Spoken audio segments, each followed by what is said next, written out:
I have had enough. I've had enough of everything. I'm sorry. That's just all I'm taking and no more. Oh my fucking God! How can things be so horrible all the time? I have had enough. I'm sorry.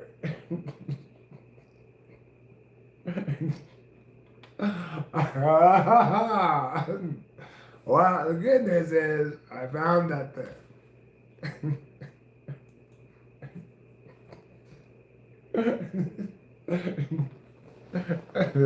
I don't even know what to tell you now, right now. It's just, well, you could say Eric chose a bad day to take mushrooms. But there are no good times to take mushrooms, okay? Not these days. Everything is just horrible all the time. I have had enough of this whole moving thing. It's horrible. Yeah, I found it. It's in the box where I thought it was. Of course, I couldn't find it in the dark outside with a flashlight. I had to bring it inside to find it. And even then, I thought it wasn't in the box. It was like the very last thing in the back corner of the box. Like, oh, God, I am just enough with the sensory world already. I don't care about your objects and your fucking blowing your nose and all this fucking stupid shit. I just have had enough of it. I've had enough of it all. Every last bit of it. I don't want any more of it. It's you take your sensory shit and just go fuck yourself with it. Oh, I hate it so much. I hate everything I do all day long for months. I hate absolutely everything I do all day long for months at a time. Oh, I don't like these objects. I don't want any of these objects. I'm tired of them being in existence.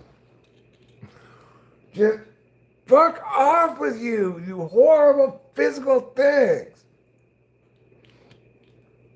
Just fuck off so much. I'm so done with you and your objectiness. Just stop already. Oh, God.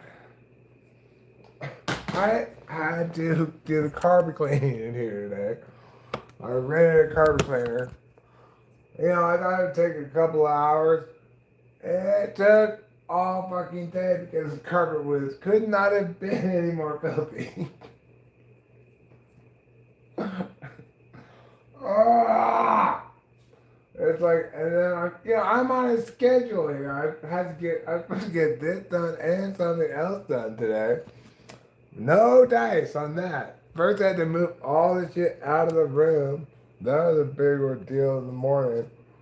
Then I had to do all this carpet cleaning, which took forever. Oh my God. I hate it so much. Of course, oh good, now the carpets are clean. Well, guess what? Who can find anything? Nobody can find anything because it's not where things should be. I just, no more. Look at this horribleness. Everything is so horrible. Ah. Today was the day when I finally, my emotions caught up to me on this thing. Like, wait a second, Eric, hold on. You've been carrying on without being very aware of this fact. But you absolutely fucking hate every second of this. I could not hate it anymore. I hate all this crap around. I hate this stuff out in the fucking driveway. I hate everything conceivable about this. I hate it so much. I have had enough. Oh, God. Just everything about this is horrible. It's, oh, God.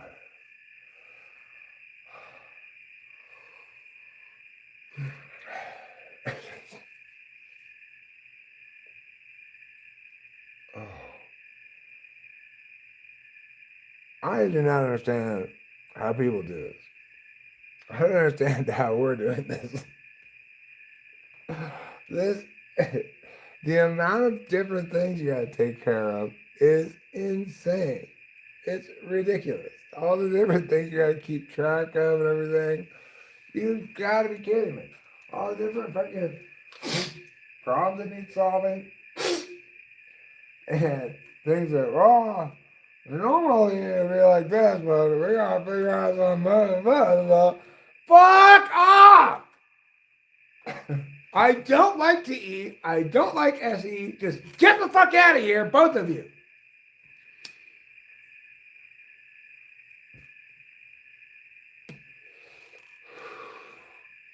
I've had enough. I'm sorry. But today I reached my breaking point and I've had enough.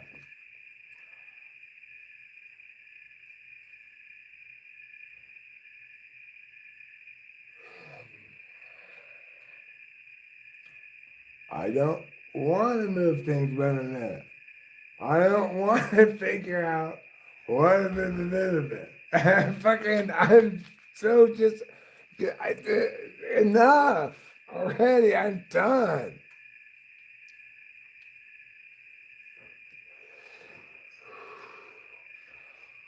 Oh, God.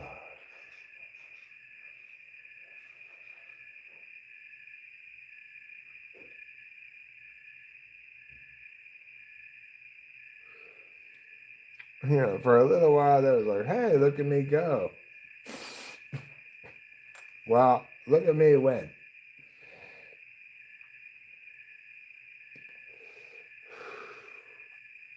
Yes, I can do this, but also, this is dumb. I hate this. Nobody, anybody who's good at this is not something to be proud of.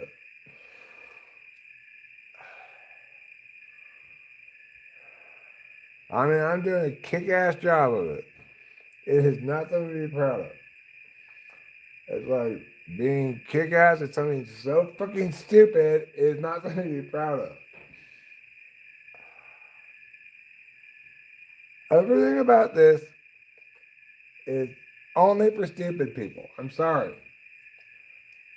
Measuring things, renting trucks, fucking booking plane tickets and stuff. I'm sorry, but people who are good at this stuff are just stupid. Because they got nothing better to be good at, I guess.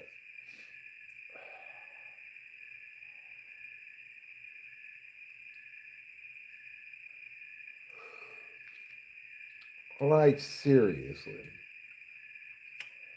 Well, we gotta get all the stuff out of the house and try to sell it. Like, listen, I don't, I have a lot of stuff to get rid of.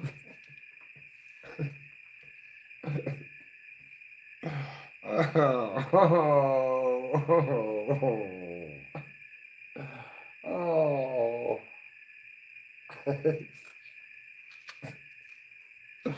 Ah.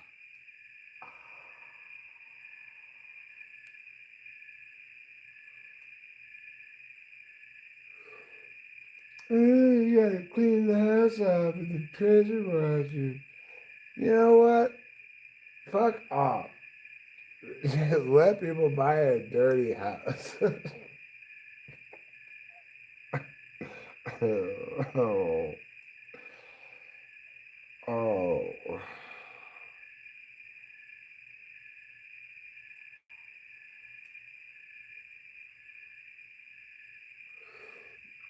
One of those things like I couldn't find the thing that holds the phone. There just is no alternate solution. There's no other way to hold the phone. It just is impossible.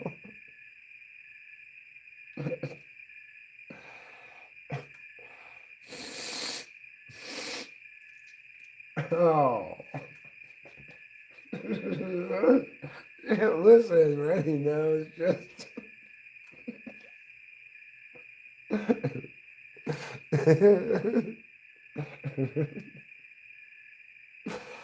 Oh.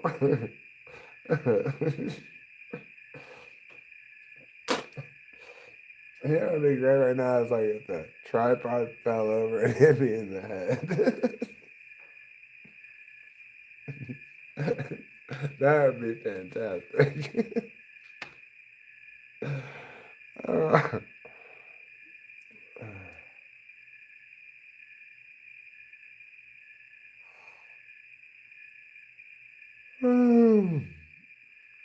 well,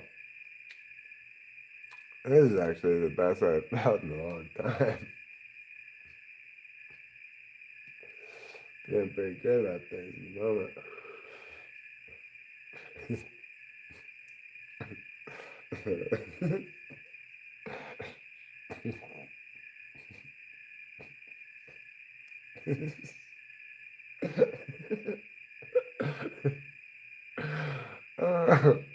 It's like today I was at the very end of this horrible day.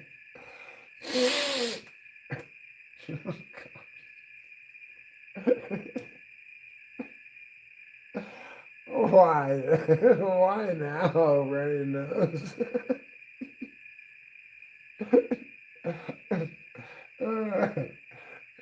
Can you tell? Kick a man when he's down.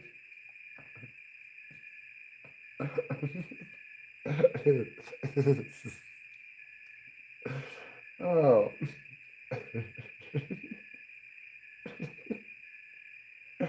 Oh. I hate running nose so much.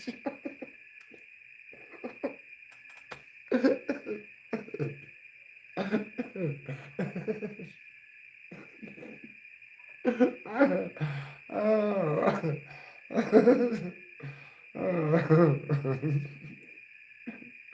Oh. Oh my goodness.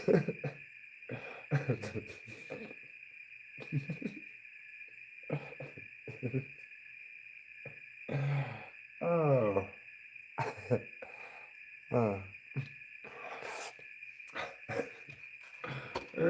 Anyway, I was gonna tell you.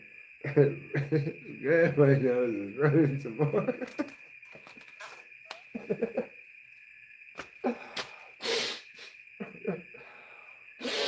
It's like he's not just haphazardly running. It's like bringing the full party. Jason.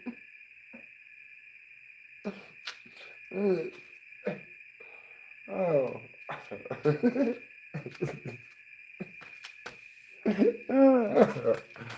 Okay, well, I was going to tell you a story. One object I care about, my cigarettes, where do they go? Okay.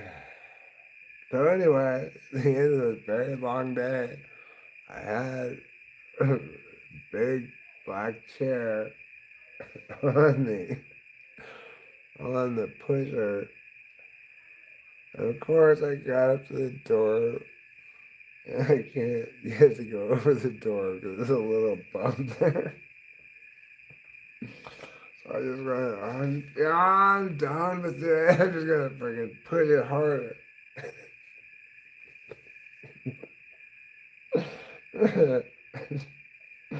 And the fucking chair blew off the blue thing. And I just started laughing. And I realized, oh my God, this is the first time I've laughed in such a long time. Because there's nothing funny about this. It's all horrible. How can anybody laugh when they're experiencing all of this horribleness?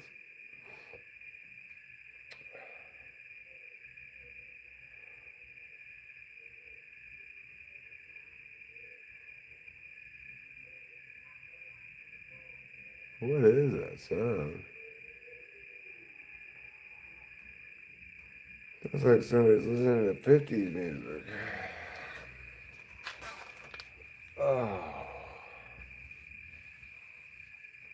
Okay, well.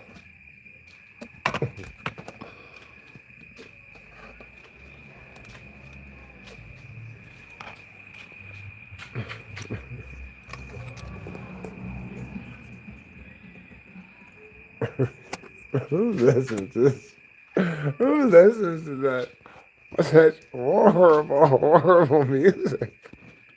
Like, what is that guy thinking? Driving down the road all proud of himself, blasting that horrible, horrible music. What in the world is he thinking? He's not. That's what he's doing. He's not thinking one bit.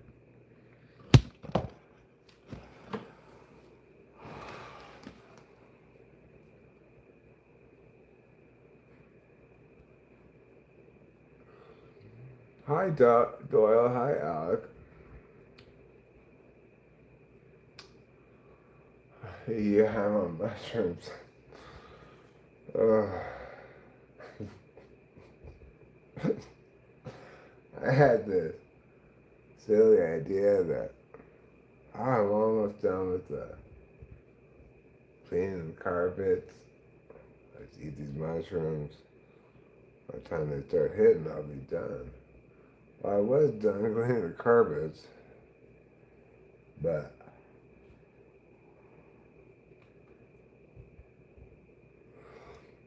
I forgot about the whole other part of bringing everything back inside and setting it all up. And oh, bringing it all back inside, only to take it all back outside in a couple of days.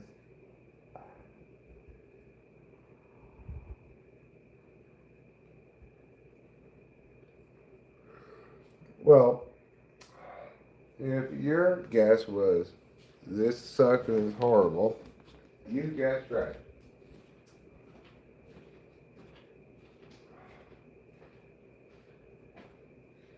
But the good news is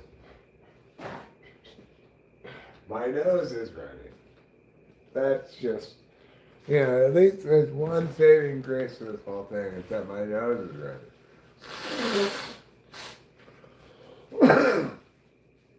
I'm on mushrooms, I've got a running nose, and in this series of horrible things in front of me.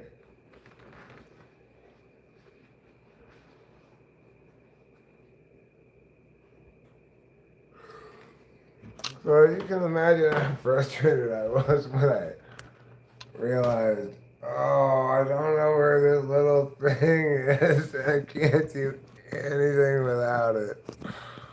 Oh. Because the thing is, it's like, I'm doing all this stupid shit all day long, right? I can't even have any fun in life because who can have any fun? I'm not even going to bother trying to show you this thing because I cannot take that thing off and just fuck off physical objects so much. So I spent all day long doing inferior stupid stuff like SE and TE. And it's like, okay, well, I can't even have any fun because who can have fun? We can't. I guess I'll just live stream. I can't even watch TV. Oh, well, guess what, Eric? You don't have that little thing.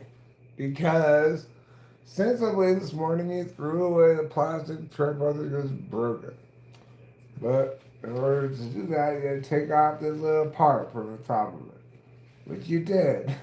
Take it off. You didn't throw this little part away. Good job, Eric. Wow. Guess what? Now, let's play Where's That Little Thing You Took Off?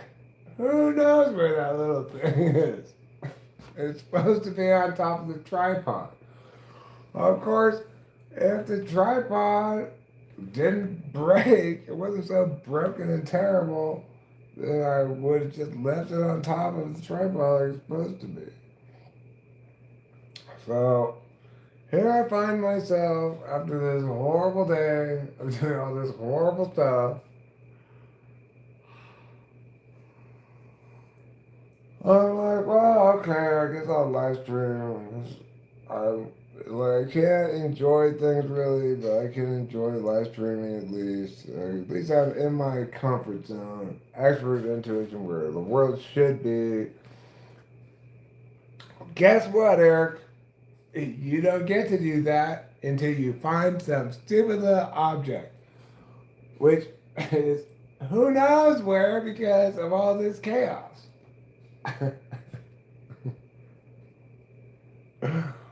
Oh. Anyway, I found it. But obviously, I was not imagining when I took the mushrooms all the extra stuff that I had to deal with.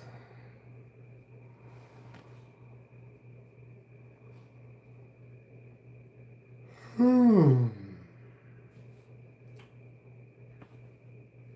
So, all that extra stuff that I had to deal with. Well, I'm not good at figuring things out when I'm on mushrooms. I'm, as a person should be, focused on things that matter. Not paying attention to how to fix a broken doorknob or some stupid chair. How to fix my fucking oven. Oh my god.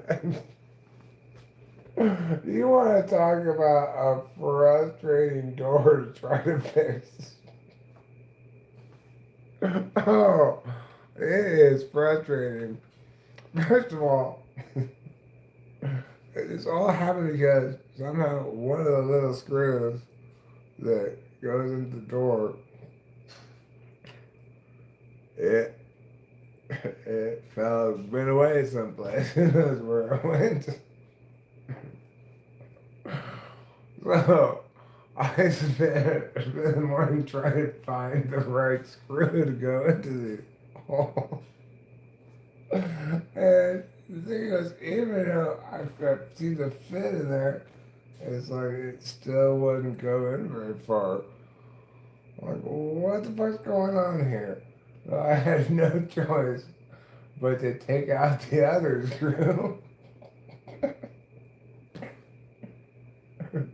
And of course, the whole door falls apart.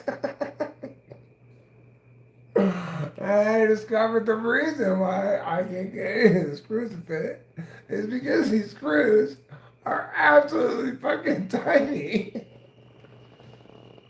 So every reasonable screw that I put in there is too long. So, obviously I go into the garage trying to find the right screw. I pour out this big bucket of screws looking for it. I can't find it, obviously.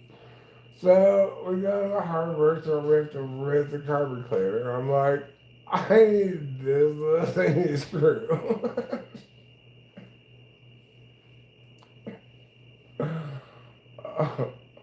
Well, it was a challenge to find that one. I couldn't find it myself at all. I got the guy to come over and help. He wasn't able to find it.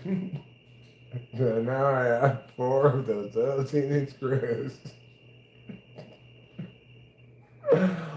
Putting the door back together, though, is insanely challenging because you gotta hold all the pieces in place.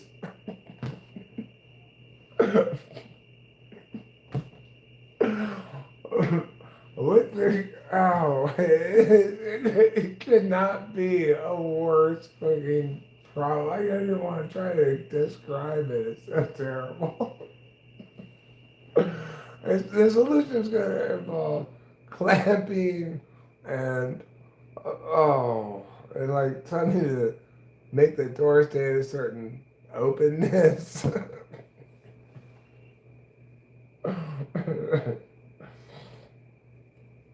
On the plus side, I discovered something kind of important. Um, Namely, changing a light fixture is not a big deal at all. Of all the unpleasant surprises, that was a pleasant one. We spent like $600 on the electricians to come to replace this light fixture outside and to fix the one in the garage. The thing is, I don't think I could have handled the one in the garage, so that's fine. Because the one in the garage has a ballast. It's like a ceiling fluorescent lights, you know? And the way they fix it is by bypassing the ballast. Alright, well, that sounds a little bit out of my comfort zone.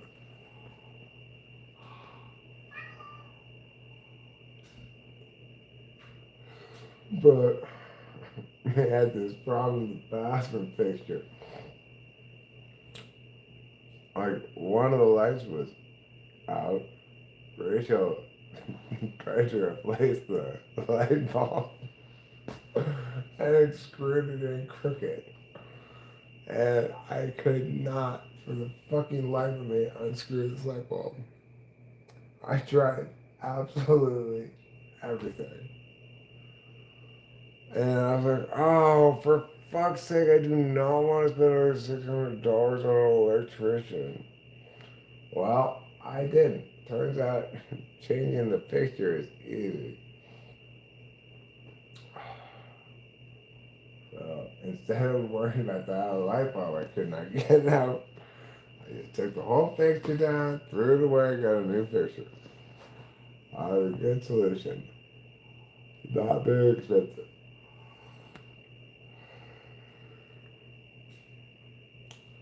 If I had more time and energy,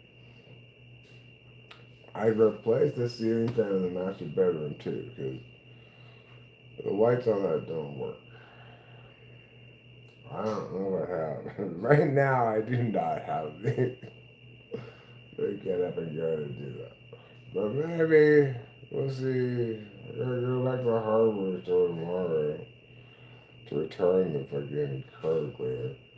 Of course, before I can do any of those things, tomorrow morning I gotta get up. I gotta clean the carpet cleaner with like incredible precision. Last time I returned the carpet cleaner, despite having cleaned the shit out of it, they found a hair that I had to pay the $25 or whatever. I should just pay the $25, just give it to them dirty and say, here, you Nazis, you clean it, I'll pay the $25. But I'm not going to do that.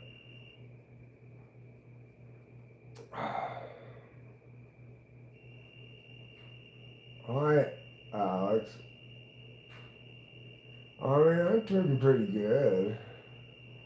I wouldn't say I'm tripping my balls off, but if I were really tripping hard, I wouldn't even read your chats at all. I'm reading it a little bit. Well, I read that, obviously. I'm not really reading it at all, to be honest. But I did read that one thing. Well, part of the issue here is I've got it on top chat instead of live chat. Why does it default to live chat? Why does it always default to top chat? Whoever wants it to be on top chat? Nobody.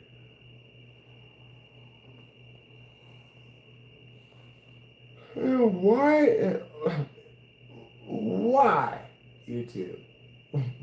What is up with your incredibly long countdowns?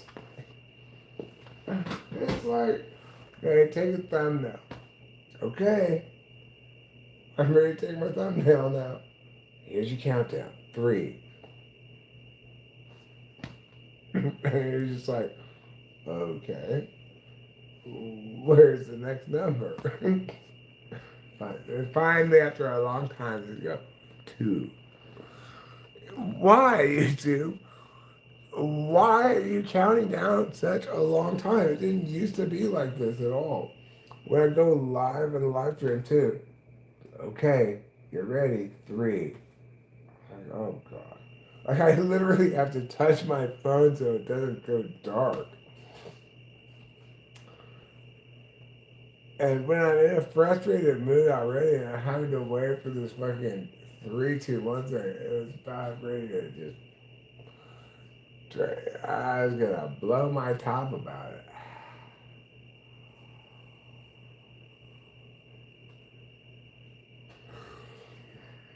But that's fine. I successfully managed to live stream. Despite all the frustrations and troubles I had. In the end, I did it, I won. I think earlier how I do not feel satisfaction when I get things accomplished. Like, oh, it must feel pretty satisfying to get this whole carpet. It does not feel satisfying at all. It just feels like, well, things are done, I guess. Good enough.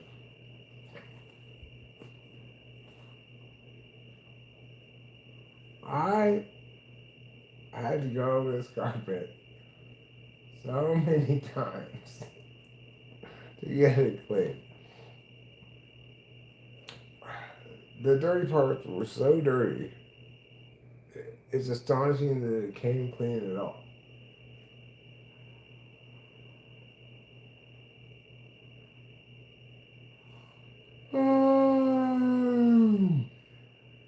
Well, you know, this is the best news I'm getting all week. Right here. Just sitting here, saying fuck off to everything. It's about as good as it's gonna get around here these days.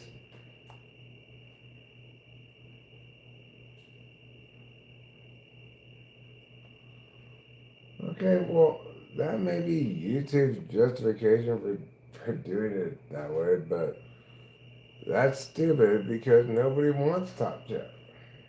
Everybody wants regular chat. I don't care what their justifications are because that's the salient point. Nobody fucking wants that. Is there anybody, can you think of a single person who goes like, oh, I was on live chat. I wanted to be on top chat. I cannot think of a single person in the whole universe who would ever want that.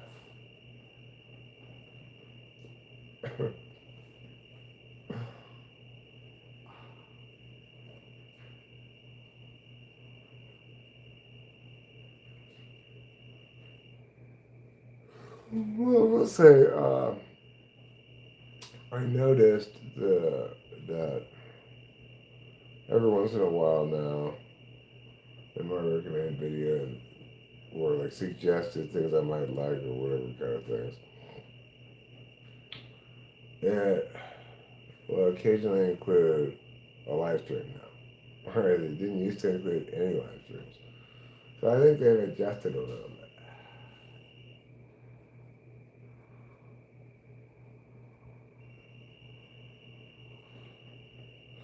Well, YouTube's always adjusting. You can't get ahead of YouTube. They're always one step ahead of you with their crazy ways. I mean, I think YouTube's fantastic. I'm quibbling about the little things that are stupid, but overall, YouTube's a wonderful place.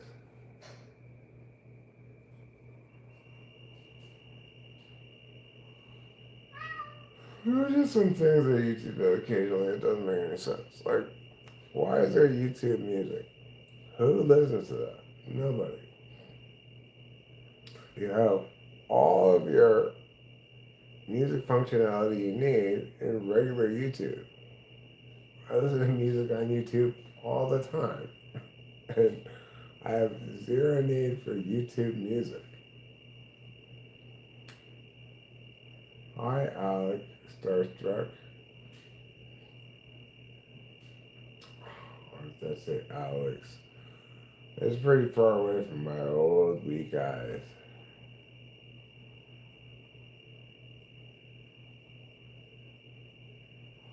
Oh, I'm good on the keyboard. I mailed somebody a keyboard today.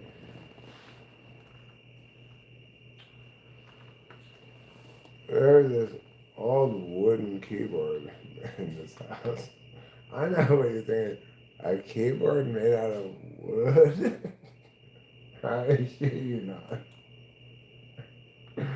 It was, in fact, a keyboard made out of wood. Even though you might think, that doesn't seem like a sensible material to make a keyboard out of. I'm not going to disagree with you there. It doesn't seem like a sensible material to make a keyboard out of to me either. But that's what they made it out of anyway. I'm going to show you a picture right now.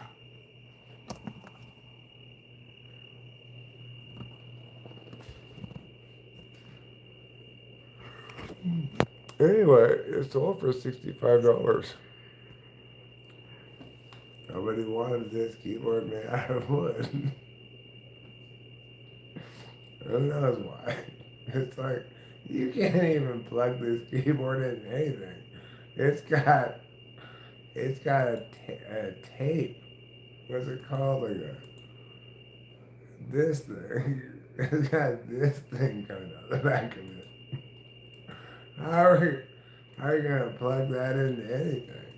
You're not. How are you gonna plug this into anything? Who has that? Nobody. Who knows why people want this stupid shit? I have no idea why anybody would want any of this stupid shit.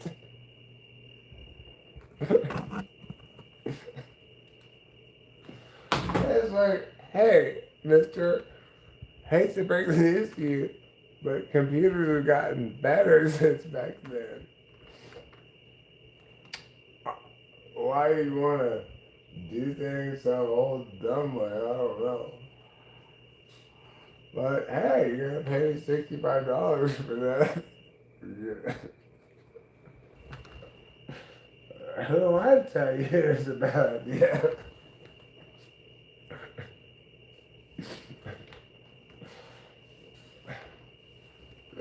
I have sold all this stupid shit. Like, so much money already. I made like $10,000 selling this stupid shit already.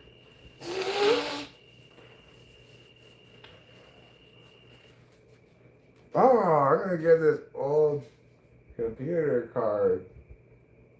Why? What are you thinking? Why would you want this? Nobody has an answer to that. There's absolutely no reason to want any of this stupid shit.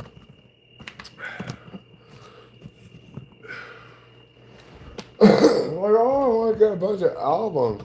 Why don't you just listen to it digitally and like a sensible person?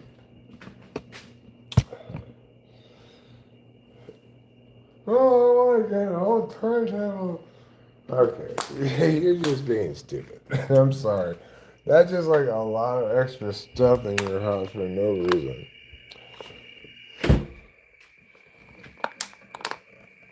A lot of inconvenience. Like, you can listen to that album just as well. Oh, God. Fuck you, physical objects. I'm just so fucking tired of you and your ways. God. Just stop being you. Just fucking fuck off already. I hate you so much. Oh, it gotta be this angle or that angle. Who fucking cares? I'm gonna fall over. Well, you know what? You can go fuck yourself. Falling over. I remember saying, I'd like you to fall over. I didn't say that at all. Accordingly, it should not have happened.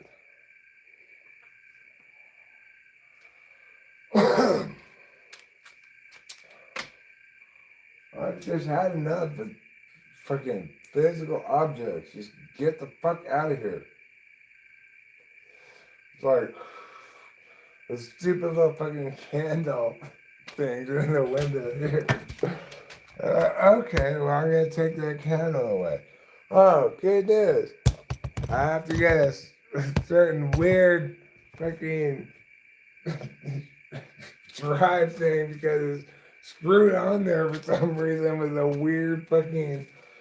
Just fuck off already. You know, just fuck off. Are you serious? Just it's bad enough. First of all, bad idea to put these stupid things in the first place. Second of all, you decided to not just put them there, but to screw them down there so that they're like permanent or whatever, right? It's like, what in the world do you need to screw that there for? It's not going anywhere.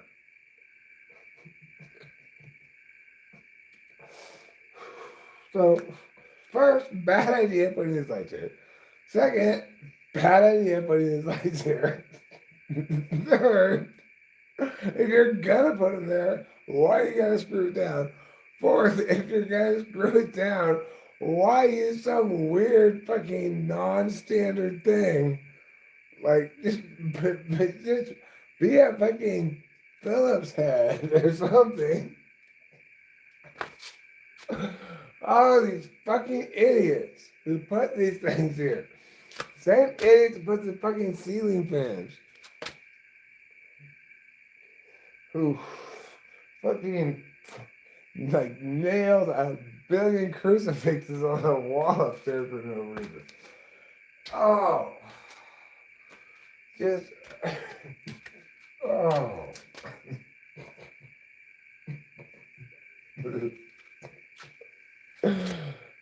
Like, that ceiling fan in there is the absolute worst design conceivable. Like, you have to unscrew these little screws that are like 5 centimeters away from the ceiling just to change the light bulbs.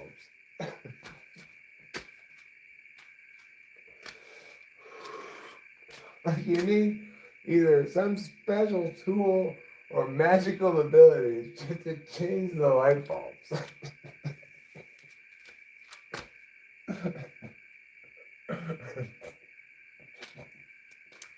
Like, who would put that there?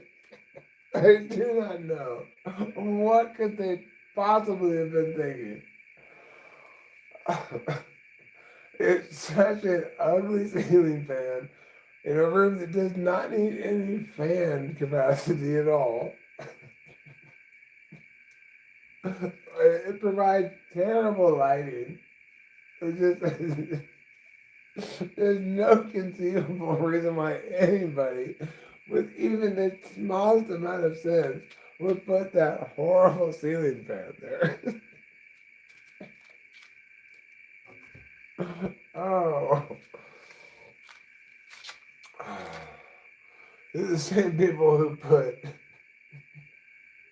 like,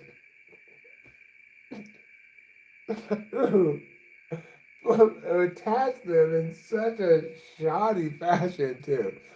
They put these shabby chic, like, decorative screen doors on both sides of the thing here. They couldn't actually work as screen doors. Like, they didn't keep any bugs out or anything. They were just for looks. And they looked terrible.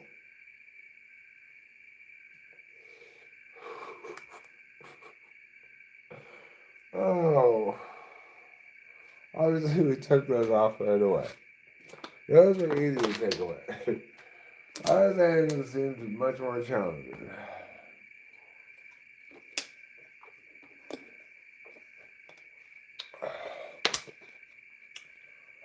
It's like, I'm gonna make sure my incredibly terrible idea is put in there rock solid.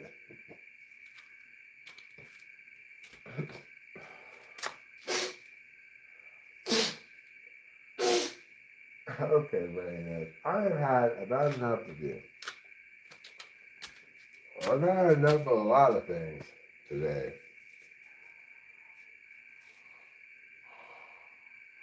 It's kind of shocking that it took me this long to realize or pay attention to the fact that I absolutely hate every fucking minute of this.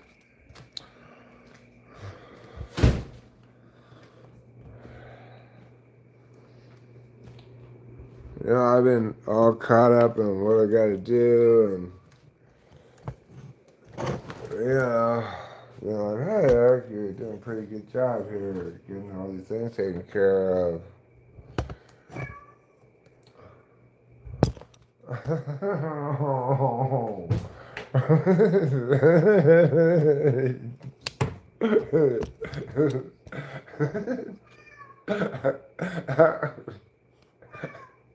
Shut up! I don't want to fucking watch you eat! Just stop!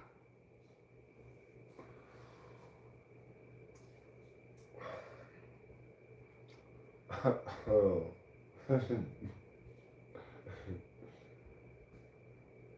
Yeah, I know you want me to watch you eat. And yes, you're a wonderful kitty.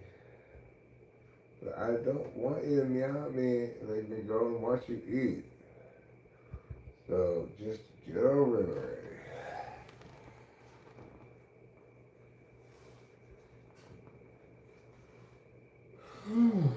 This cat.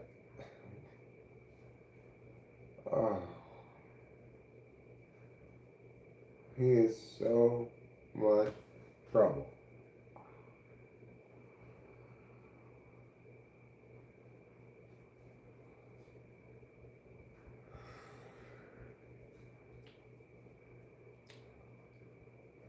It's like someone said, like, oh, cats are easier than dogs because they don't never know. Not that cat. Oh, God. Yeah, I'm not going to watch you eat right now. So just fuck off. Yeah, you can go fuck yourself. I'm not going in there to watch you eat right now. Uh-huh. I'm not failing to understand what you want, okay? You seem to think that I don't understand what you want me to do. I do understand. Do not want to do that.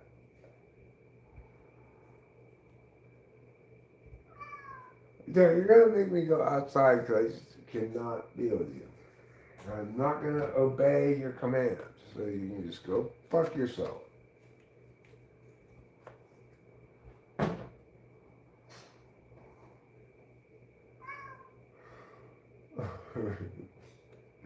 Your meows are not going to, are not helping at all. Right? This is exactly what I don't want, is you meowing. Just go meow at Rachel. God, why are the cats obsessed with me? I don't want them to be obsessed with me at all. I want them to leave me alone.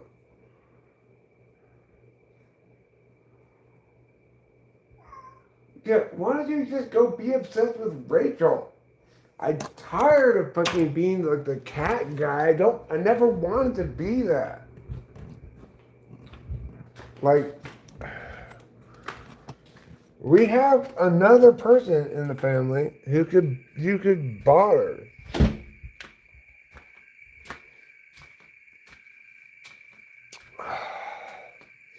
But cats they don't care at all. If Rachel goes watch Charlie, he does not want that. He's not satisfied by that. Are you serious? Just can completely go fuck yourself.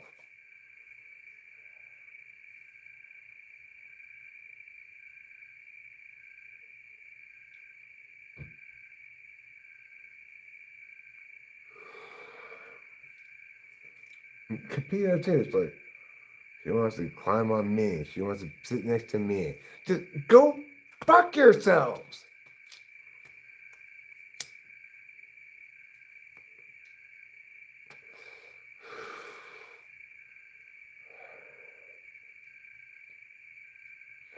It's like, go outside, do your thing or whatever. Why you gotta sit on my armchair and just get the fuck away from me?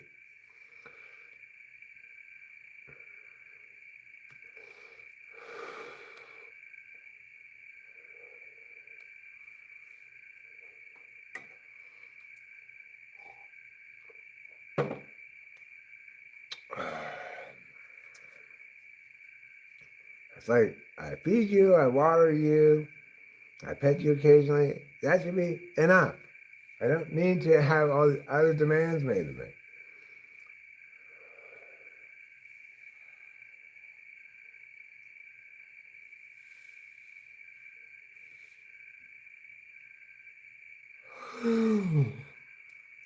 Like, what more can a cat expect from somebody than just food, water, occasional affection, general positive attitude towards them? Yeah. What? What more do they possibly need than that?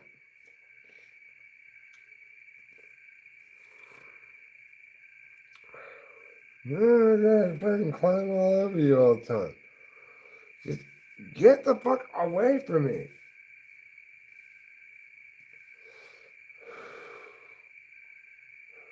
Sorry, sometimes I get up in the morning trying to deal with shit. Takes me a little while to realize I've got two cats right fucking on me. It's like we've got this whole fucking big house. Kids, go someplace else.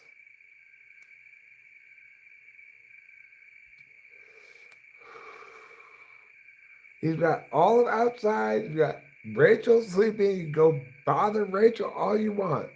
I'm all in favor of that. Nope, they will not bother Rachel at all. They will only bother me. And they will bother me every day, all day, for no reason.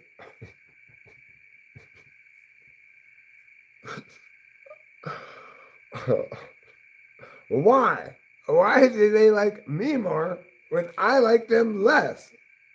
Rachel likes them more than I do. She wants their affection or whatever. I do not.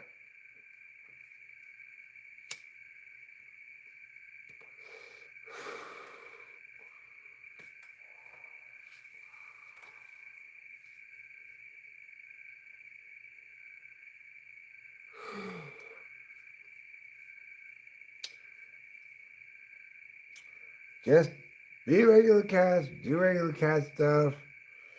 You live your life, I'll live mine. Okay? We don't need to have this close thing that you got going on here. Okay? I'm fine with you just being cats and come around occasionally to me for a pet or two. That's fine, Just I don't need all this extra stuff. I don't want it either.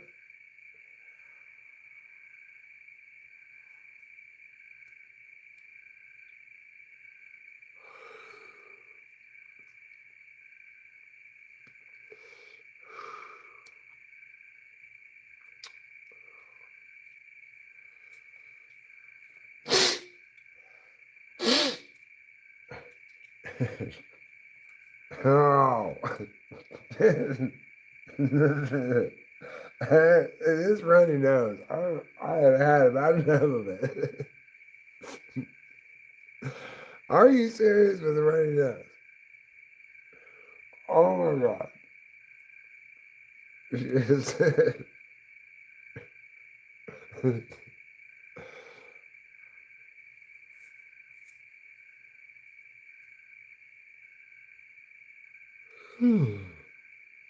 But I want to have our precious time in the kitchen, Daddy.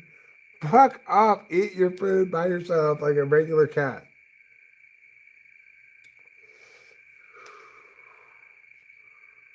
You'll notice Kapia does not require me to watch her eat.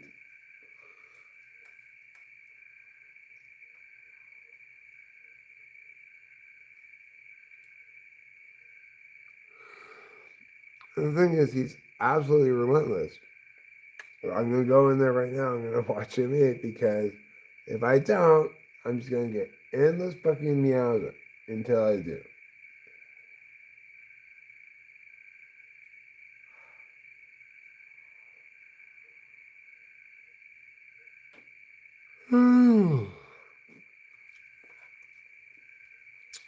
Sometimes, a lot of times, most of the time, I'm feeling, I try to put myself in his shoes,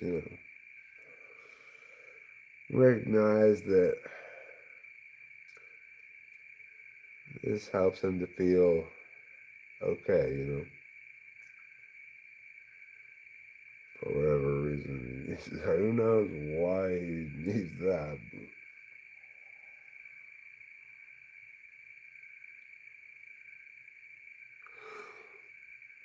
Whatever. It's like I want to try to be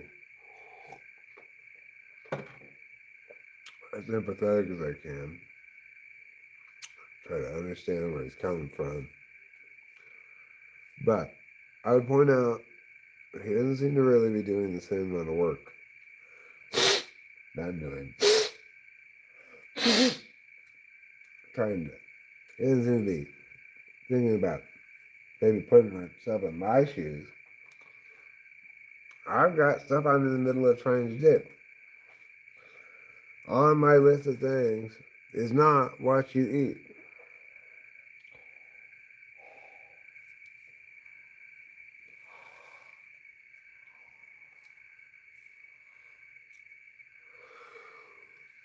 I'm being a little unfair to him because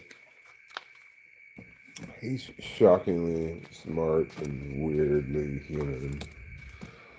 Like I can tell when he does feel bad sometimes. Like he recognizes he's putting me out, but he still has his need that he needs. So come on, buddy. Daddy will watch you eat.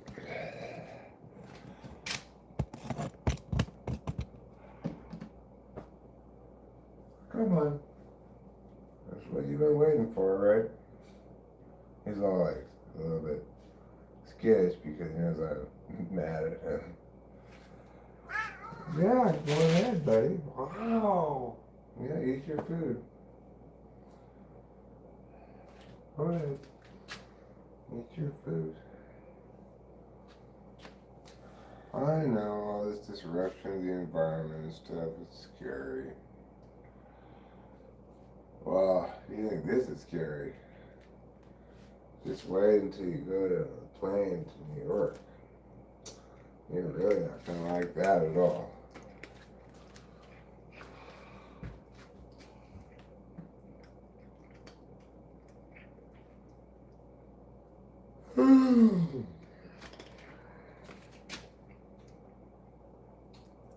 You're a good boy.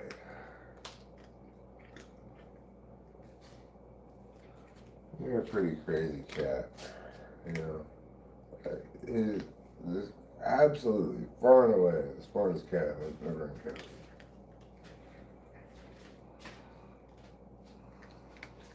The most human cat I've ever encountered as well.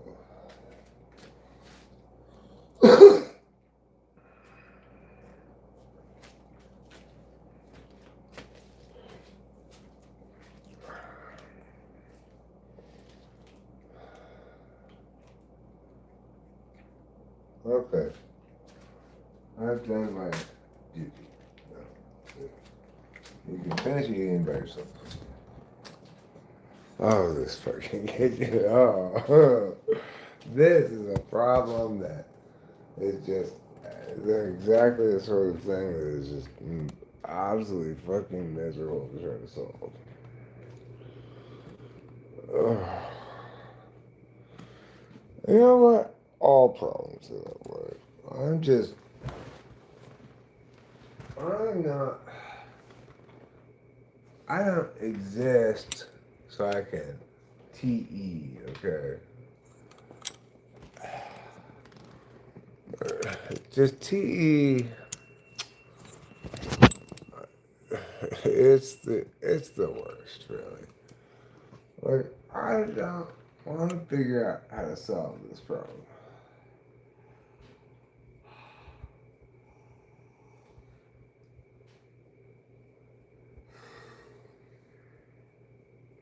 My duty in life is not to figure out how to solve problems. But my job is to be correct about things. That's a very noble and sensible occupation in life. This kind of solving problem stuff just it's for losers. I'm just not I'm I'm not pulling any punches about this anymore. I'm sorry, TE people, but everything about TE sucks ass and there's just no getting around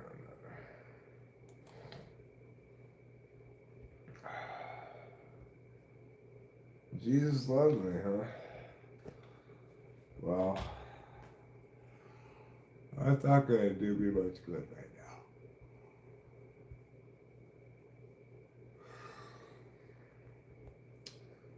It'd be more useful if Jesus would volunteer to help out.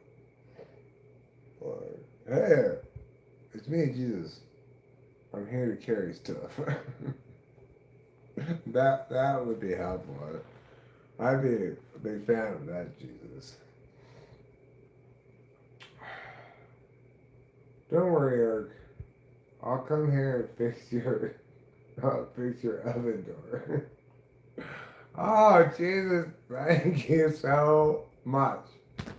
That is so incredibly helpful. I wish Jesus would fix my oven door instead of just loving me. Jesus, if you really love me, you fix my oven door. I'm just kidding, Jesus. You know I love you.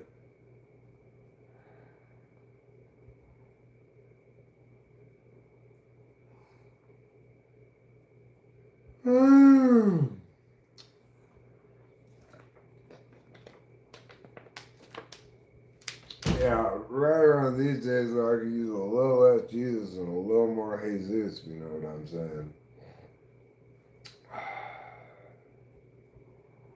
Now, if you want to see a sensible keyboard, This one is made out of the right material, namely plastic, and it's wireless.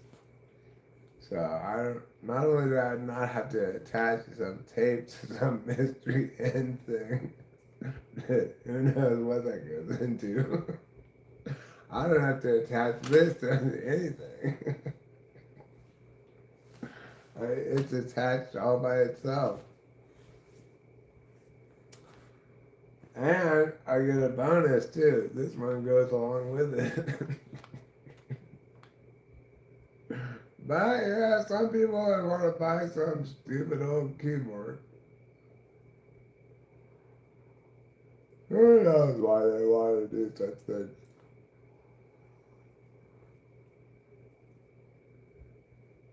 Who's like, hey, mister, before I take your money, you are aware that there are a lot better ways to do a keyboard than this. Because I don't want you to be just some innocent person looking for a keyboard for their computer and buy that thing. That's not going to work very well, let me tell you, if that's what you're buying it for. Oh, you're aware that it's not going to be useful at all? Okay, well, you still want to buy it.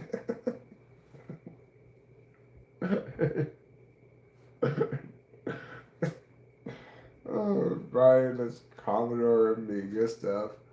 Like, why would you be doing computing on a Commodore Amiga? But you'll be paying like $600 for this robot. This doesn't even work. What in the world do you want that for?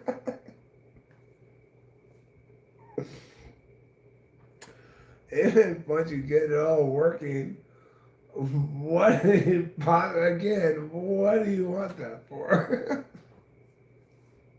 It's like a little robot from the early 80s that does things like sing a song for you or something. Who in their right mind would want such a thing?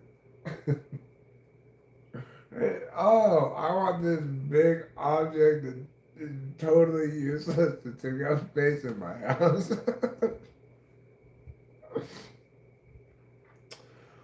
Who knows what people want things for? At least the guy who bought the hat, I understand why he bought the hat.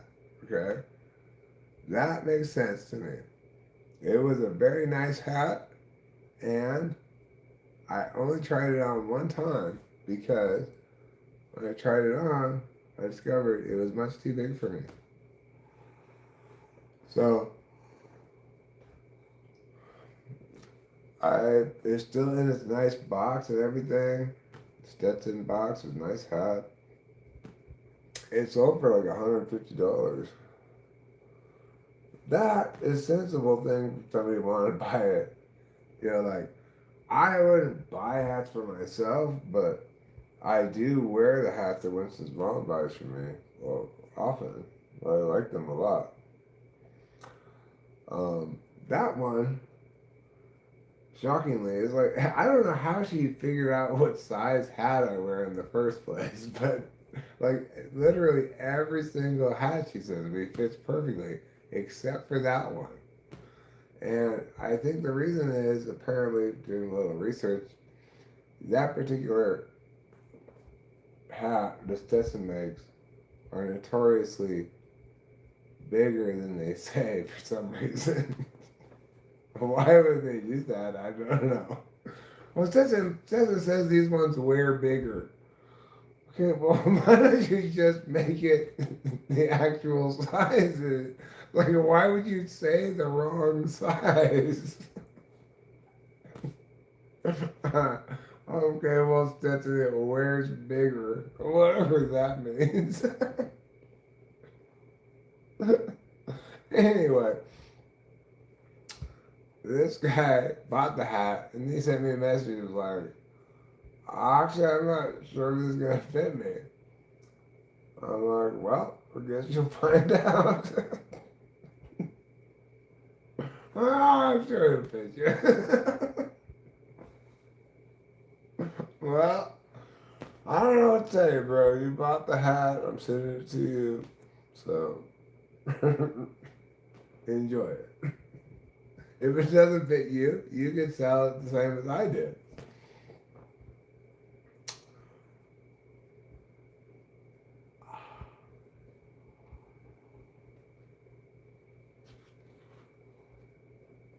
So yeah, the hat makes sense. Somebody wants to buy a hat. That's a sensible thing to want to buy. You know, maybe not me, but I like just because I wouldn't buy the hat because like who's gonna spend $150 on a hat? But if you are gonna spend money on a hat, you might as well get a good hat, right?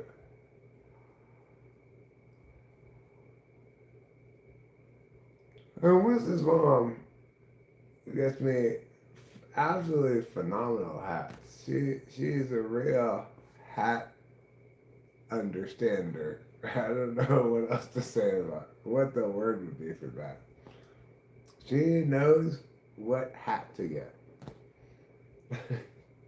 You know, it's like if she had to put together a resume, you just say one thing on it. I know what hat to get.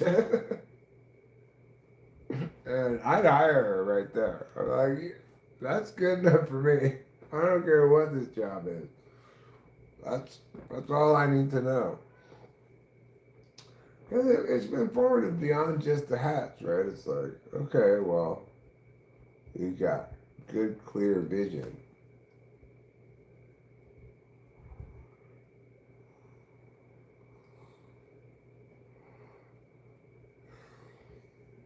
What are some other things that I sold that make sense why somebody would want them? Well, like the little wilderness car. I don't want it, but it makes sense what somebody else would want.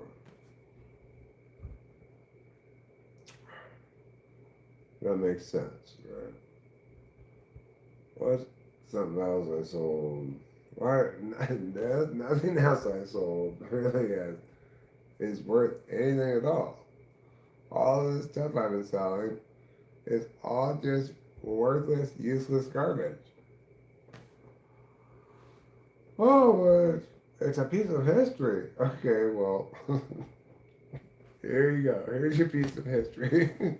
You enjoy it.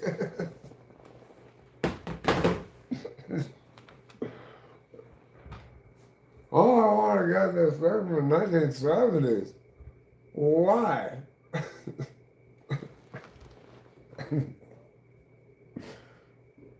That's not how computers work anymore.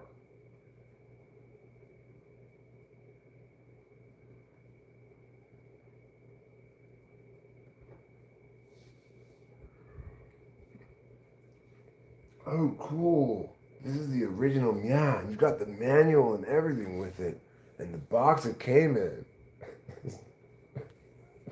Oh, okay. Oh no. It's you got the original box. Oh my god. Okay. Again, who fucking cares? Like, so what that it's got the original box? What are you possibly gonna do with a box? Oh, I'm gonna have it. That's what I'm gonna do with it. Okay, so why do you want this piece of clutter in your home?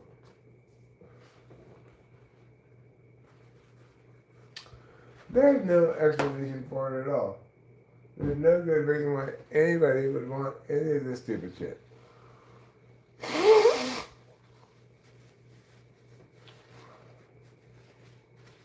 It looks cool.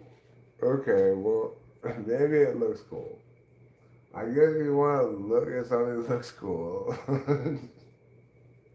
that's fine, I suppose. I guess if you want to get something that's like that. decoration for your house or something. I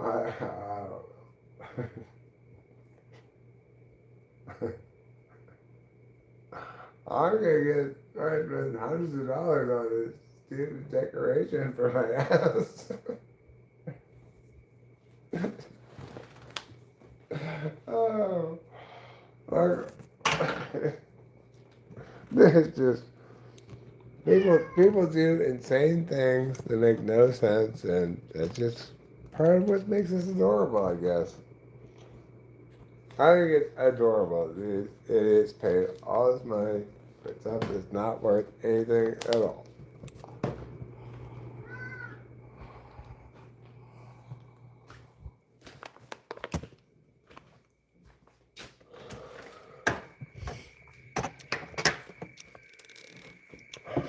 You know, it's like you probably should move it because oh, I got a great deal on this. Okay, well, you know, slashing prices on trash. it's, it's true. You paid a good price for this trash compared to, I guess, what you could have paid.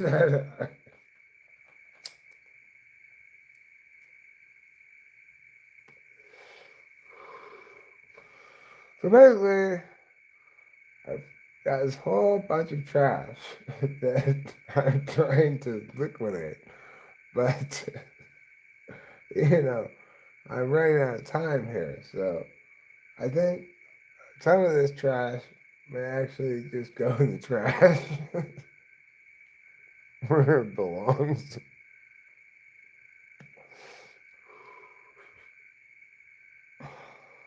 I'm not throw this trash away. Some people will pay money for it.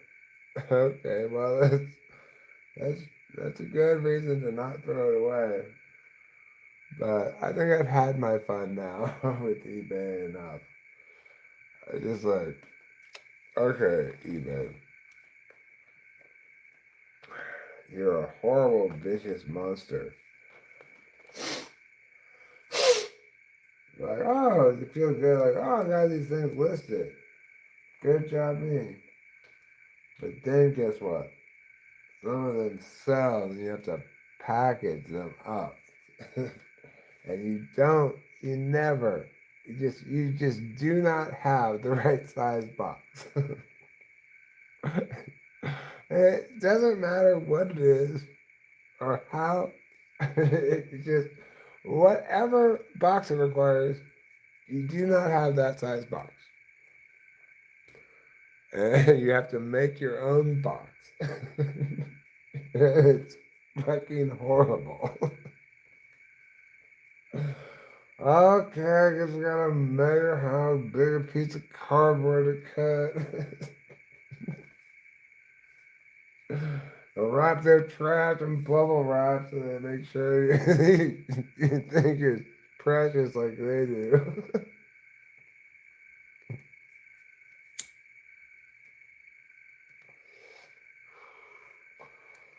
And it's like, oh God, I estimated the size of this to be meow, but the actual size of it is meow.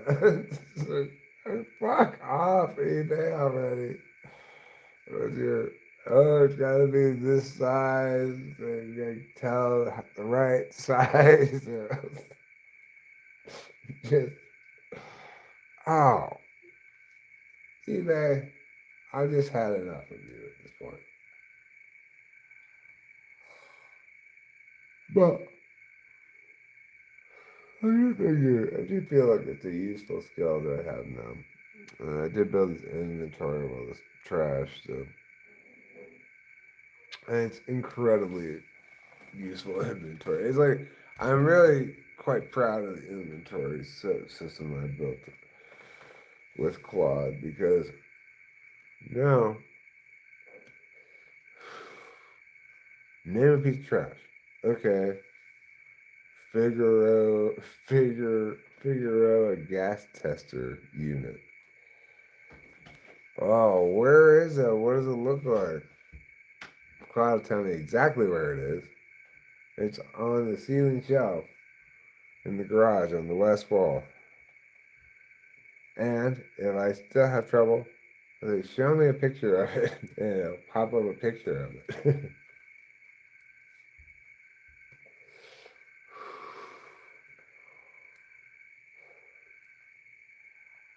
Usually at this point, I don't need that so much because I am deeply, unfortunately, deeply familiar with every piece of trash I have now.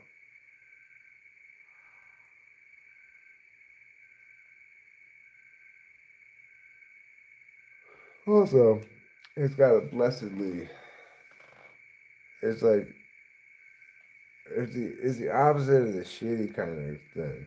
Like, the more stuff I get rid of, the easier it gets to deal with everything.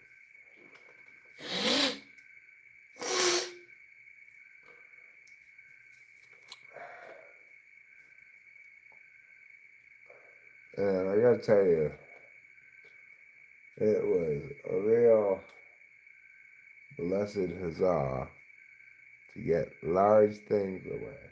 Like the stupid robot, the Commodore Amiga system. Those big objects were taking up a lot of space in the garage. And I just wanted to get them away from me as much as possible.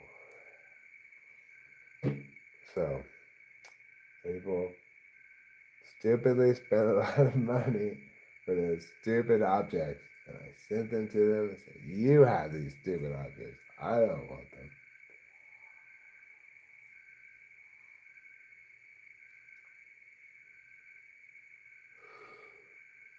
Somebody paid like $75 for some colored picture thing. Some horrible old picture. It's like not a good picture. I'm sorry. But I don't care if the guy's from France or whatever, but his picture's shitty. I'm sorry.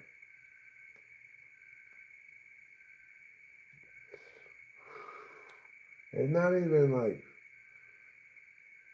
you know, it's an etching, so it's not like he drew the picture himself right there. He made a bunch of those pictures from that one etching.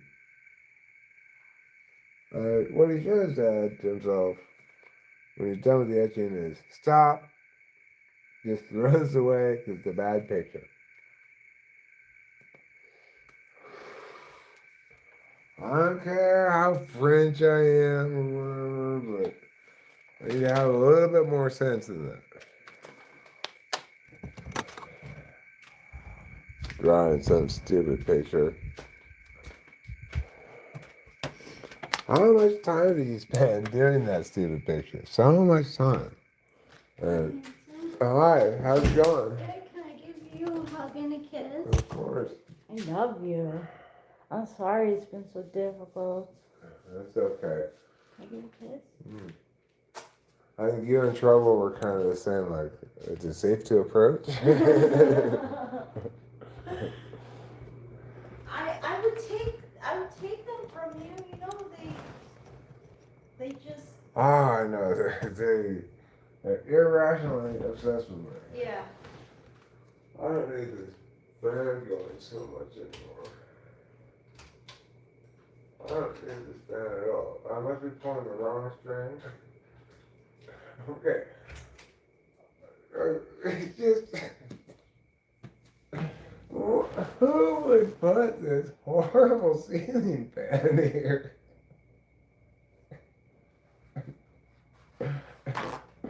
Nobody wants a ceiling fan. This house has central air conditioning.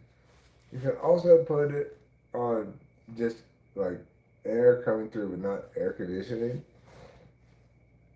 It's got a big fan in the foyer.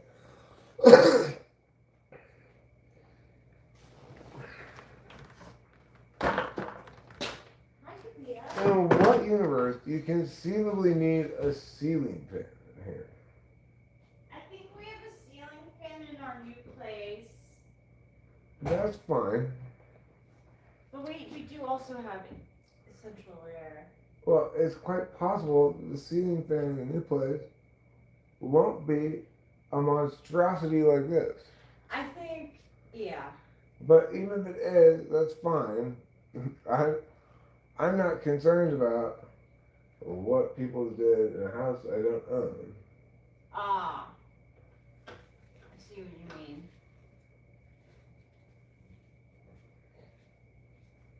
Yeah, nobody wants a ceiling fan. First of all, they're ridiculously complicated to operate. It's like you will never pull the right string. You will always pull the wrong string. And then some of these ceiling fans ridiculously have remote controls. And it's like you can have it set so if like the there are any number of possible combinations of things where it won't work, but it's actually not broken. We thought the lights upstairs on the ceiling fan were broken. So we went to go show Zoe how they were broken, and they turned on just fine. We were thwarted by a needlessly complicated ceiling fan.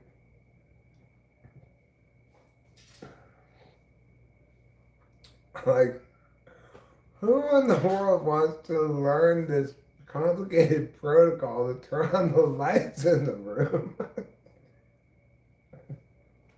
It's insane. And just put lights. I don't need this other Oh, look, you have this string controls this. The ceiling fan, you have different speeds. You could reverse the direction of the ceiling fan so it goes the opposite direction. Why? Who wants any of that horrible stuff? Nobody wants any of that. Faulty electrician, huh? Oh no, they're connected properly and everything, but they're not simple to operate because in the same row, you go into a room, you flick the switch, and the lights come on, and that's all there is to it. There's not anything extra besides that. I don't need to have to follow some procedures when I want to turn the lights on. It's ridiculous. And like the ceiling fan in the bedroom, we gave up trying to figure it out because the thing is, they've got.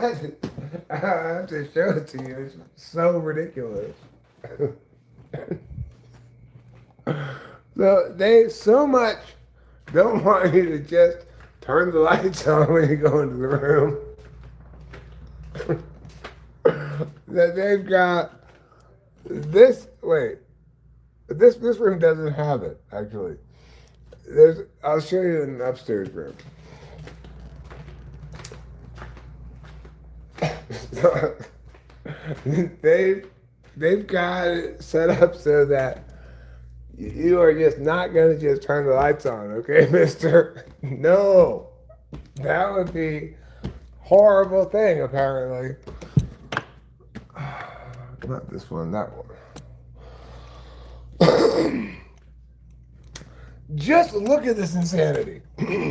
Just look at this. This is where the remote control for the fan goes.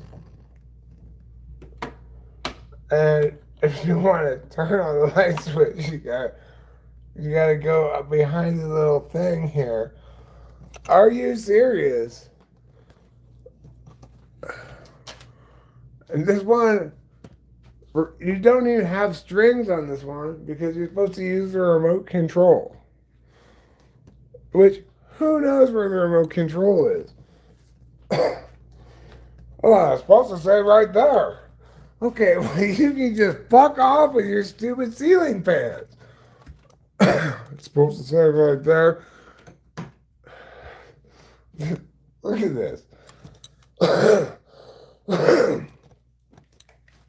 Here's the remote control for it.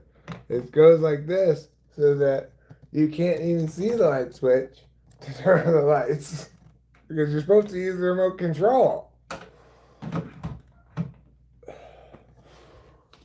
How incredibly fucking dumb. How could there be anything stupider than this? I cannot conceive of it. Like, first of all, you don't need a ceiling fan. Second of all, this? I mean, are you serious? Like, who would think this is a good idea?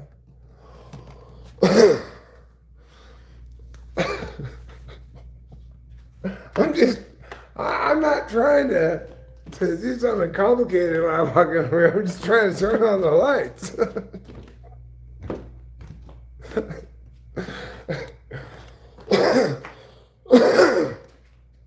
I can think of hardly anything more insane than this fucking insanity. Like, who would put that there?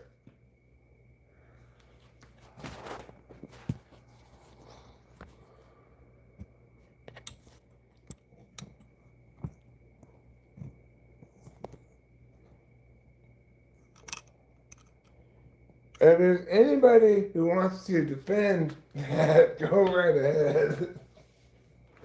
But I, it, there's no conceivable universe in which that makes any sense at all.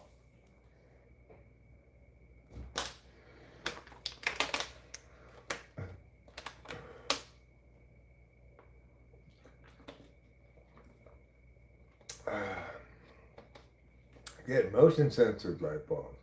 Now you touch the light switch again. Okay, well, you know, while flicking the light switch is a problem that could be solved, I don't really feel like really feel like flicking a light switch is asking too much of me. I think I can handle that part. I just think that flicking those light switches up there, that is definitely asking too much of me because those things are absolutely insane.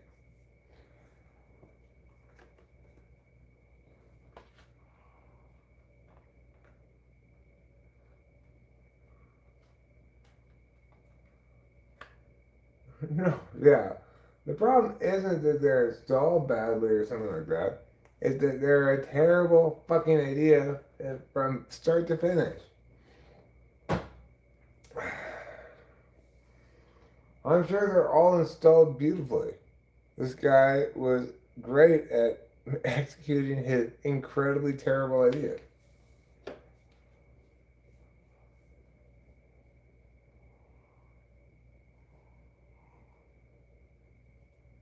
The most insane thing of all, though, is it is like you can have the light switch up, but if you don't have the right setting on the remote control, it still won't work.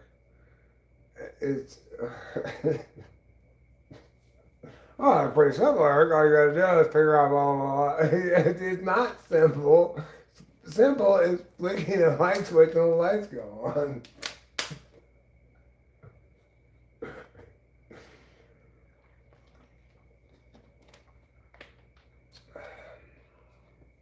If I had realized how easy it was to change light fixtures, I would have gotten rid of those things a long time ago.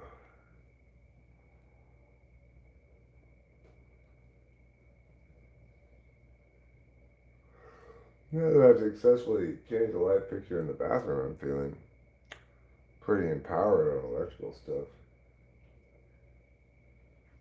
Straightforward enough. You just turn up the thing in the circuit breaker and black wire goes to black, white wire goes to white, the copper wire is the ground. That's all there is to it. And then you just gotta put these little like after you put the black on the black part, there's this.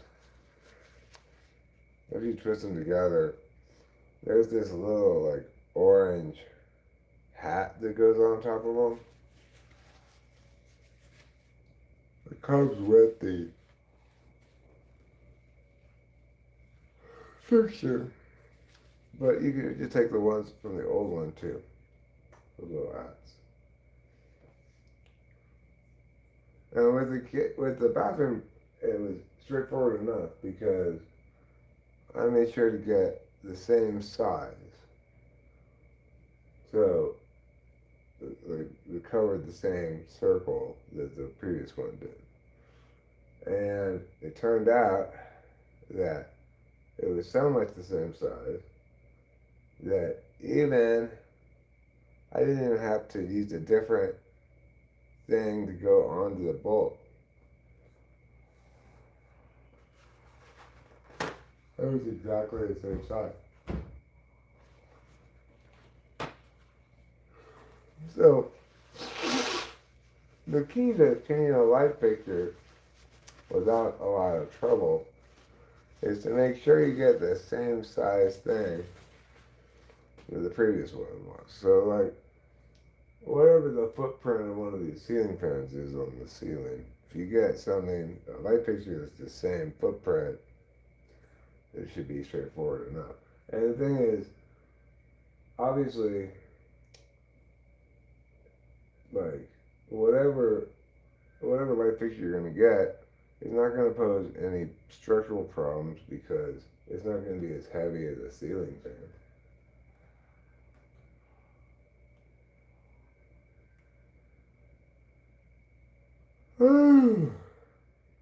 Well, so that's something I'm kind of going back and forth on. Whether I should change the bathroom ceiling, maybe the master bedroom ceiling fan into a regular light fixture. Because in the status quo, the ceiling fan lights do not work, or at least we can't figure out how to make them go. Which is quite possible they do work, but with the remote control, that we're, who knows where the remote control is? Who knows? So,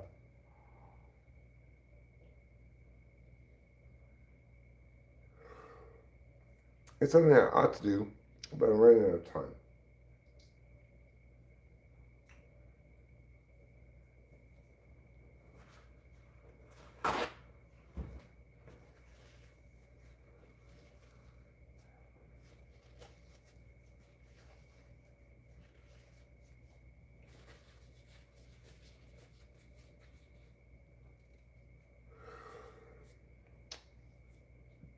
The good thing about this whole shitty fucking experience is that I have learned so much about so many things in the process.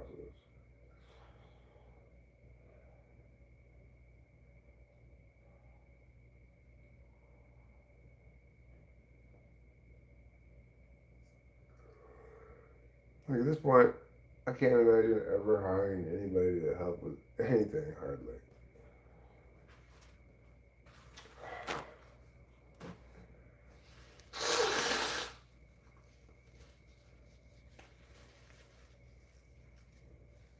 You know, I can fix a broken dryer.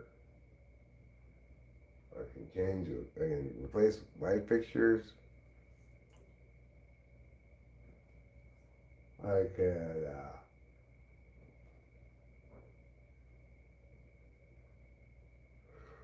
fingers crossed, fix a broken oven door. um,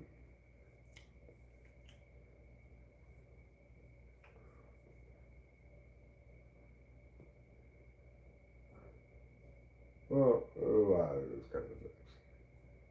Stuff that's not really worth learning, but it's good to know that I don't need to hire people to fix things. That's good, but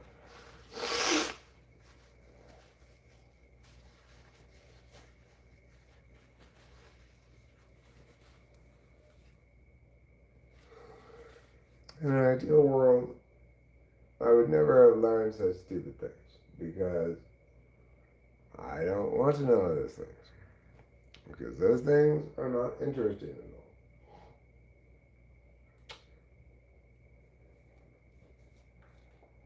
But, I do feel like up to the challenge of whatever. Like, it doesn't matter what life throws at me nowadays. I am ready to handle it. And this is really the first time in my life I ever felt like this. I always felt like, oh God, I cannot deal with all this stuff. And often I just avoided it and didn't deal with it and just did a fucking craptacular job of everything. But not anymore. I'm an adult now. Doesn't matter what life throws at me. I am up to the challenge. I don't necessarily want to do all these things, but I am 100% up to the challenge. I'm no longer avoidant, and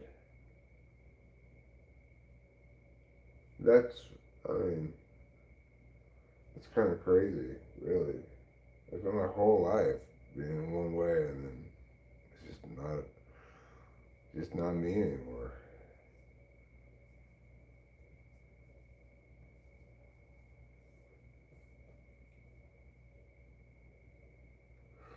It just took me, how old am I? 55 or 56? Let's see. Well, I'm 55. It's crazy it took me until I was 55 years old to grow up, be an adult.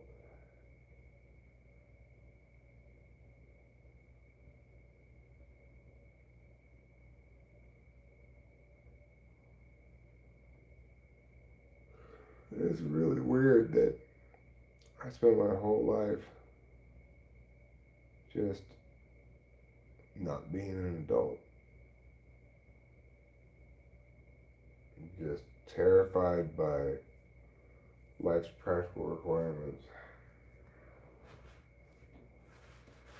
And do just about anything in my power to avoid doing them. Crazy. It's crazy that I lived that way for such a long time. It's also crazy that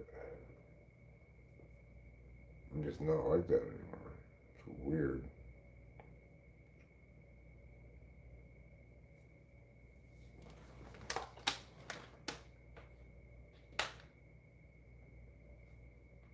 I don't know what to say about that. Except, fucking about time.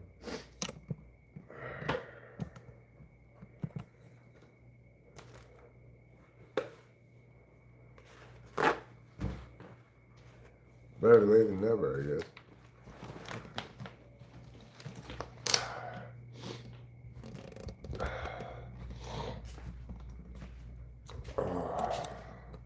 The other crazy thing is that it kind of took me just a day to really realize, hold on a second. I don't know, distracted by the fact that I'm pleased at getting so much stuff handled, and I'm pleased that I'm increasingly just relaxed about the fact that I just no longer like that anymore. But in the process of all of that, I had failed to pay attention to something very important. Namely, that I absolutely fucking hate every second of this.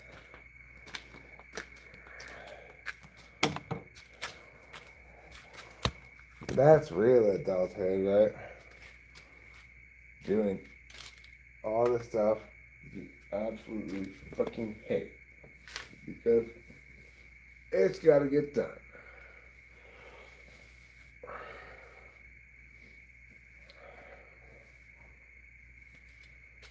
spend months,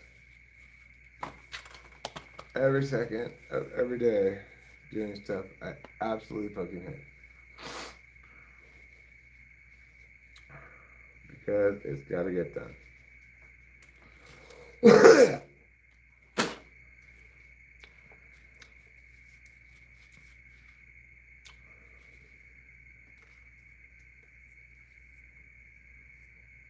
Coming to the end though.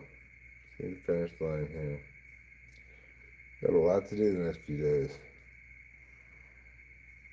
I'm really feeling the crunch now. Like, maybe,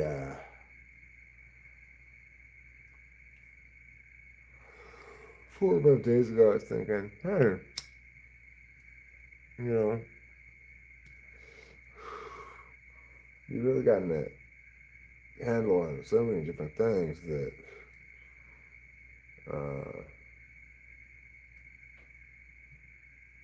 the remaining stuff seems fairly, like, not such a overwhelming amount of stuff, right?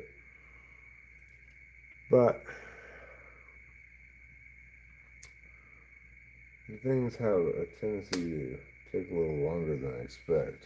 Like the carpet cleaning. I did not expect it to be a full day. Like the whole day was devoted towards just the carpet cleaning, and I couldn't get anything else done. So first I had to move all the stuff out of the living room. I had to do all the carpet cleaning, which was difficult because the carpet was absolutely filthy. So it was very slow going. And then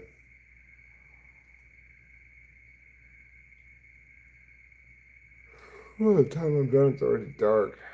And I gotta move all the stuff back in.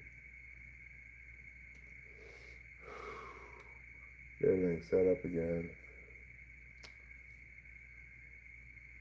So whatever else I thought I might get done today, I'm not getting done that. I was hoping maybe I'd get a little bit more pond removal done. But I'm just gonna end up buying a sledgehammer. Even though I don't want to spend $60 on a sledgehammer they're gonna use one time and then just leave there. But it is such a challenge taking that thing out with a pickaxe that I'm just gonna have to buy a sledgehammer.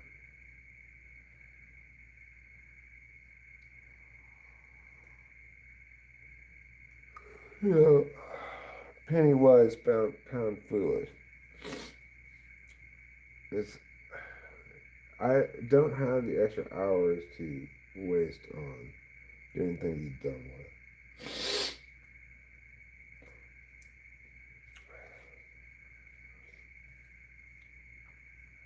I should have gotten the sledgehammer at the very beginning of this process of taking the pond out.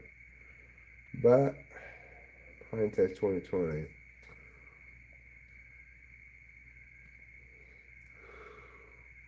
And that's one of the things I remind myself of periodically.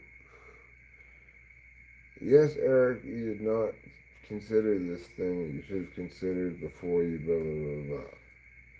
But you can't think of everything.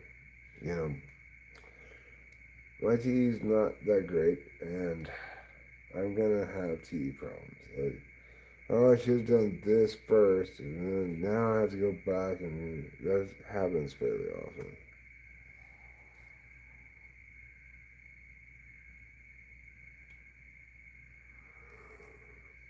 It's like earlier, like, oh God, Eric, why did you separate things that go together? Like, um, why did you put the keyboard someplace other than with the computer? Now I have to find it. Well, I mean, take it easy on yourself, dude. You have to move everything out, and things are going to. This whole process, things are. You're not going to be able to keep track of things very well. Everything's in a different place,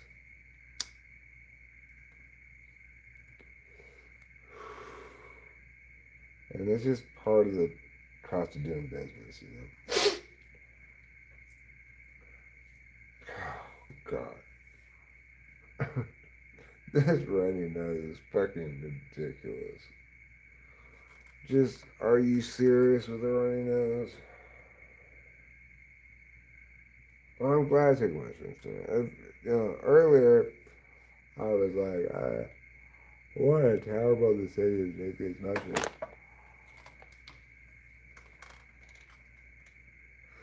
Well, now I'm really glad I took them, actually.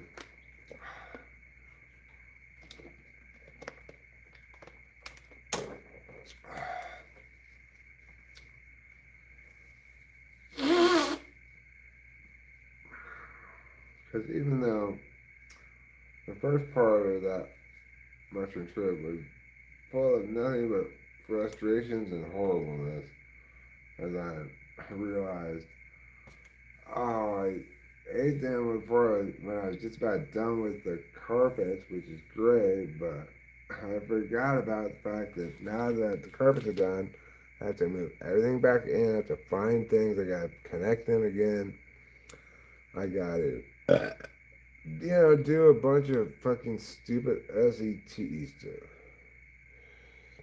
So it was very frustrating. Just it's the last thing I want to be dealing with when I'm on mushroom. But once I got that all put back inside, then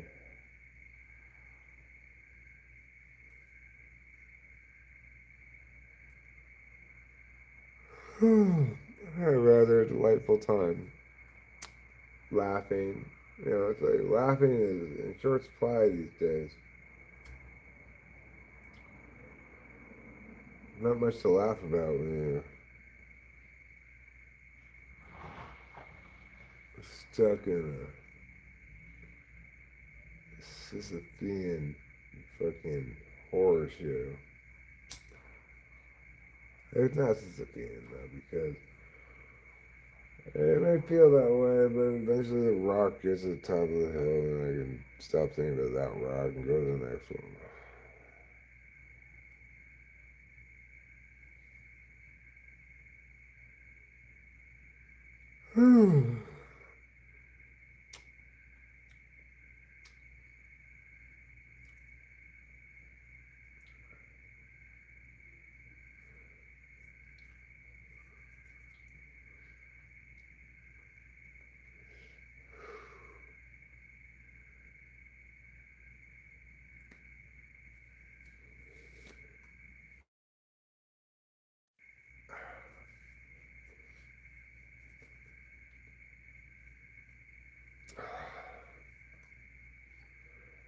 Fuck you with the runny nose!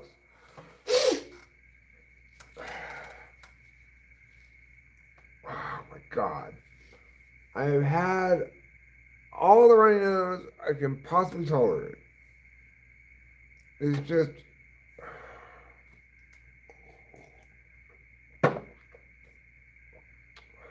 How much fucking snot could possibly be in me?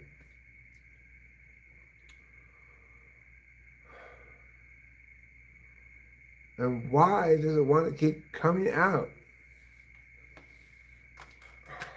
Oh boy. You know what I have not done in a long fucking time? I have not pulled a long rip, and I don't even remember the last time I pulled a long rip. It was a long time ago, like maybe this morning.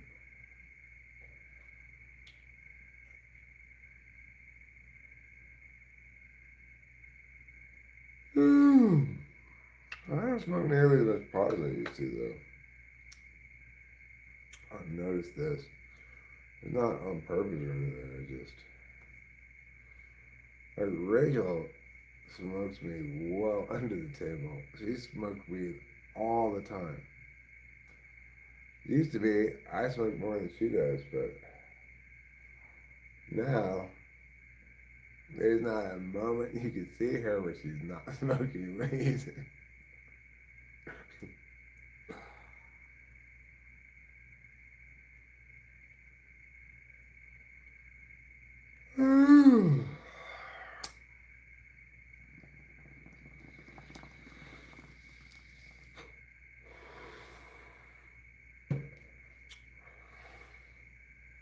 Another kind of weird thing is how my relationship with Adderall is changing too.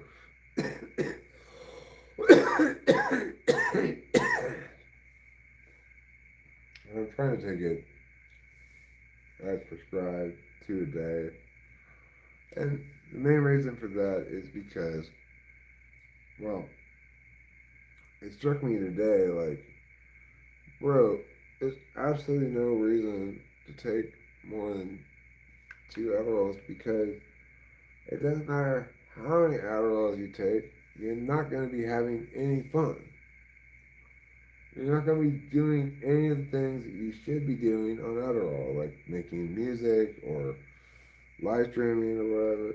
You're just going to be doing all this fucking stupid shit you've been doing for months. So why bother taking more Adderall?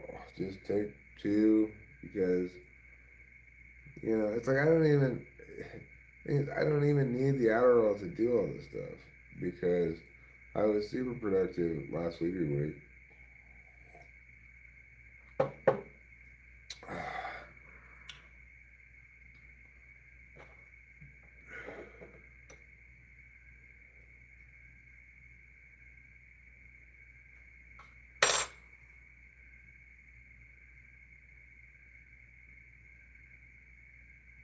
I don't really like getting super thwacked out anymore either. 2 Adderalls is the right amount because third one it just makes me more like gacky.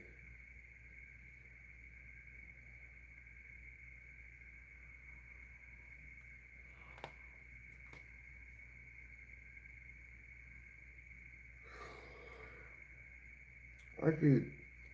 The thing is, like,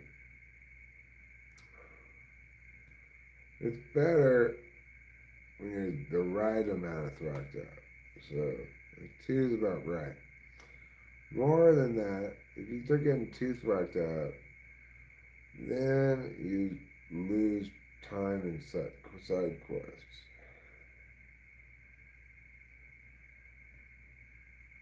Like, oh my god, I just spent the last 2 hours tweaking out about this stupid shit.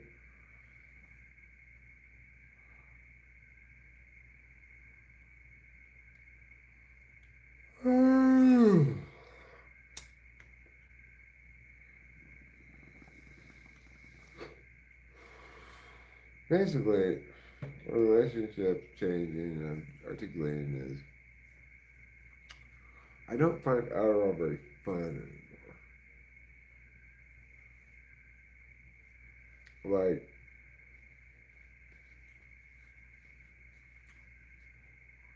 it's cool up to a point,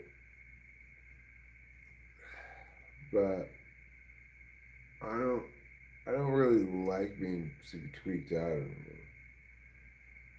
I used to like it a lot.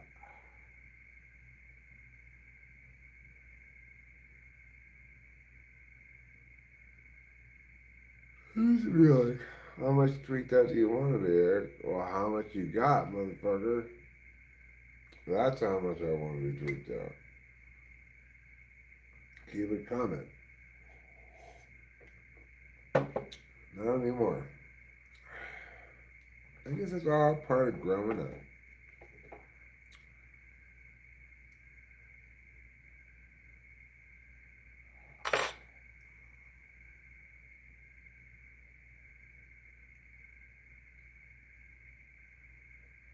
Don't get me wrong. I'm sure if somebody handed me a meth pipe, I would hit the shit out of that. I'm not gonna lie, that probably would occur. But I'd probably be like, I wish I hadn't done that. I don't like doing this smart time. I'm gonna go masturbate.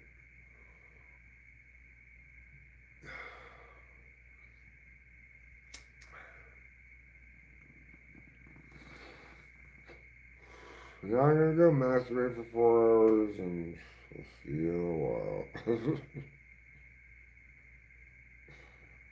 Wow. Sometimes though, I gotta think to myself, just roll one out quick, dude. Do not get caught up spending a lot of time doing this. This should not take very long. Just get it out of your body and then you move on with your business.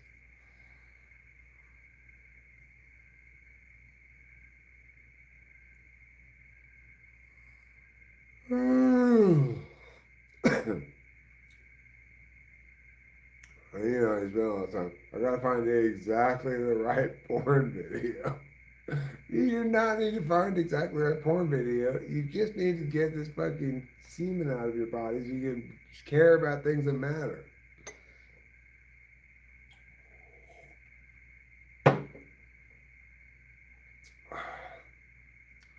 Yeah, yeah, all these different tabs open. For all the ones that look potentially interesting. It's ridiculous.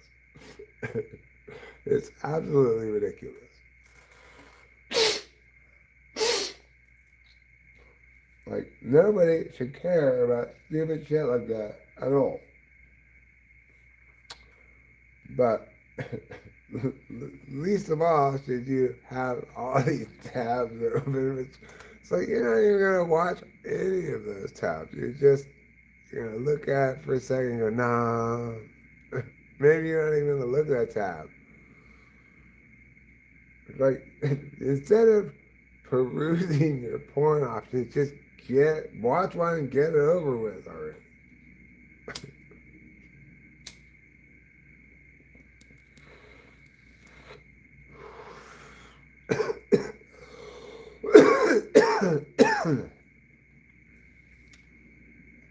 Amphetamines.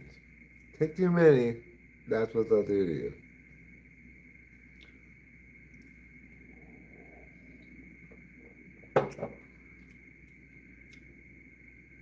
It's like, believe me, I don't care what you got going on, you do not need to spend 3 hours masturbating.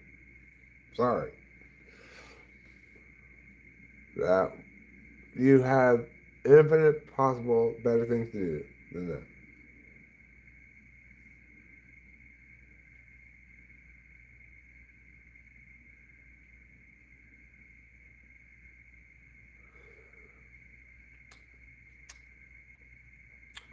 Speed.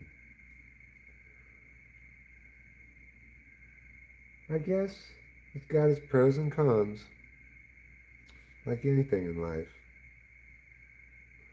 Like most things in life, speed will make you masturbate for hours. Well, maybe that's not like most things in life.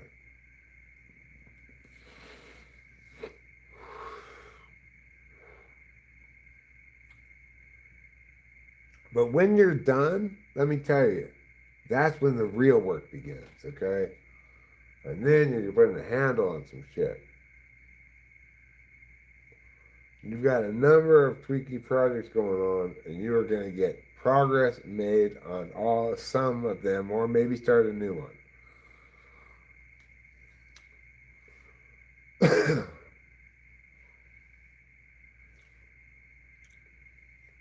So yes, there's that little hiccup getting to the starting line, but now we're here at the starting line, and we're good to go.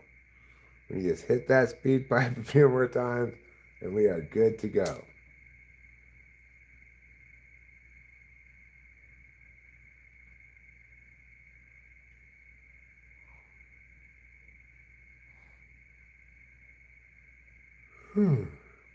Yeah, you know, it's definitely the case that well, I'm not one to have good relationships with my past at all. Like, I just if it's something pleasant and it's gonna make me sad that it's gone. But almost all the things are terrible.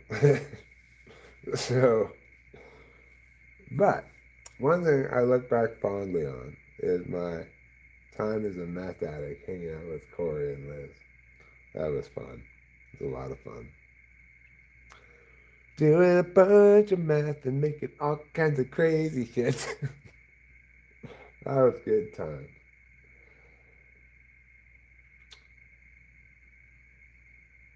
Probably most reform tweakers don't look back at their meth time with a lot of fondness, but I definitely do. We had a lot of fun and we made a lot of crazy shit. We were always up to something.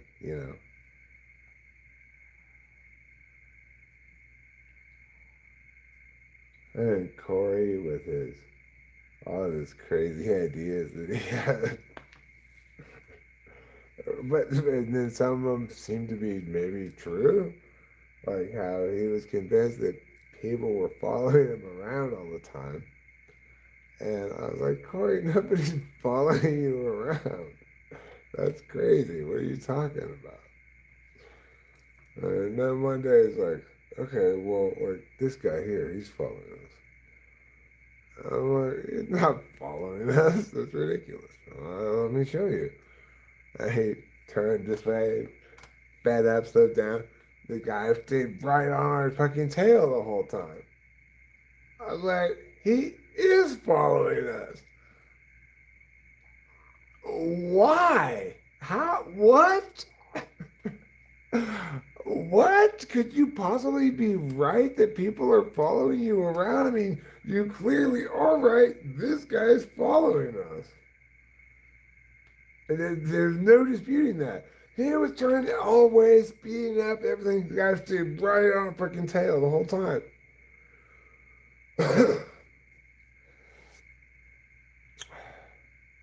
And it was just some regular looking guy in a regular old looking car.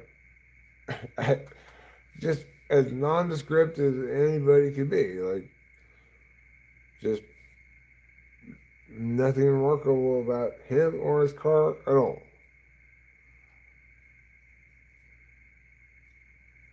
So I still have no good answer for what was going on there at all. I have no good explanation for it. And I mean, just based on the evidence, I gotta say that Corey was right. People were following him around, I guess. Why would they be doing that? I have no idea. Why would anybody follow anybody around at all? Like, what are they gathering information on him or something? Or, I,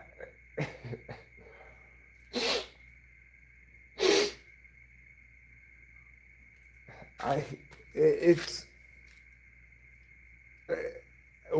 like, help me out here. What could possibly have been happening there? Why would anybody follow him around? Like, I don't know. You see them all over the place. They're like, we were at dinner the other day. They were at the table next to us. I'm like, dude, people are not following you around. They're not at the table next to you or whatever.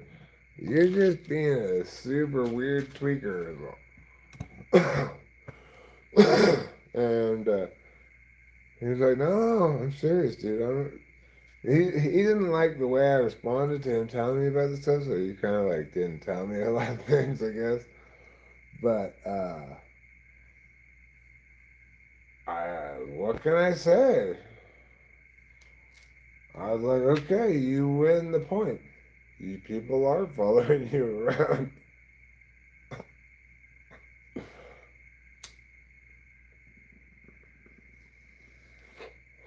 I was wrong. I was telling you people are not following you around. Clearly, I was wrong.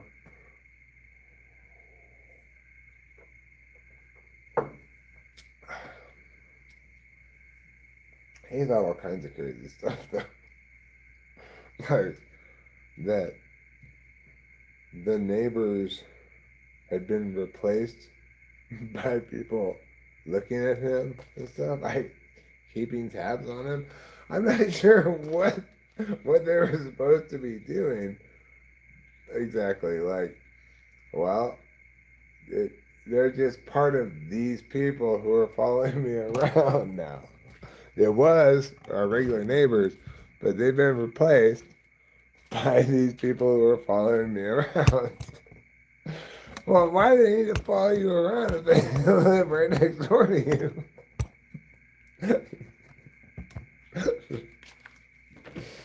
I guess his point was that they were trying to like intimidate him or something, or bother him, make him think he's crazy, other things like that, right? But why?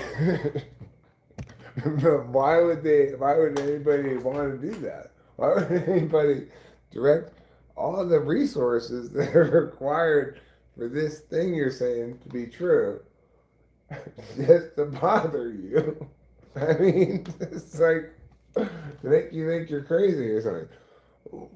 Who in the world would spend all this time and money and manpower? And he's like, oh no, they've got a big team of people. Like, they try to make it so that you don't see the same person too often. Well, at this point, I gotta say, Corey, again, who would spend all these resources on making you think you're crazy? Why would they do that? There's no good answer to that question that I can think of. I mean, I guess the best answer would be something like, no, the CIA runs these illegal domestic operations or something to test out how certain things play out or whatever, and they purposely pick people who are like meth addicts because how perfect, like to make them think that they're crazy. It's not completely inconceivable, but uh, well, I mean, somebody was following us around, so they weren't following me around. They were following him around. So, yeah,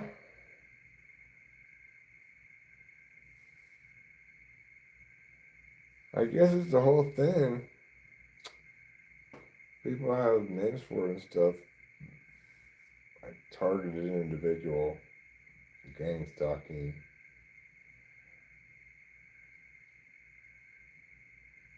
But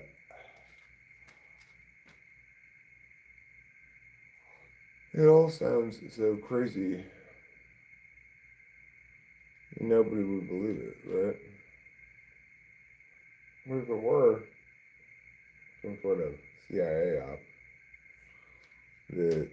As they've done plenty of times in the past on domestic population. That's kind of believable, I guess. It's certainly not, I wouldn't put it past them.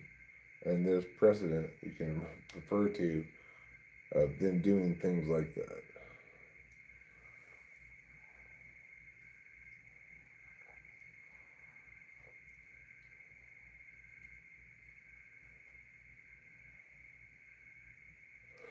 It's not like the CIA prides itself on their legitimacy or adherence to rule of law, right? And in fact, they pride themselves on the exact opposite. Their motto is something like we go where others can't and do what others can't, or something like that.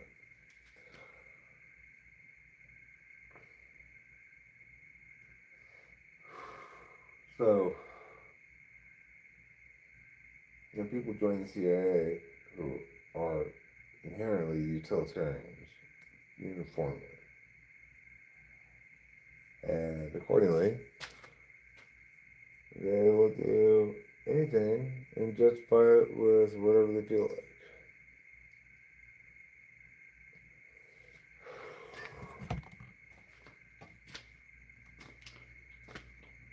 It's like, I don't think the mask of utilitarian stays on very long before they're just like, well, we're going to do what we feel like and justify it however the fuck we want.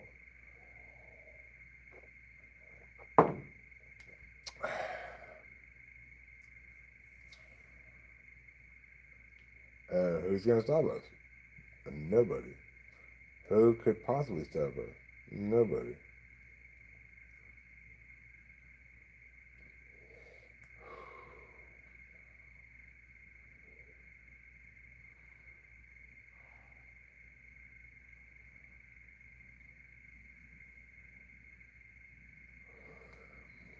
Things like Congress going like, hey, CIA, we hear you're up to some stuff.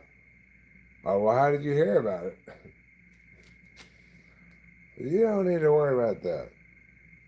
Well, whatever you think we're up to, doesn't matter with national security. So if you know about it, you should be in jail.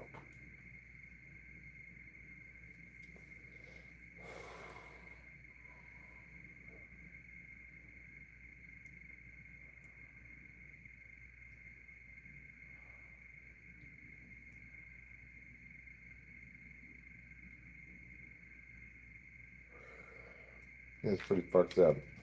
The only thing that we can put any like hope in at all is that hopefully these people are doing at least what they think is in the best interest of the country.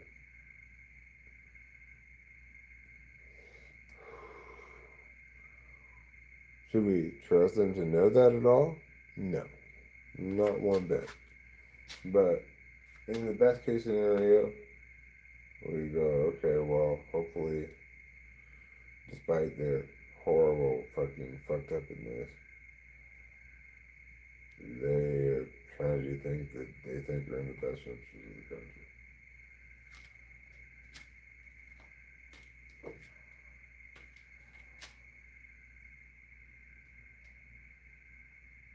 Obviously, you shouldn't trust utilitarians with anything at all. Because there's nothing more inherently untrustworthy than somebody saying we should do illegitimate things because of my predicted impacts.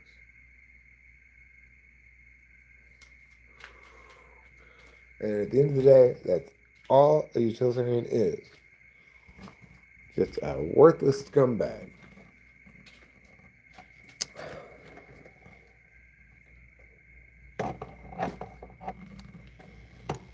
And we should all condemn them whenever we encounter them in life for their evil, evil ways. Because that's not even a normative framework. A normative framework does certain things. What that is an attempt to avoid a normative calculus.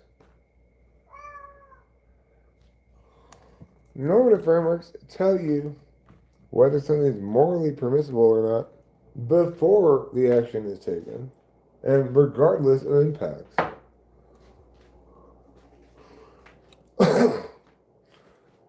A normative calculus does not rely on anybody's predictions to come true, right?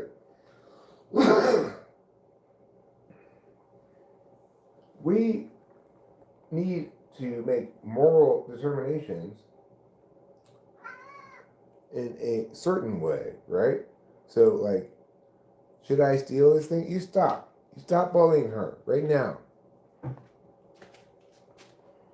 God, what a horrible cat.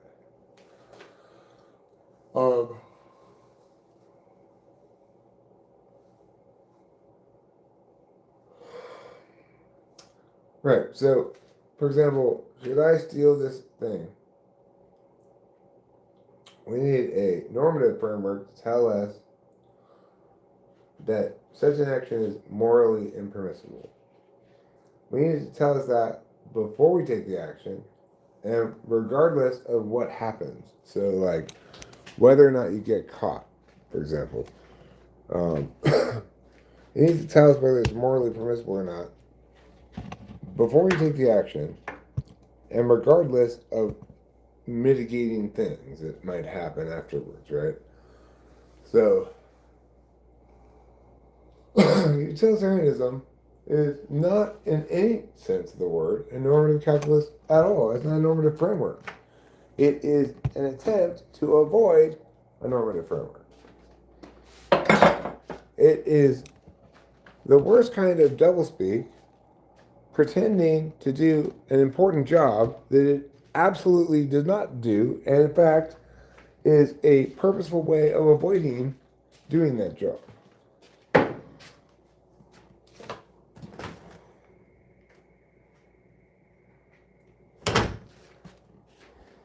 It is evil in its worst form. Rachel, I'm going to bring you something.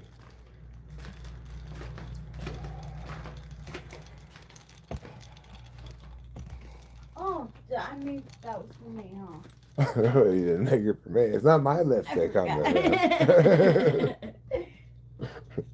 You're so funny. Thanks, darling. I love you. I love you too. You know what's not funny? Utilitarianism. No, it's not to go back on subject. Nothing funny about utilitarianism at all. Because what's the opposite of funny? Evil. And that's what utilitarianism is.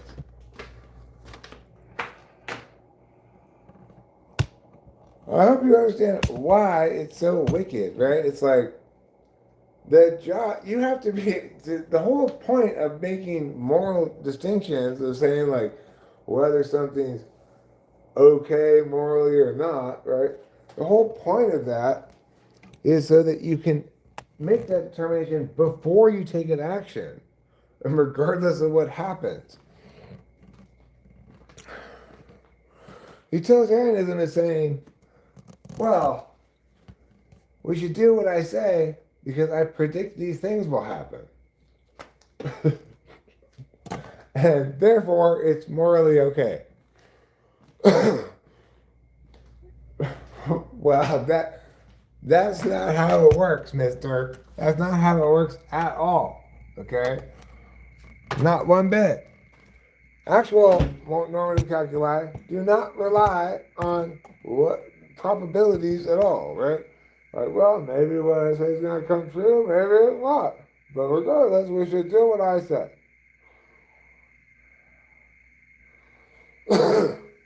No, it's definitely going to come true. Okay, well, you can be as confident as you want that what you say is going to happen is going to come true. But that doesn't mean it will. And regardless, it's a second order question, right? Like, what are the impacts? It's second in the order of questions. First order question is this prescribed thing legitimate? Is this thing that's being advocated for legitimate? So I advocate that we should steal this guy's car because of all these benefits for us and no harm to him because he's got insurance. Okay, well, the thing is, talking about the benefits, harms, whatever, you glossed over the first thing, the stop sign, which is it morally permissible, this action we're taking? And it's not morally permissible for a variety of reasons I could easily enough articulate. So the thing is, the first question is it legitimate? If it's not legitimate, then it doesn't matter what your impacts are. Because we don't get to the second question because the first question has been answered in the negation, right?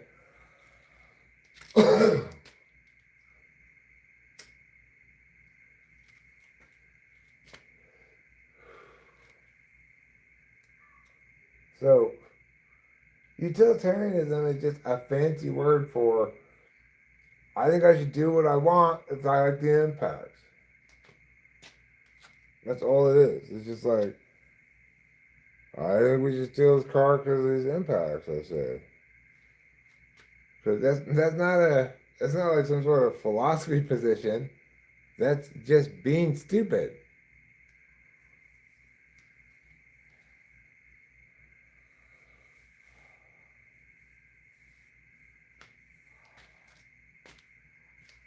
If a what does that say?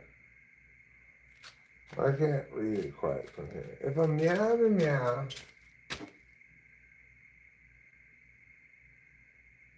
if meow, meow, I can't read that at all. Oh, I have some glasses right here. Maybe I could read it on the phone. There's an option. These aren't my best glasses, but they'll do.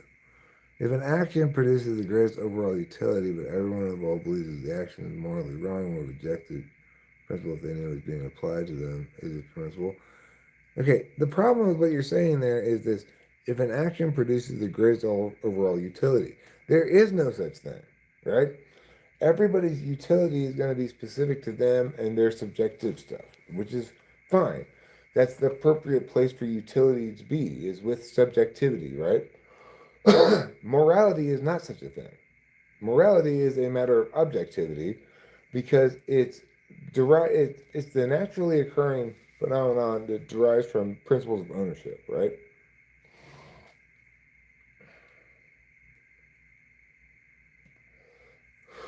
So this attempt to philosophize what's fundamentally garbage always starts with this premise of greatest good for greatest number. You don't get to know what that is. Nobody does, right?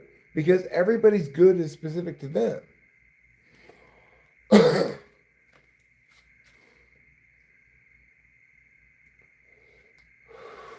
Yeah, but it's obvious that some things are better and some things are worse. It's not obvious, right? Like it's obvious that mandatory schooling is better than not. That's not obvious at all. I disagree with you entirely, right? So the thing is, because you will always have people disagree about what is the good in terms of its of impacts, measure utility, it's not a meaningful way to evaluate morality at all because that needs to be universal, right?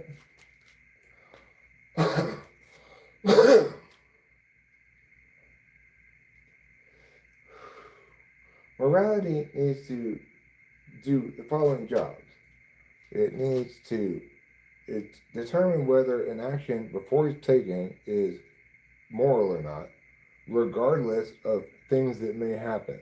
So, like in my example, stealing from a store, the moral calculus that has to be made regardless of whether you get caught.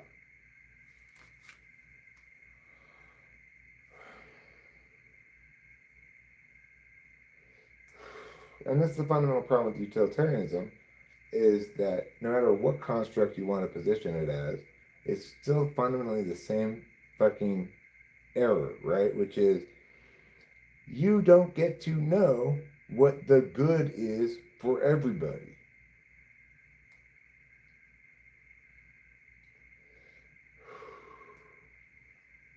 And there's never going to be consensus about what that is. People will always wildly disagree about that. And so if you're advocating some kind of utilitarianism, you're saying it doesn't matter what other people say or how much other people disagree with me. What I say is the actual good for everybody, is the good that we're going to use to evaluate whether my illegitimate action should be okay or not. It should never be okay. It's illegitimate at the outset.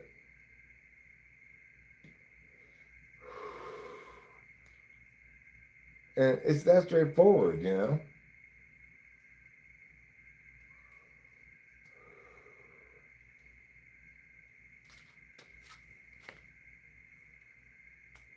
So it's sickening that people who are fundamentally saying, because I want to, therefore it's okay, um, have this fancy term utilitarianism. These are just babies who are saying, because I want to, that makes it okay. That's all it is. No, no, but it's not me that I want to. It's important for society or whatever other fucking garbage. It's fundamentally because I want to, that makes it okay.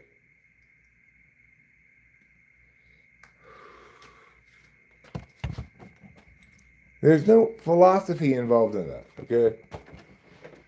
There's no there's no like positing hypotheticals or whatever to understand it better.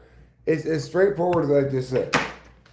There's nothing more complicated than that. Because I want to, that makes it okay.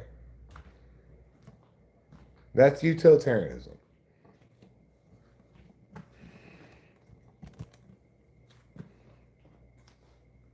And we'd be foolhardy to credit it with anything more than that.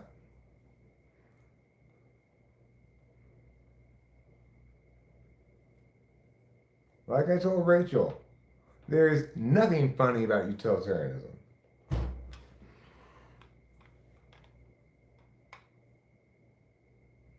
The objective principle we have are duties that can be universalized based on ownership, right? So we have universal negative duties that preclude a person from trespassing upon another, right?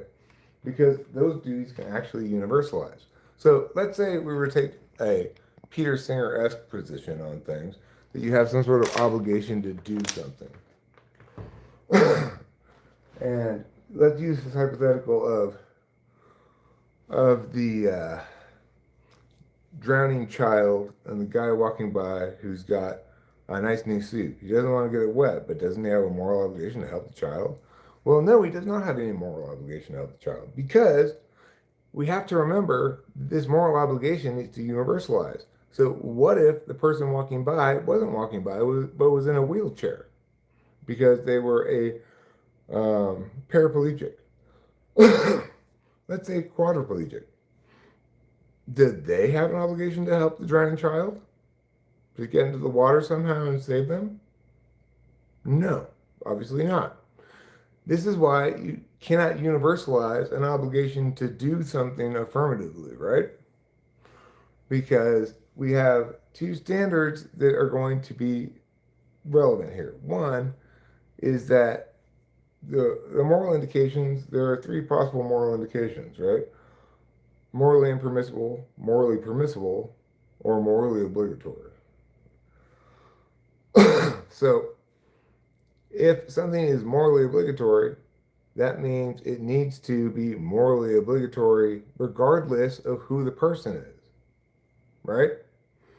So, like, I am morally obligated to uh, pay for my food at the restaurant after I'm done eating it because the alternative would be a trespass against their ownership, right? It doesn't matter whether I'm in a wheelchair, who I am, in any sense of the word, that moral obligation universalizes, right? So we have to understand then that moral obligations that do universalize, they come from moral prohibitions against trespass, right? Then that's not the case with the drowning child. So remembering then that the job of a normative framework is to set certain statuses, okay? And that the requirement is that those things universalize. That it does not matter circumstances, person, blah, blah, blah. It's always going to be true. And so accordingly, we cannot use any utility in these calculi because utility are subjective. They do not universalize and they don't provide meaningful information regarding the statuses that we need to assign.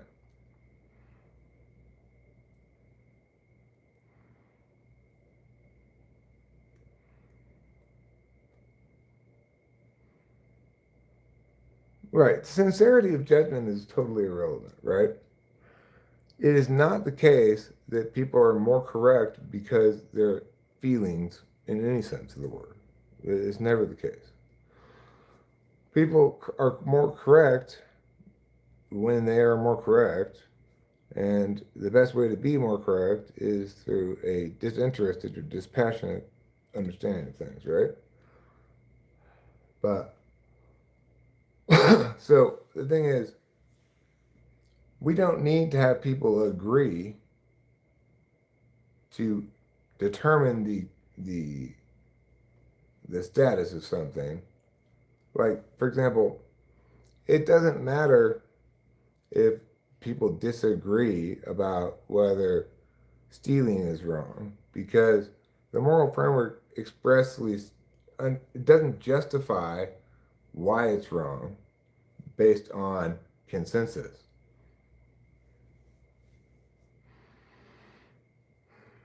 So, like, this whole thing I've been saying here about utilitarianism, normative frameworks, etc., is absolutely stunningly correct gold. Every word of it. And of course, it's somewhat a reflection on the world, I guess, but somewhat a reflection on my poor YouTubing skills. Only 4 people are here to hear this. And the people who are hearing this probably are, well, if they're utilitarian minded, then they're not going to be pleased with what I'm saying. Regardless, I think I might cut this into a video and make it a video just titled like "Why Utilitarianism is Wrong and Evil." So it's like the problem with Peter Singer's obligation to help is that it doesn't universalize at all, right? Like help distant others who are less fortunate than me. Well, how am I supposed to determine whether they're less fortunate than me?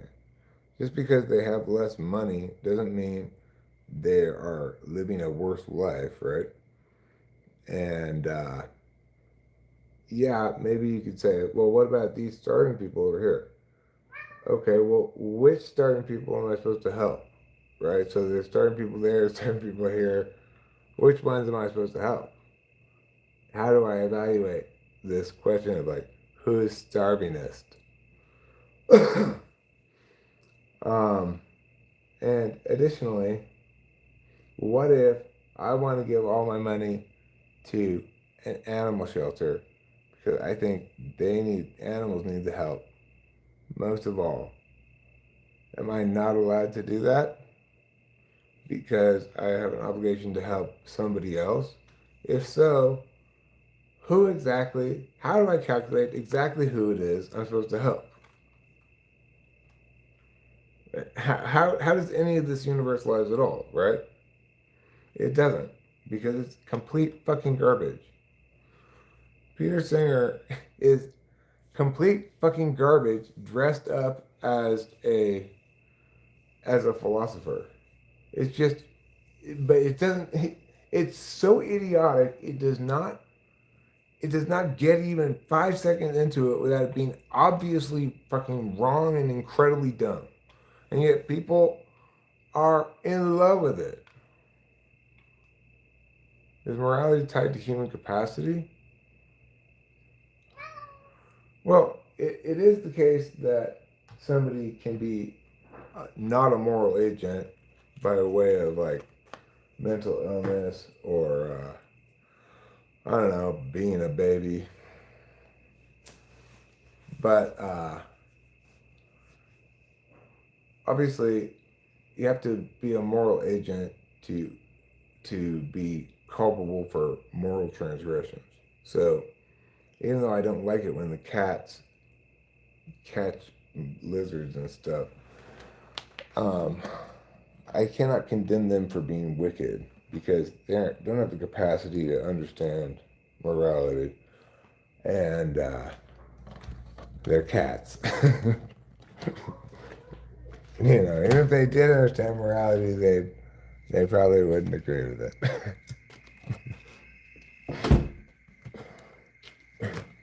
So the point is, they're not moral agents and cannot be held accountable for their wrongdoings, despite what the Catholic Church tried to say in the Middle Ages. I gotta get a beverage. I'll be right back.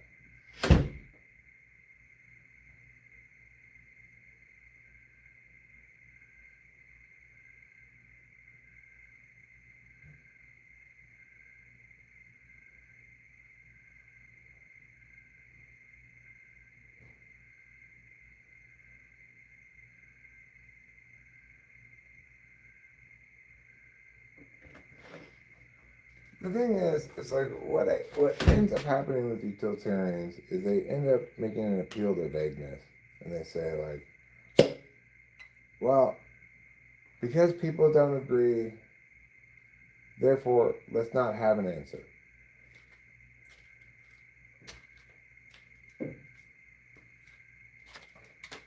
Sorry, but there is an answer. It's very clear,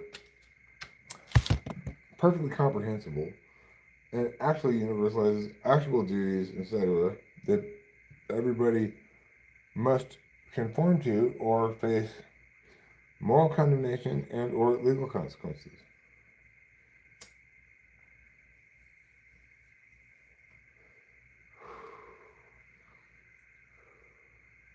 The fact is, most people absolutely agree with the practicalities of this moral framework, regardless of whether they know anything about it at all. They agree with and live in accordance with it almost universally. And when they don't, it's either a crime or like cheating on somebody, morally impermissible by the very non-romantic vehicle of breach of contract, but still morally impermissible.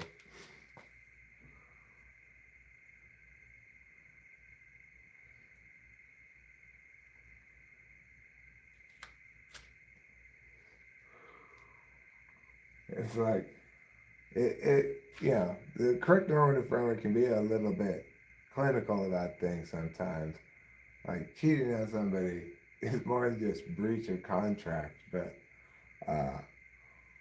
in terms of the moral calculus, it's not. It's just that's why it's wrong.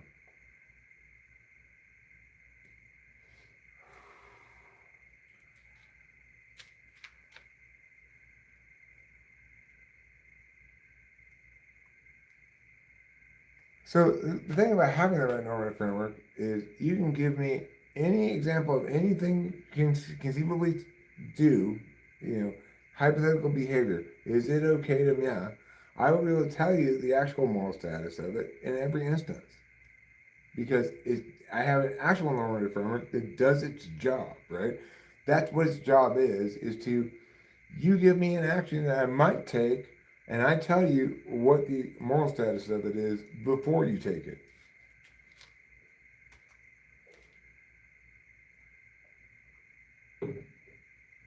So, because it's the actual normative framework, no matter what you present to me, I will be able to tell you the status and also exactly why. And it will have nothing to do with any subjective matters.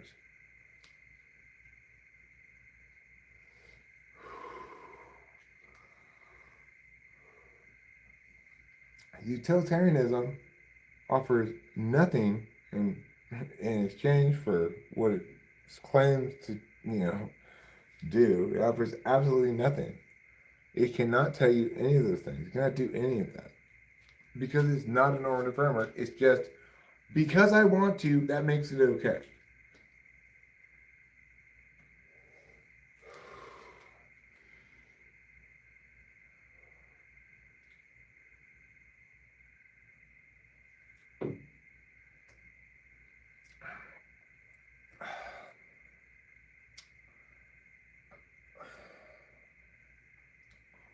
This is the absolute, indisputable truth on the matter. There is no other alternative meanings about it.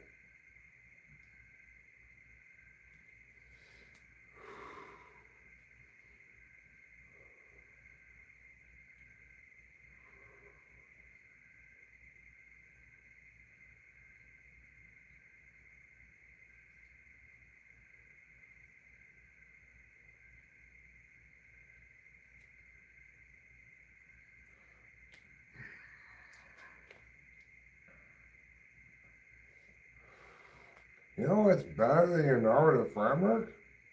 What? Nothing. Not having anything. That's better. Then you just do what you want.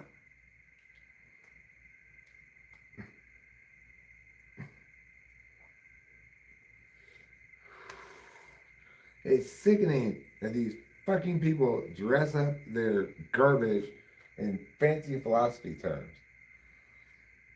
They just say what they actually mean, which is because I want to, that makes it okay.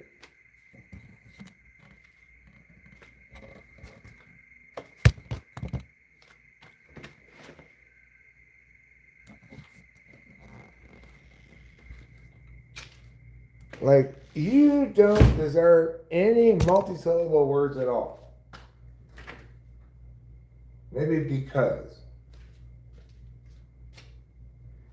And okay. Because I want to, that makes it okay. Because has two syllables, okay has two syllables, I'm going to go ahead and give those ones a pass. But other than that, you get no multisyllable words at all. Because you're not saying anything that deserves any such treatment whatsoever.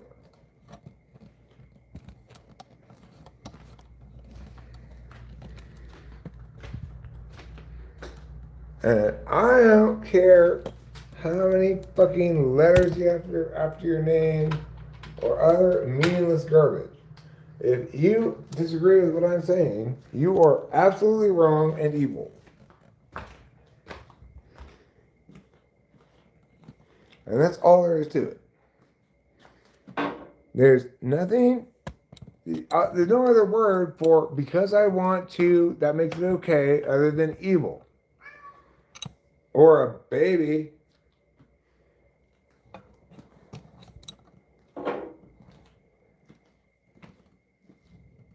I'm hoping the giggles come back. Well, who can laugh about utilitarianism? It's the mask behind which all great evils in the world have ever committed have been wearing. In every instance. They've been wearing, justifying whatever the fuck they want to do with some pretended impacts. Go, kitty, eat. Want more food? He doesn't like it when his plate has too little food on it. Like, that's not enough food for him. He wants the plate to have an ample supply. I have to open this new bag.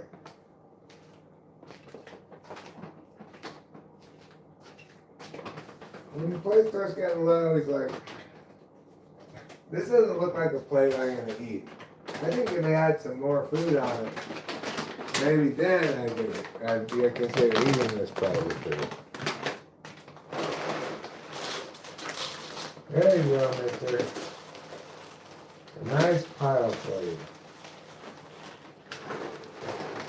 You think like, that's way too much food for, no, not for him. He eats like a horse. Horses presumably eat a lot. I don't know this from experience, but I trust the idiom.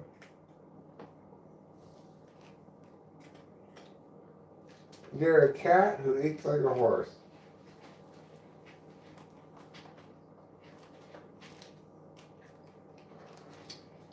A horse that's on appetite increasing drugs. Like, it seems like I just watched you eat a second ago, but obviously I didn't watch you enough.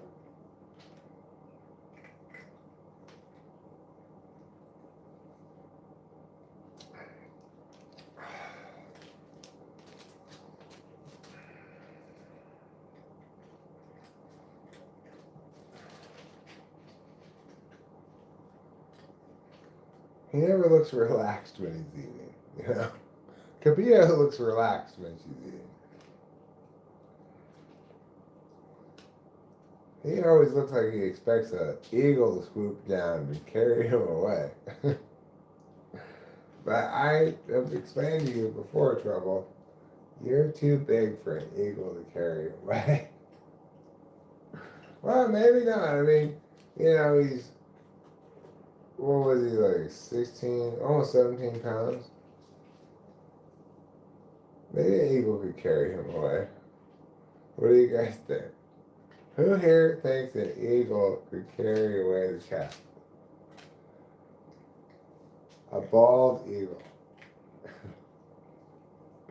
If a bald eagle carried him away, it would be such a mix of emotions. I'd feel sad, I'd feel patriotic. I'd have to salute the eagle and carry my cat away. But like, more power to you, bald eagle. Sorry, Trouble. You know what's crazy is I actually talked about this possibility on a live stream one time. And now, here I am watching you being carried away by a bald eagle. Well, you lived a good life, and now you'll feed the bald eagle children.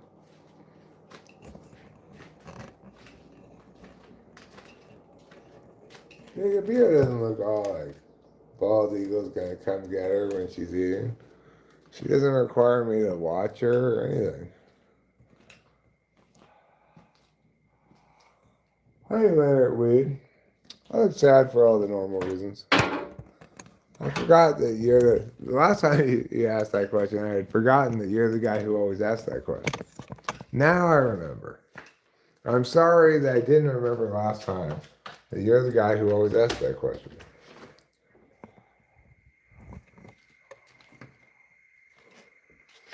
Well, I think I'm gonna go pee out here. It doesn't often do at night. There's a drain here. So like, this is a general water drain. It's a good sized drain. It's good for when it rains. Water goes in there. You know, it does drain stuff. It does the usual drain stuff mostly. One thing I have to give this drain credit for is it's not a utilitarian. It doesn't do its drain stuff because it predicts those impacts are going to be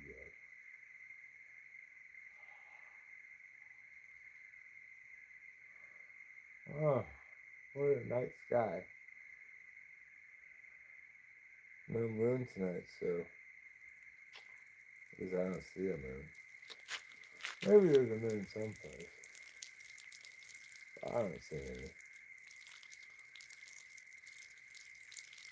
I turn off the lights from the house. I close the shutters. Then I could really get a better view of the stars. And they are certainly lovely. You really get real darkness here.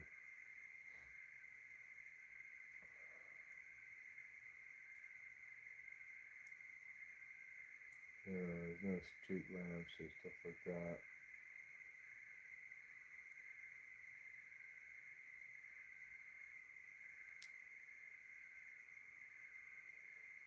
And it's great. It's lovely.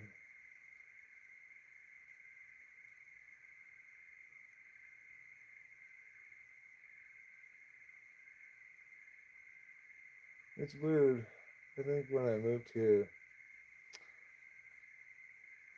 I was under the impression that I liked stuff that were like fond memories from childhood. It was really stuff that my dad liked. Like looking at the night sky. He was really into. When we went to Mammoth, it was nice and dark. You'd be able to see the stars and stuff. He was really into that.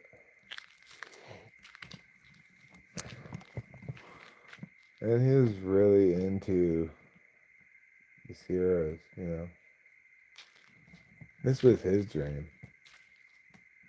It's weird that I thought it was mine. This was his dream. That he did not live because of Delilah. He and my mom would have been gone to the Sierras, except that I went and had Delilah. So they wanted to stay local for their granddaughter, and they were incredibly involved in raising her. They took her all kinds of places, did all kinds of things. I mean, my parents with no introverted intuition.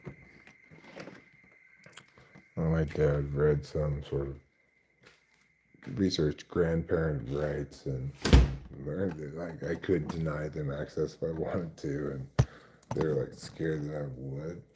I was like,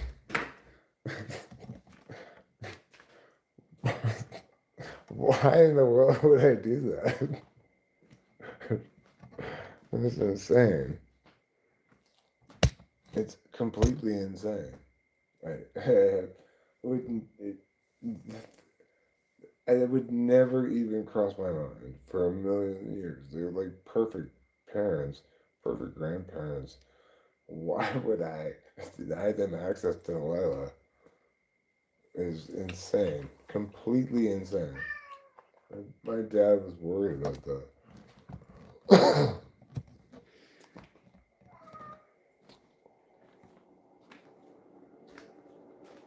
I don't want to watch you eat again, for fuck's sake. I watch you eat plenty. I just mindlessly obey your meows. I'm not watching you eat. Oh, now you want me to let you outside. Okay.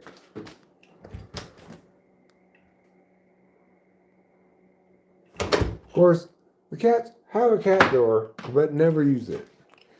They're just insist on they're a doorman. The only time they use it is when we're asleep.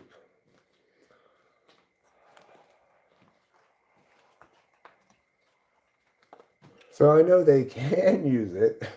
They just prefer not to.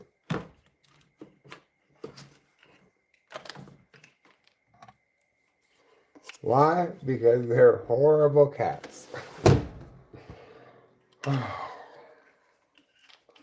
There's no other explanation for it.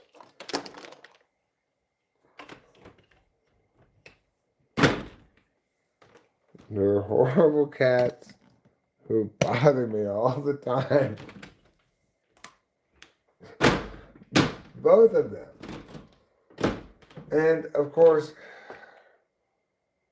because of their difficult relationship with each other, I always have to like, okay, Capio, come here because trouble will give you any other place to sit. Oh, it's horrible. Man, it's like, I'm just doing whatever, and then I notice that this freaking trouble's right at my feet, and like Capio's sitting right there. It's just, oh, you cats, get away!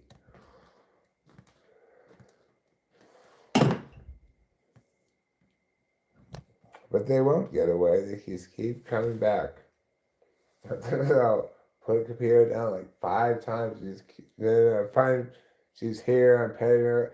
Like, wait a second. I put you down like 5 times already. How are you here again?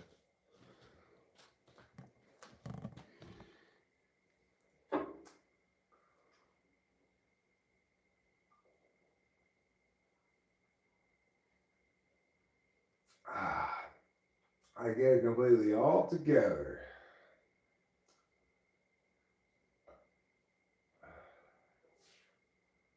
Hi, Despondency. Normally, I'm much more engaged with the chat, but I am coming down pretty much all the way now on mushrooms tonight. Well, obviously not quite that much down because I did go on this very long conversation about utilitarianism without looking at the chat at all. Normally, if I'm not on mushrooms, I engage with the chat continually and pay attention to what everybody says. But since I'm on mushrooms, I've not been reading the chat at all. Is morality tied to human capacity? I already answered that. Jeez Louise. I'm hoping your giggles come back. Well,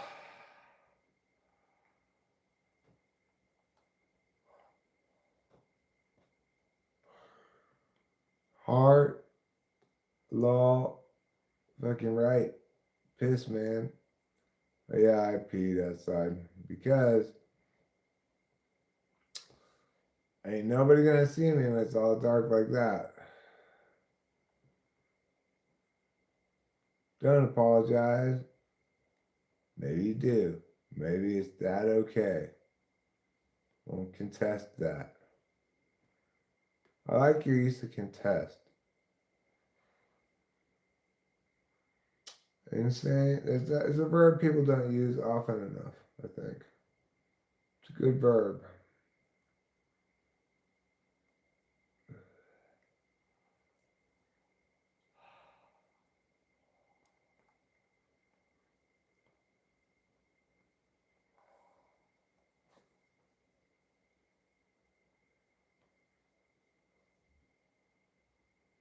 Well, I'm not an ESTP. Is that what you say? Yeah, I need to make this bigger. Hold on. I can do that with just a quick click of the thing. But I don't have to squint. Yeah, I'm not an ESTP, actually.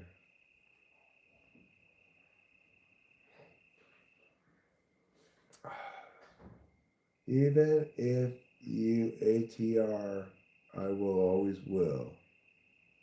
I don't care what you say, always fucking will. Oh, well, thanks. But just to inform you, I'm actually not an ESTP. Hi, Winston's mom. I was talking about you and hats earlier. Did I tell you I sold that hat that was too big for like $150? Pretty good, huh? I was commenting to people earlier saying, I don't know how she ever found out what size hat I wear, but literally every single hat she sends me fits perfectly, except for that one hat. And I was explaining how apparently Stetson has this line of hats that they say wear bigger, but they're really just what the size they say they are is just wrong.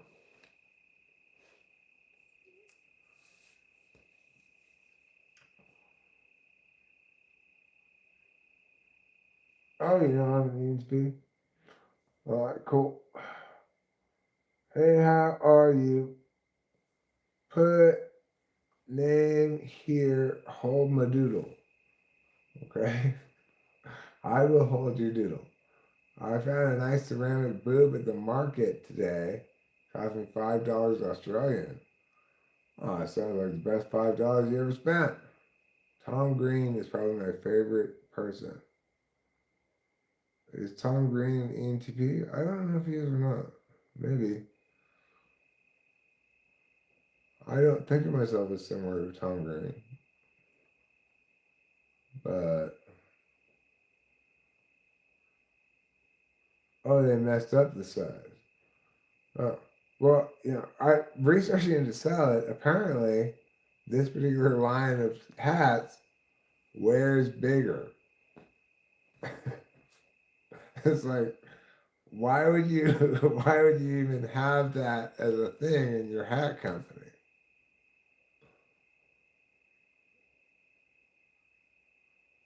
Yeah, well, I mean, personally, I absolutely hate Tom Green, but you know, maybe I am full of shit of you then. Maybe you are. I don't know. I'm not trying to critique. I'm just telling you personally, I don't like Tom Green. I think he's not funny at all and generally terrible.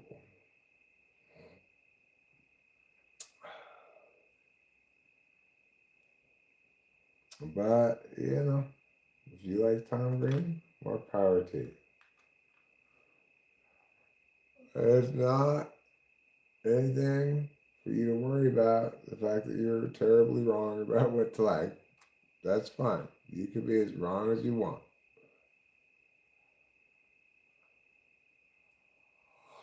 Like this guy driving down the road earlier.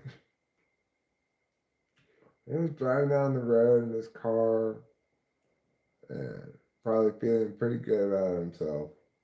I was kind of blasting this music, and the music was so unspeakably terrible. Like, I just, I could not conceive of what this guy was thinking. Like, clearly, he was feeling his oats or something, driving his car down the street, playing this incredibly terrible music. Wanted everybody to hear, like, hey, it's me. I'm listening to this incredibly terrible music. I or if you're gonna blast something, you're saying to people like, "This is me, right? This is who I am. I'm about this jam." But if you pick an absolutely incredibly terrible music, then you're really defeating the whole purpose. And nobody's going to be impressed by your horrible, horrible music at all. Just going to be like, why is that guy listening to this horrible new country song?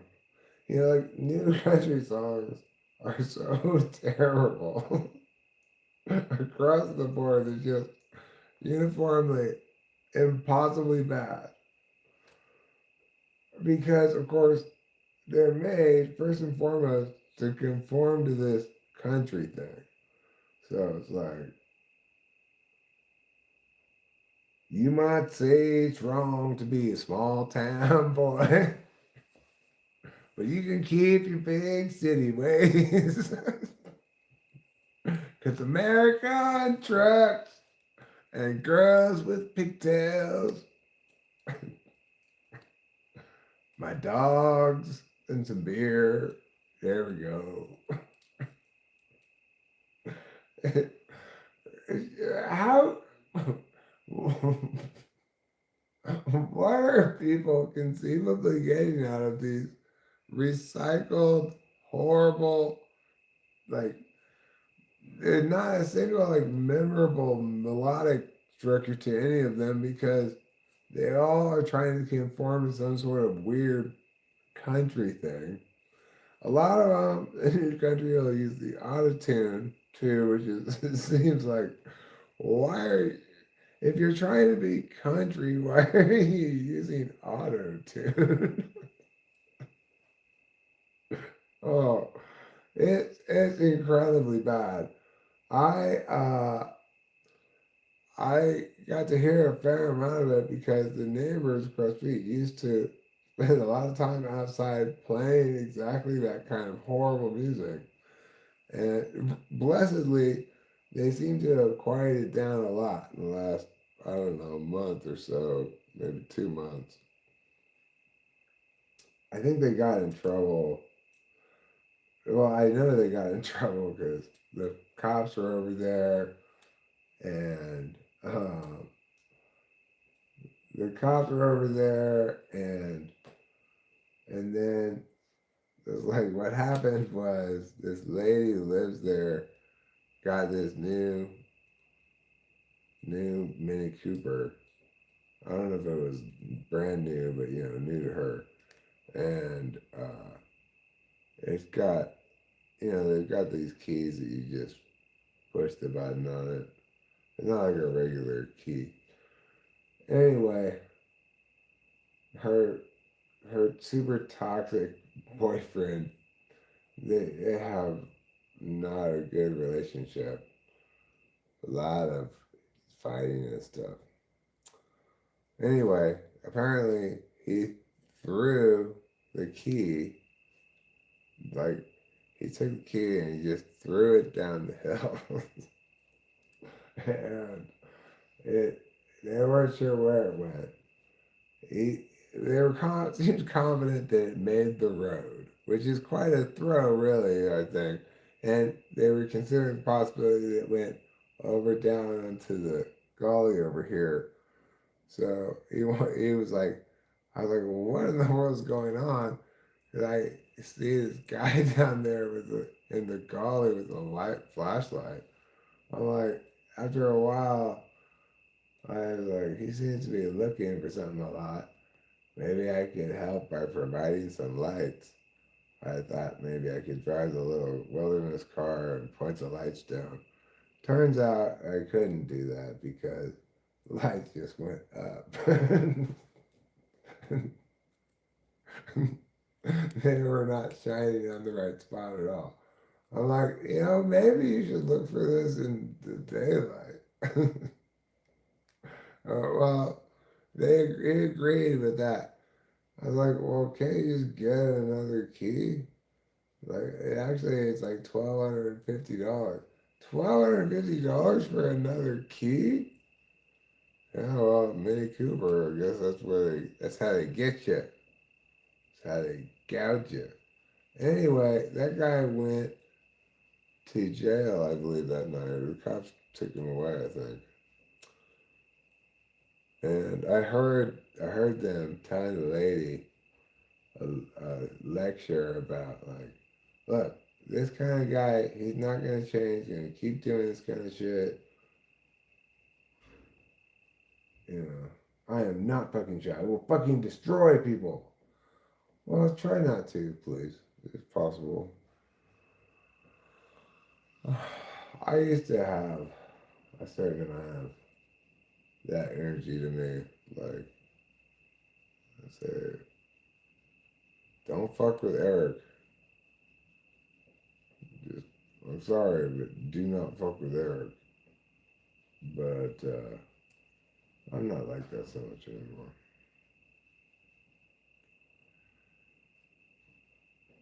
So anyway, I guess they found the key eventually because I've seen her driving the car. It seems to not have a back window now. Somehow their back window got broken out, I think. I'm an ESP, bro. We need people on this shit. On what shit? On the destroying people part? Well, there may be occasions where we need somebody to destroy people. But even then, we don't necessarily need them to be so enthusiastic about it.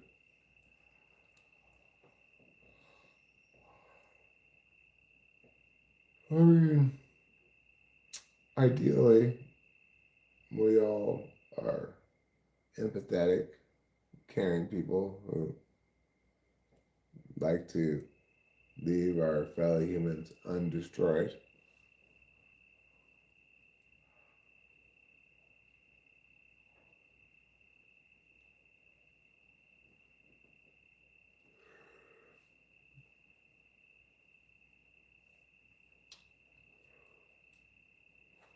But you probably don't have a job where destroying people is particularly called for either.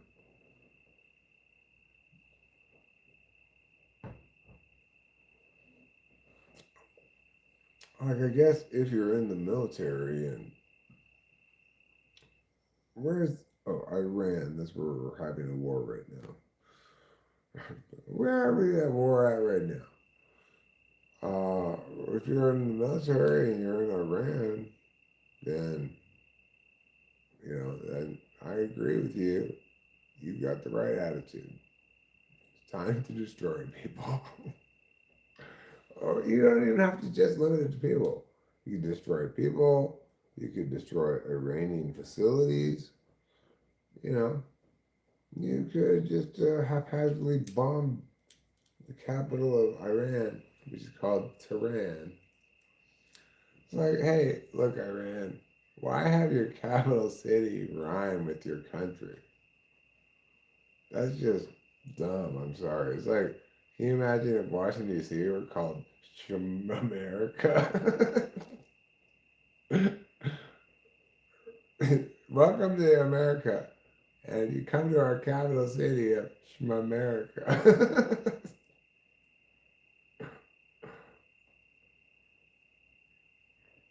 Oh, that's fine. You be as drunk as you want.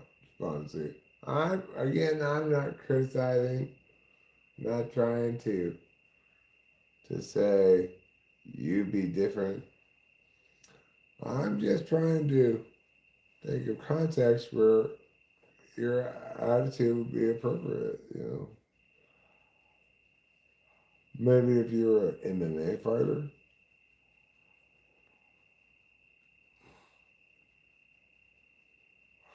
or maybe if you work for People Destroyers Incorporated. Do you have people you need to destroy? Call us today. At People Destroyers Incorporated, it's all we do.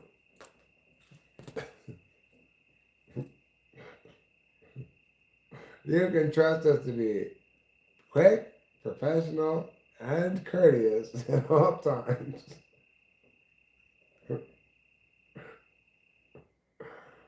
Weed over alcohol all day. You are 35 years old. Well, good for you. You work out every day. You must have some biceps. I work out every day too. I don't work out any day, actually.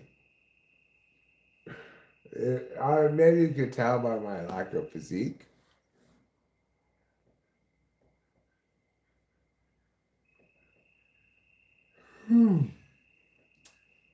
I do get a workout doing all this work around here.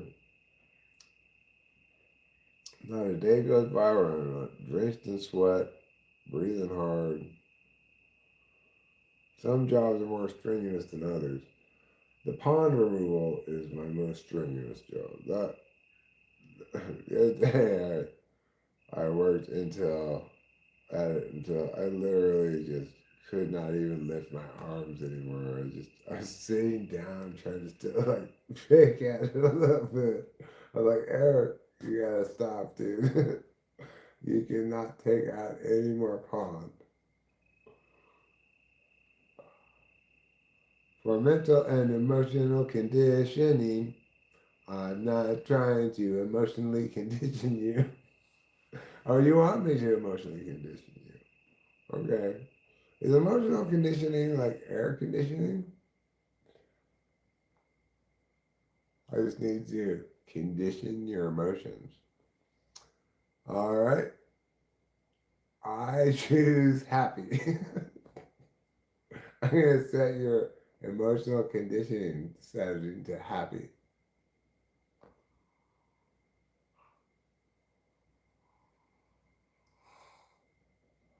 Well, I am feeling pretty happy right now, Alex. Feeling pretty okay about everything. I had my little tantrum earlier, and I don't blame myself for having a tantrum because I hate all of this stuff so much. But you know what? It's gonna be fine. I'm gonna get it all done. And that's all there is to it. I'm glad I took mushrooms today because it made me laugh. And the thing is, Laughter's in short supply around here these days. Short supply. I realized that when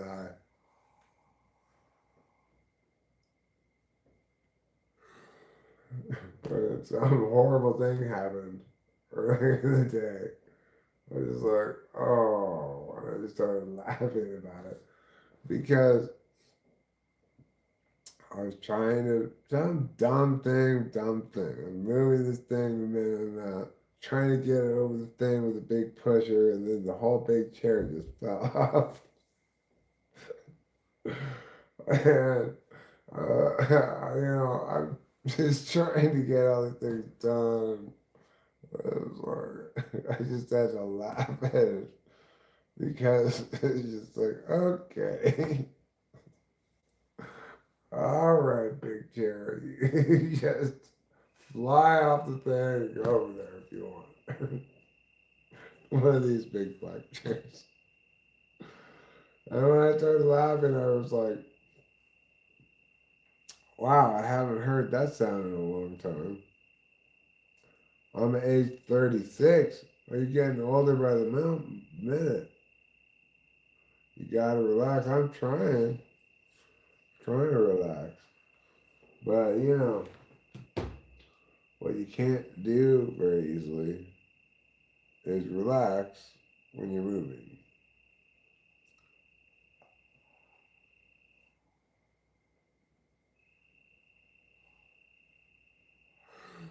Like, for example, I feel like I should probably plug my phone in. In the same universe, I have my plug right here, but not in this universe because I had to do all this carpet cleaning today.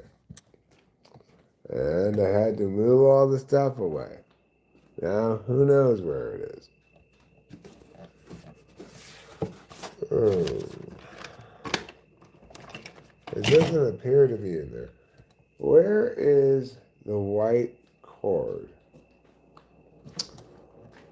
Wait a second. Oh, here it is. It's right here. I found it. That was easier than I feared.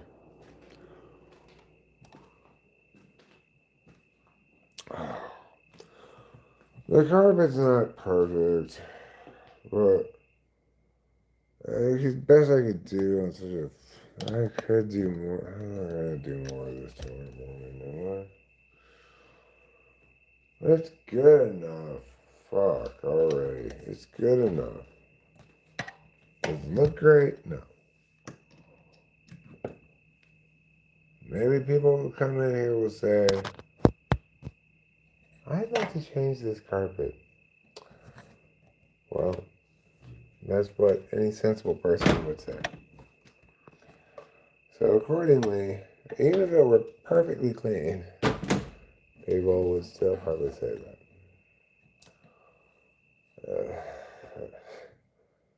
It doesn't look super clean, but the thing is, if you looked at how it looks before, it looks super clean by comparison.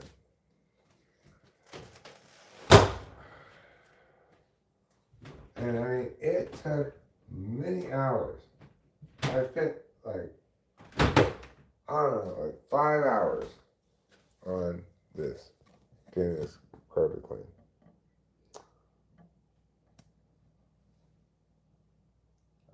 And the frustrating thing about it is,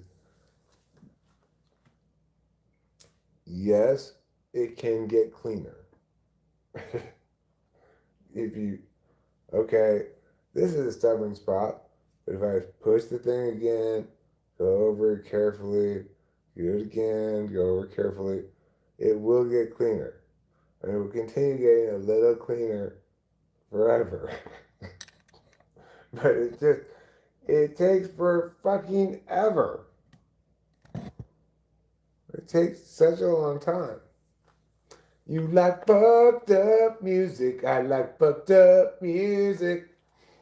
I'm gonna get my bong from outside and be right back.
It's cold outside. I'd say it's like 65 maybe. I was 1:13 in the morning. That's a good time. When I was outside, I tried to look at my watch. I could not read it. So, what's the point of having a watch you can't read?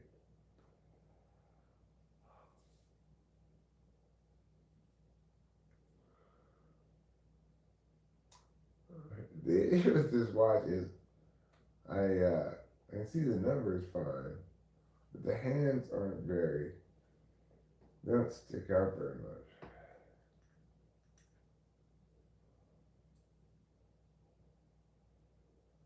much. Alright. You know, maybe if I smoke enough pot, my eyesight will improve. We need to hang out. Where are you at?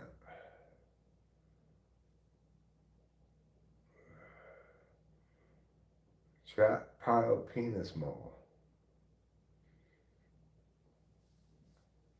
Well, congratulations.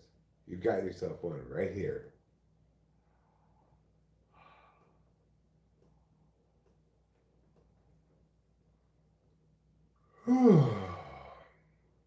One of the things that's going on right now is I don't have the good speakers here. I put them outside. Am I about to drill? Am I about to drill what? Am I about to drill for oil? Am I about to drill a tooth?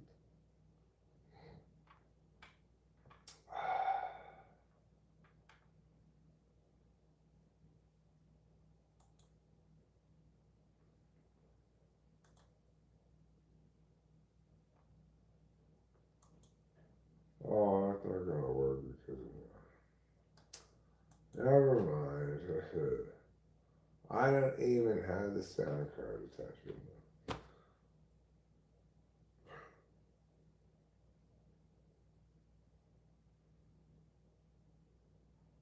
We're really in the end game here where I'm starting to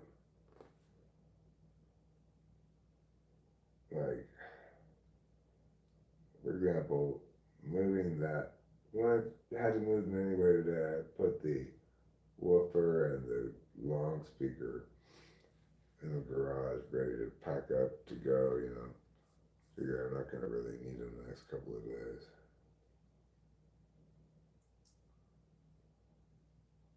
And I would clean up for his girlfriend. Well, you know, despondency, we're moving, so.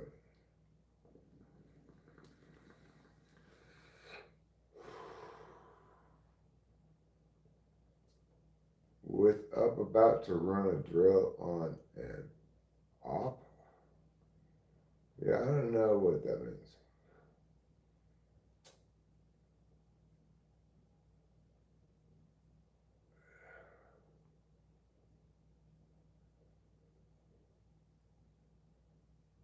I don't care who thinks anything at all. Good for you. Neither do we.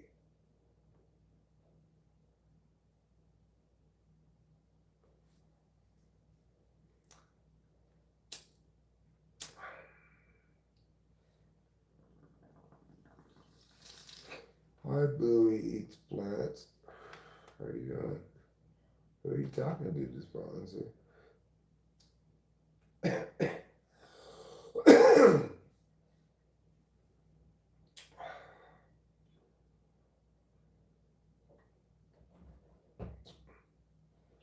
With a name like Despondency, I'm guessing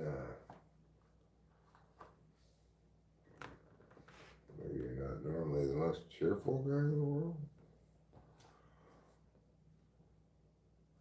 Is this a ongoing problem, or what did I do with my little spoon? How did I lose it? Didn't I just have it a second ago?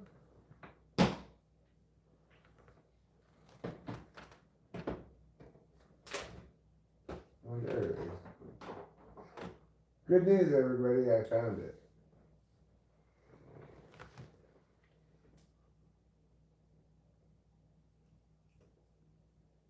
Most people in general. Alright, that's fine.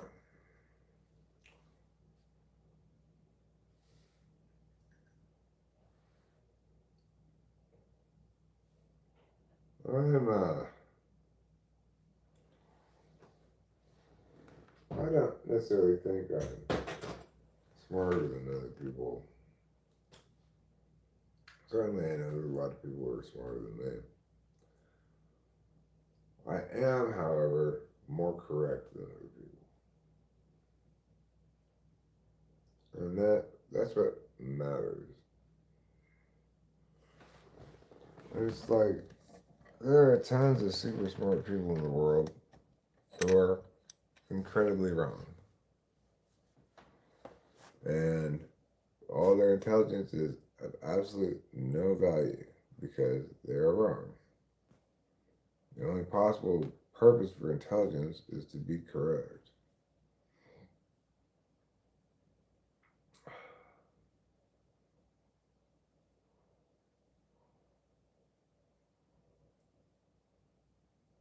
I don't, I don't judge you based on that. You know, judge me based on what? I always knew who I was. I don't think a great person either, dude. Well, you and I may both have self-worth issues, self-esteem stuff going on. It can be difficult to love oneself. And it can be difficult for a variety of reasons. It's a pretty important thing to at least attempt to do, though. You feel useless.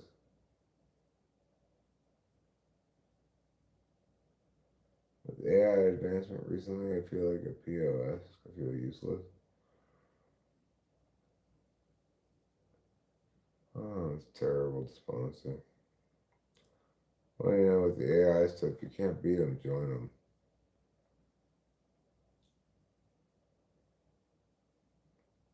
Whatever it is you feel like doing, AI can help you do it better.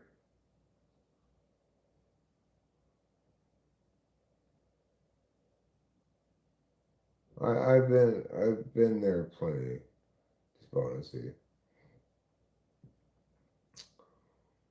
I'm kind of coming out of it now. I'm pretty well out of it now, but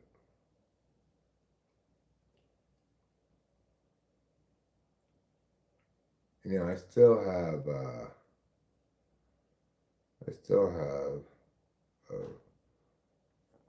bad habit of saying. I say it all the time. Say it more than you believe. Like, I don't know how many times I say it today. I say I hate myself. I wish I were dead.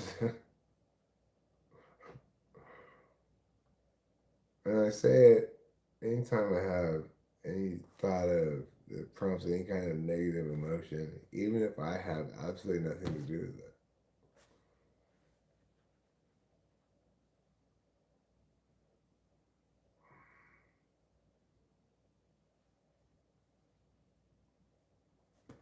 37 and or.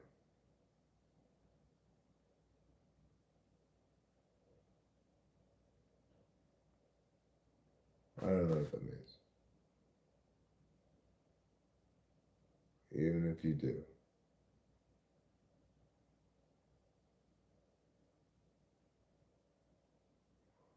Even if I do what? The thing is, I don't really hate myself. I don't actually wish I ever did. I just, I'm not very good at dealing with negative emotions.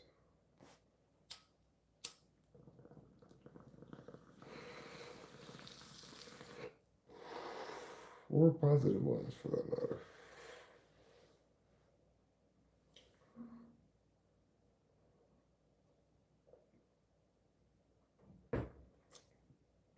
First, he said he was 35. Then he said he was 36.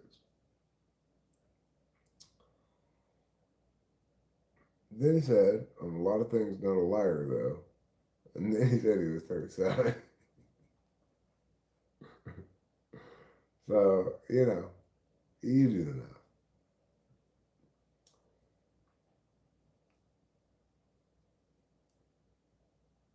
Well, I don't know what that 37 is all about.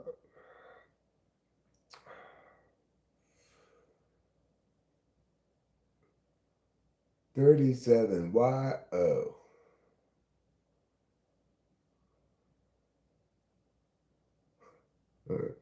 Yeah, that's fine. Sometimes I forget how old I am. I did earlier in the fourth when I was like, am I 55? I am 55. All the way until next April.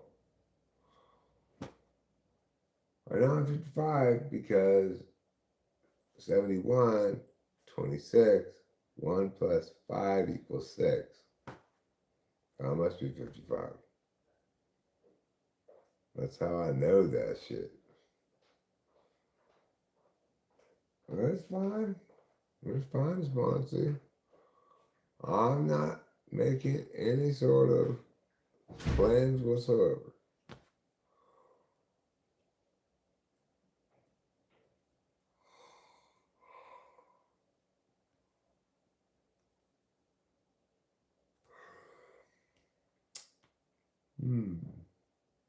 Feel pretty restful right now. I don't feel exactly tired.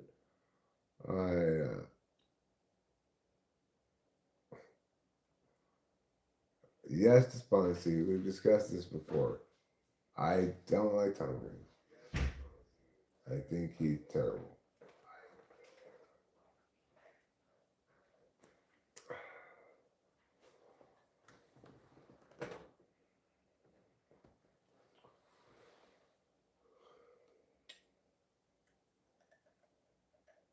I think you'd be hard pressed to find.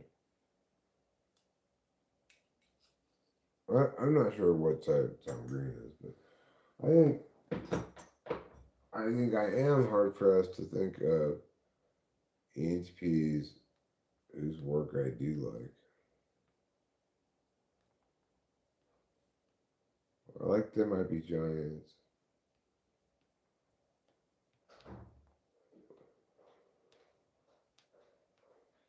But generally speaking, I don't like work that EHP does do because it's not very good.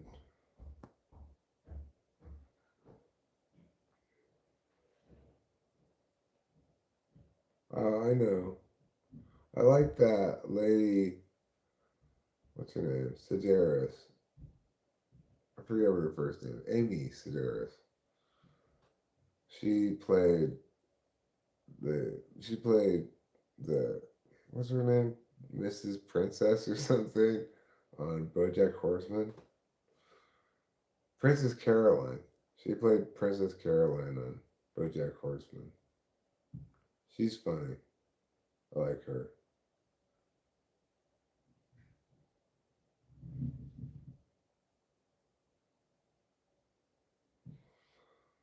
Oh, Mrs. Mom, he's trying to poke and prod and see what sort of reaction he elicits. But I think it's safe to say I'm not in a particularly reactive mood.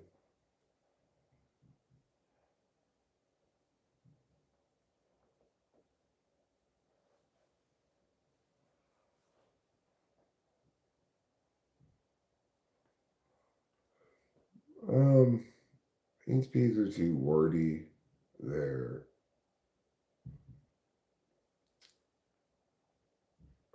Beck's an EHP.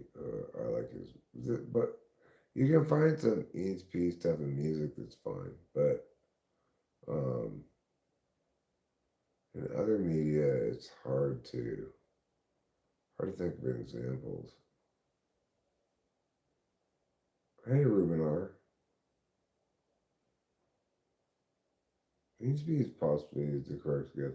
I I I'm not saying that he's not an EHP. Let's posit that he is one. Well, that's an example of how I don't like EHP's work. I think I think it's not a terrible typing form. I'm not sure. Could be ESTP maybe. Seems like a lot of physical stuff. I think ESTP is probably a better type for him. But he says SI. I mean, I don't I don't know where are you getting that from? What makes you think he's SI?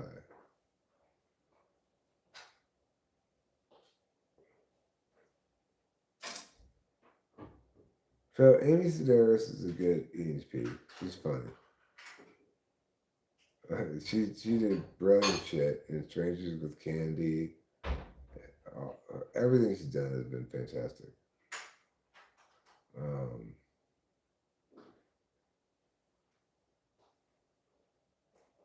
she's the best one I can come up with.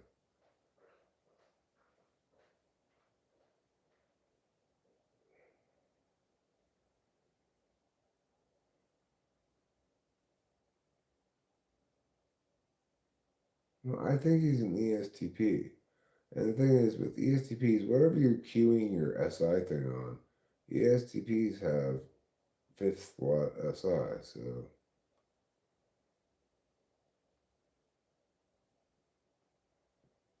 I think ESTP just makes a lot more sense.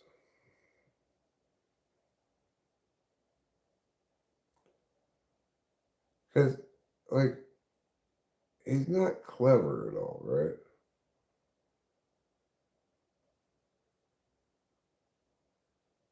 He's not even trying to be clever at any point.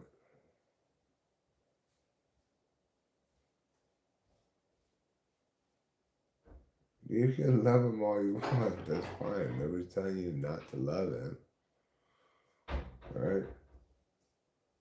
Like,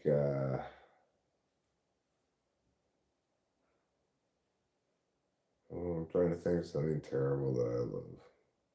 It's hard to think of anything like that.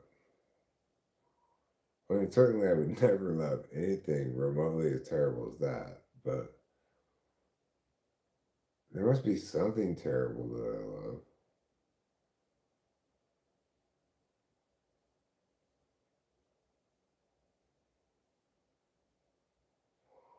love. I mean, like, I guess you could say maybe spam. I love spam. And some people would say it's terrible.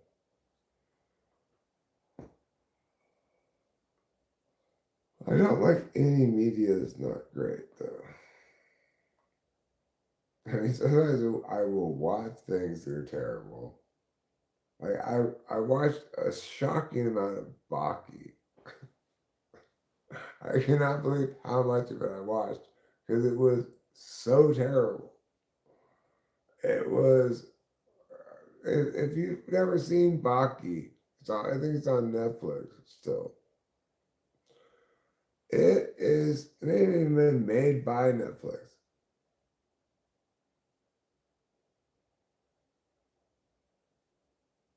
I mean, he does things like put poop on the end of a microphone. How is that clever? He puts on a big bud on his butt. What's clever about that at all? He's just trying to be like assy provocative.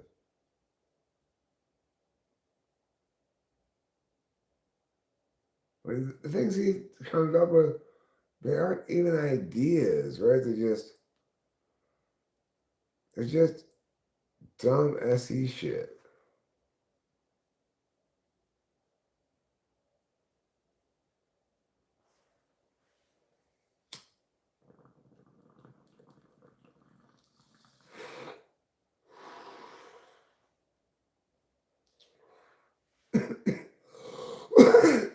Where do you see the extroverted intuition? It's it's not as though he's doing a bunch of word stuff.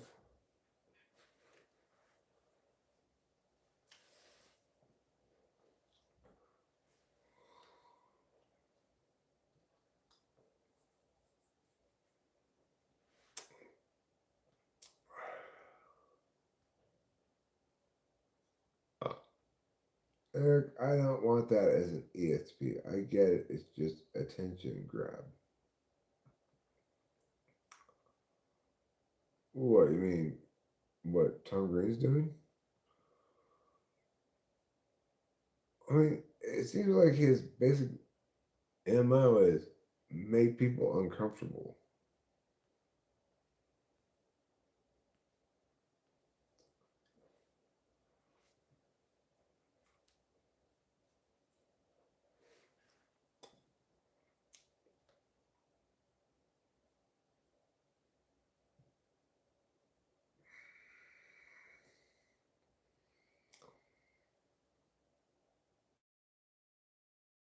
That I don't have a very deep, like I've not watched a lot of his stuff, so I watched a little bit enough to know that I did not like it.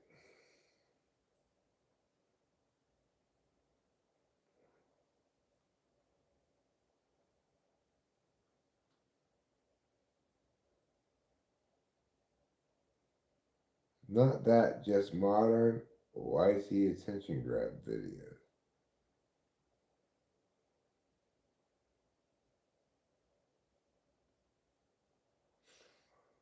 Right. Well, I remember it from a long time ago. It's not that I had very little experience with them, it's that I remember it from a very long time ago. Because I remember it contemporaneous to when he was big on MTV and stuff, right? So, and no, I remember enjoying the first episode or something of his show on MTV and thinking it was funny. But I may have watched the second episode or something as well. But I don't think I think it was funny now. And in general, I don't think of him as funny.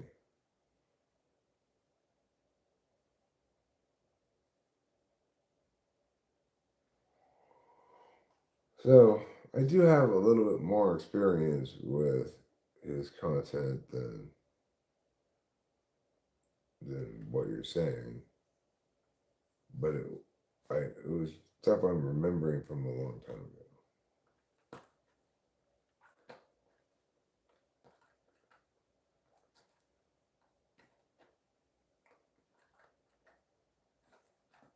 No, he's not an idiot. He's just out of your perspective. I have mine. You know, not like either of us can type the guy. But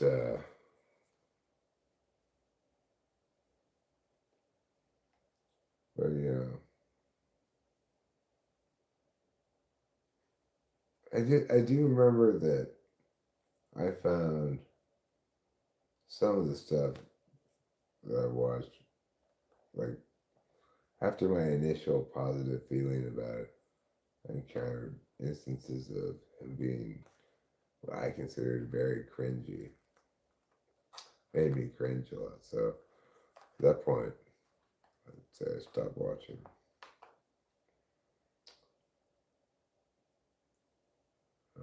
was just like, okay. He made this horrible movie. Freddy Got Fingered. It's possible that I saw that movie and that may have solidified my hatred of Tom Green. It's possible. I don't know this for a fact. I do not recall, but it's conceivable that maybe that's why I hate him so much.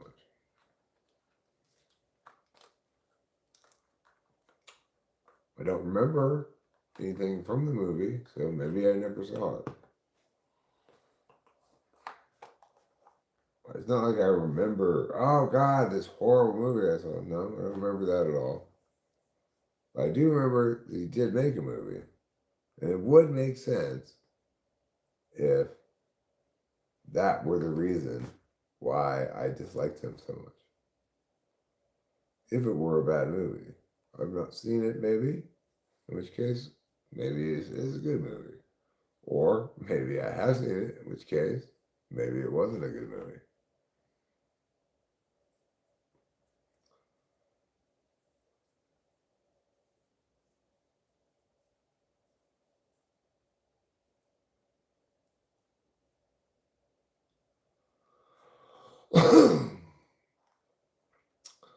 I didn't like Perspective as a Tom Green fan from Freddy Got Fingered either. It's just too dumb. Well, who knows? Maybe I've seen it and didn't like it. Or maybe I didn't see it. Regardless, I don't remember it at all.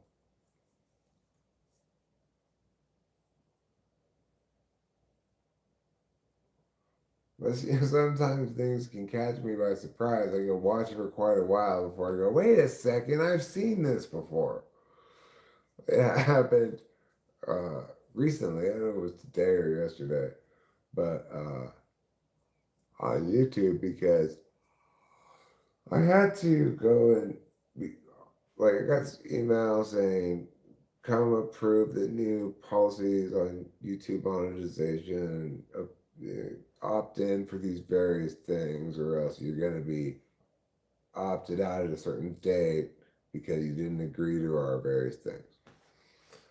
So I went to go do that, but of course it wouldn't let me do that as Eric Strauss because that's not who's monetized.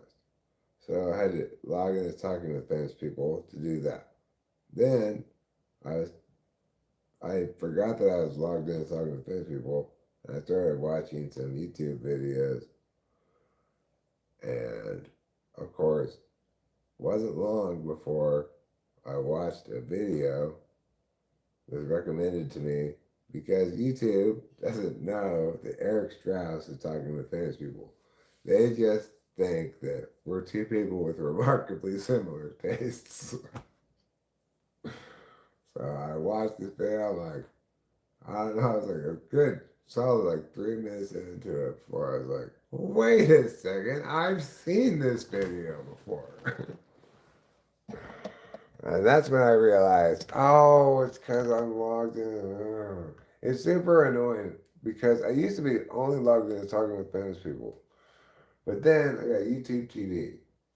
So we watch our television shows like say Naked and Afraid or sporting events. We watch that on YouTube TV. That won't let me watch it unless I'm Eric Strauss. So accordingly, I just got sick of having to go back and forth. So I started being Eric Strauss all the time on both things. Also, you have to pick one thing on YouTube or else you're gonna have this phenomenon where you get recommended the same videos because it thinks you've got similar taste as this other guy, except that the other guy is same me. So I had to go with Eric Strauss. And it's a little annoying because whenever I'm doing stuff on YouTube other than watching videos, I'm doing it as Talking with Famous People.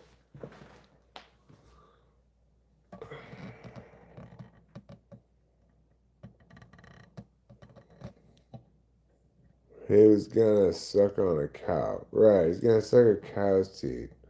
Like, doesn't that seem like a fourth slot in eye kind of thing? Can you imagine me being like, actually, just think about it like this, right? Like, can you imagine me in this meeting of, okay, guys, we're gonna come up with some comedy stuff. And you conceive of any universe where I would say, how about I suck on a cow's teeth? That's what I'm going to do to be funny. Can you conceive of any universe where that ever even crosses my mind as a conceivable possibility?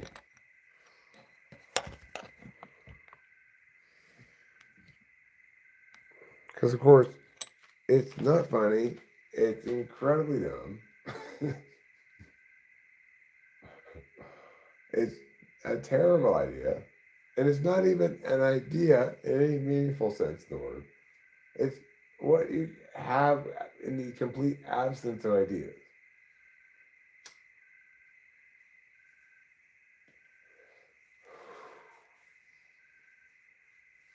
It involves no language whatsoever.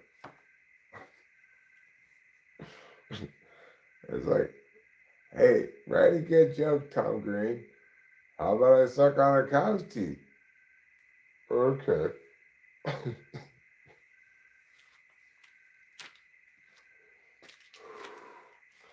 How about you don't?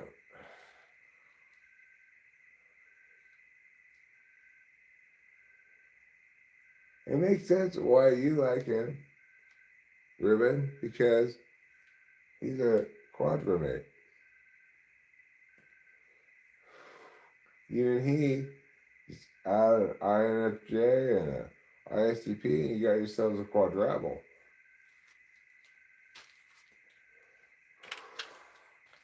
And everybody knows the quadrupling leads to feelings of elation.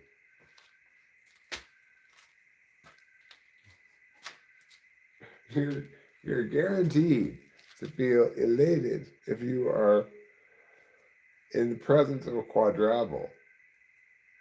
So for me, that would be like, I'd have to have just the following people: ISFJ, ESFJ, and INTP. Together, as a quadruple, we would feel elation. Increasing amounts of it the longer we're together as a quadruple. Until eventually, I don't know, it's just gonna go up forever? Maybe. I'm not sure if anybody stayed in the quadruple that long. If they stay in the quadruple for like more than a couple of days, they run the risk of just turning into ethereal spirit creatures and going into the heavens.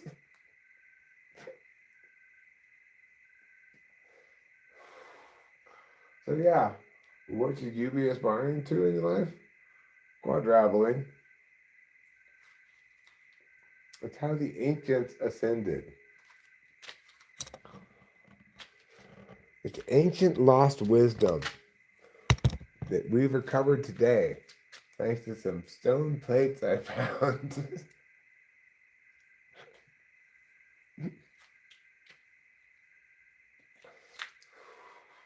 Everybody, listen, you're not going to believe this. I found some stone plates I can't show you.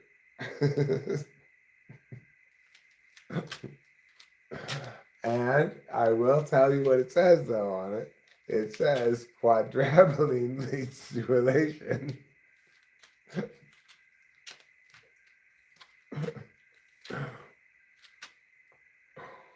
Or instead of making that kind of joke, I could suck on a cow's teeth.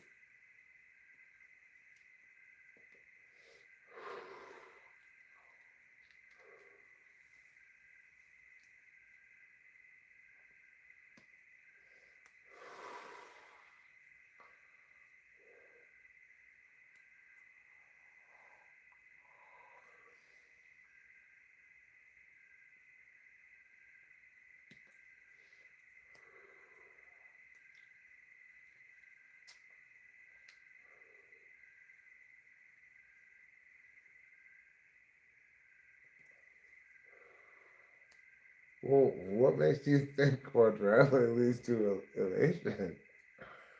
Uh, you didn't hear about the stone plates?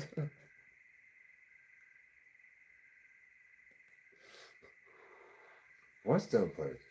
Well, Eric found some stone plates that he can't show us, and apparently what they say on it is quadrilogy leads to elation.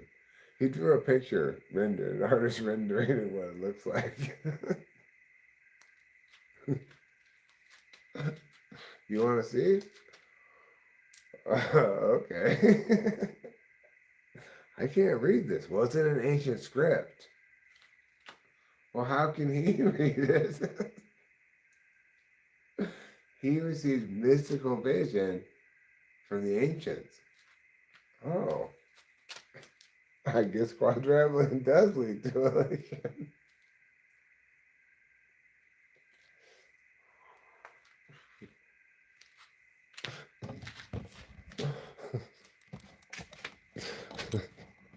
I read that someplace on a sociologics website one time.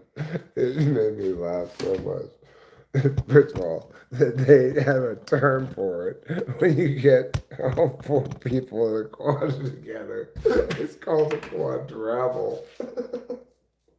And it apparently leads to elation.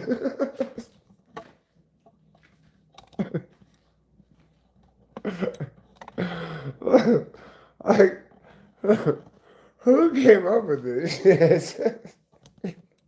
What were they basing this claim on that quadrupling leads to elation?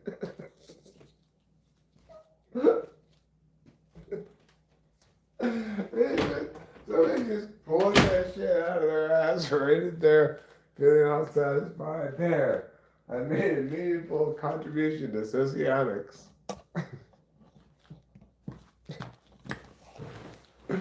Quadrupling leads to elation.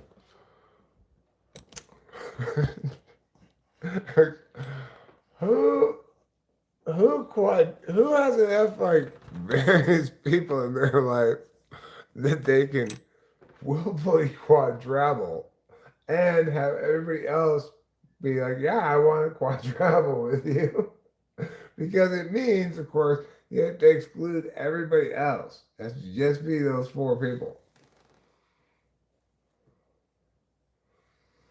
Well, maybe, it's like I kind of imagine there's some sort of commune of socionics people living someplace who do this stuff. No, it's probably based on actual data we've gathered about quadrupling.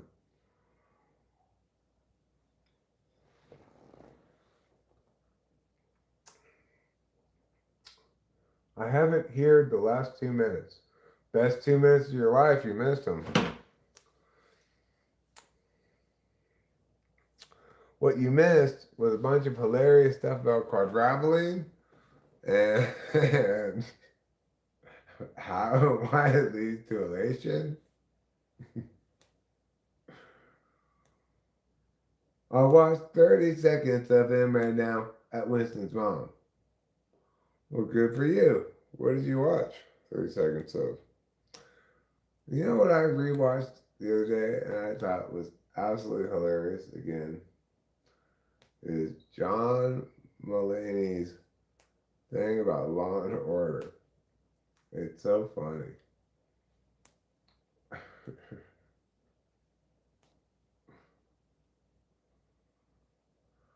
You hate what dishonesty?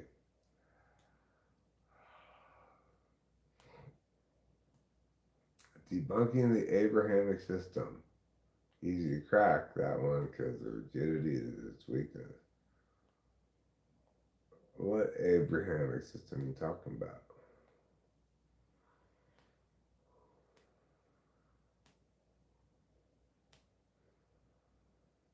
I want to fuck someone up.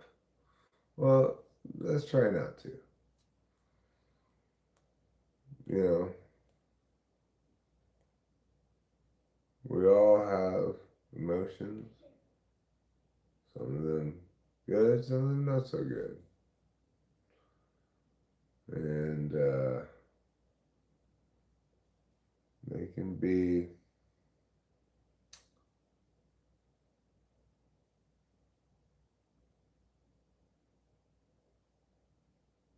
can be unreliable as tour guides. I noticed that it's very rare if I take action in anger that I don't regret it.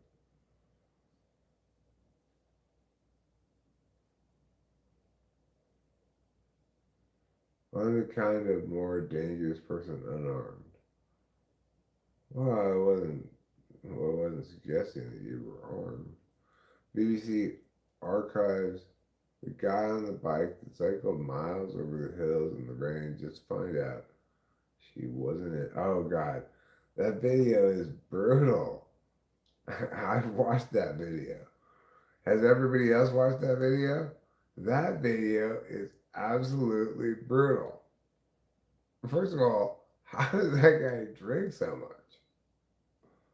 He he's riding his bike over these hills, and he he stops periodically to drink some whiskey. First they start with the beginning of the day. I think he starts the day with some whiskey and maybe a cigarette or something, you know. Then he gets on his bicycle, which is totally ill-equipped for the mountains he's riding across. It's just like a regular flimsy little bicycle. And he has to go a bunch of miles over this mountain. But don't worry, because in multiple spots along the way, he has his handy bottle of whiskey stored there, hidden, maybe in the stream water to keep it cool or something.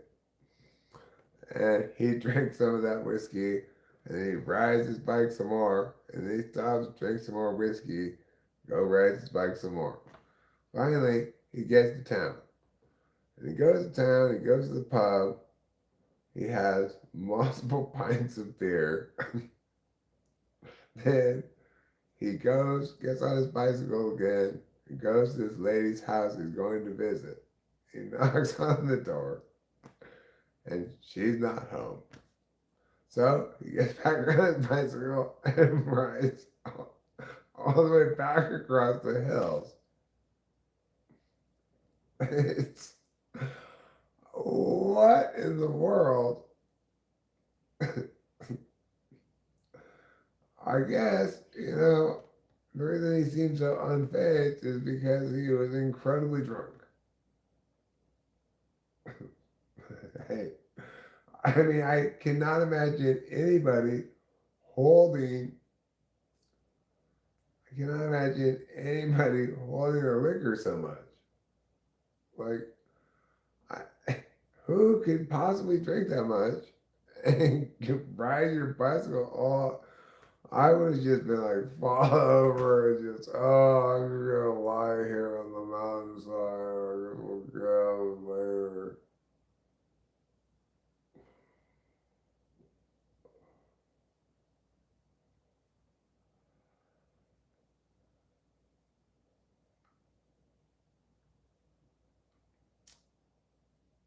Cool. I always try to tread respectfully along those conversations, especially with you, Ruben.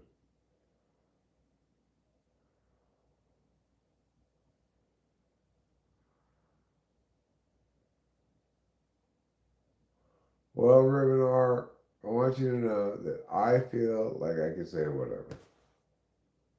Although I will also, I was feeling a little bit bad about being right about the ESTP thing because you seemed really enamored with your idea. I didn't mean to shit on your parade.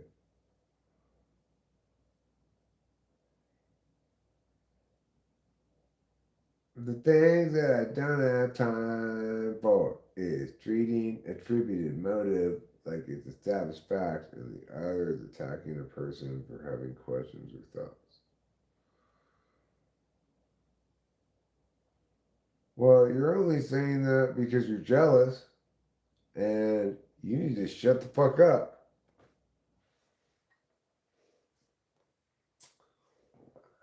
How about that?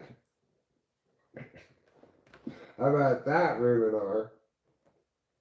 It's just your jealousy is causing you to be saying these things. It's obvious to anybody.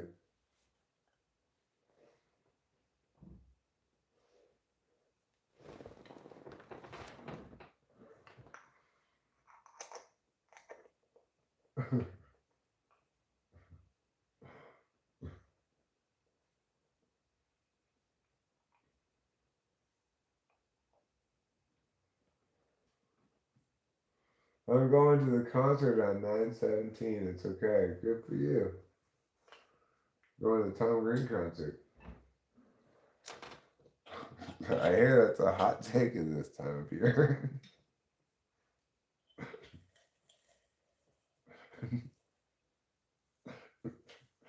if Tom Green had a concert, would you go?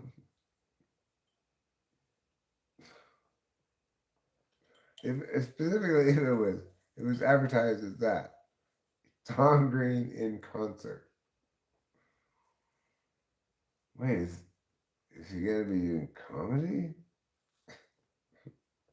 Well, it turns out, no.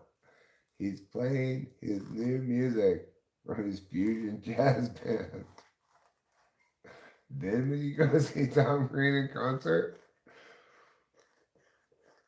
I'm thinking no. And there you go, game set match. Tom Green sucks. That's a good test for anybody. Would you go see them if they were playing in their fusion jazz band? If they're a really good artist, then you'd say yes to that question.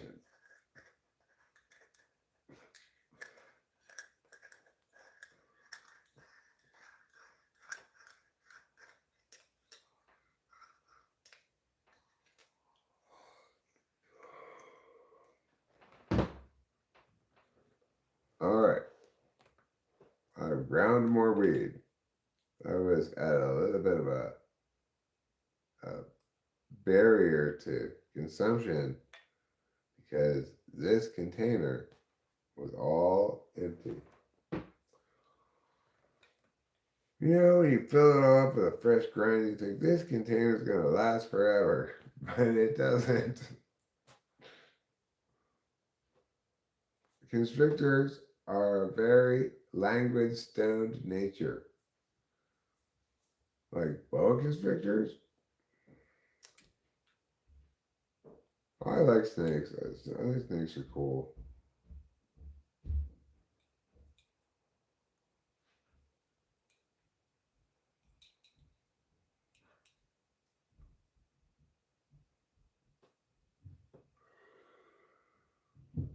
What do you make of the Iran situation so far with this mom?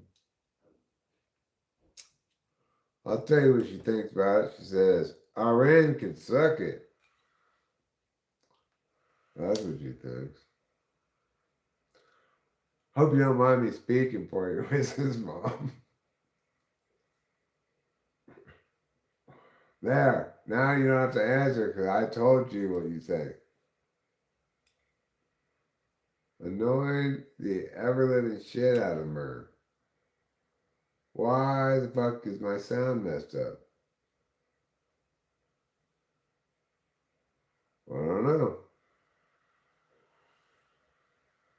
I can give you suggestions, but obviously you can't hear me. I'm not gonna type them.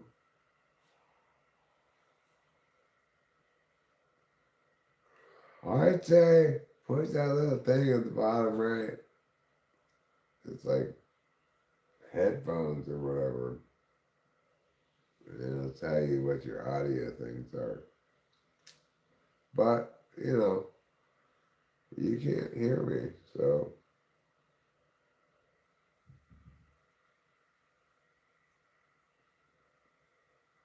If you could, though, I would say to you, just ask AI what to do.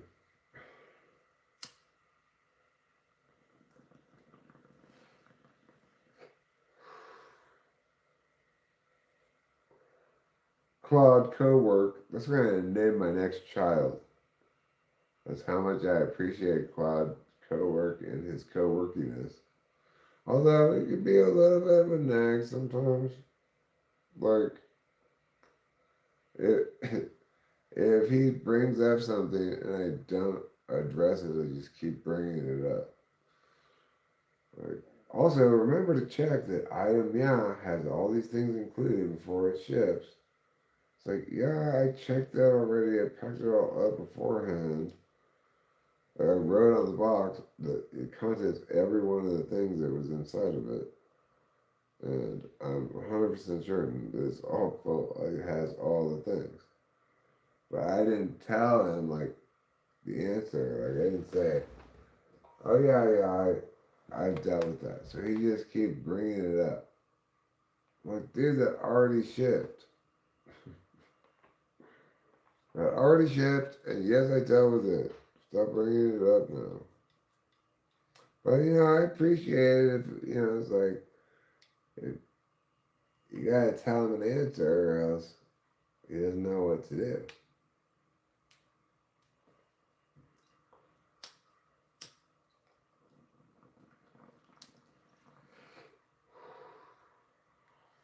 Anyway, I've gotten a lot more efficient about using them now.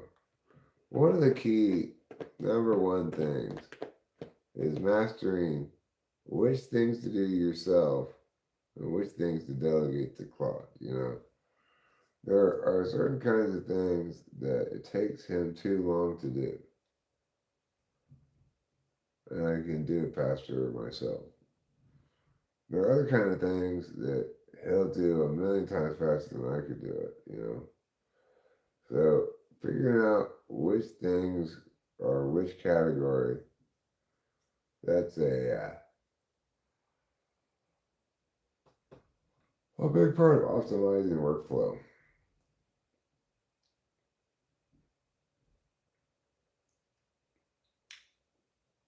So for example, with the eBay stuff, it's much more efficient to have Quad only working locally. When I start having him do stuff on eBay for me, it takes for fucking ever. So the other thing is I've learned to optimally use screenshots. Whenever possible, don't give him a document or whatever. Give him a screenshot. It's a lot faster. It just works better. The thing you're probably referring to doesn't need to be saved as an object long term.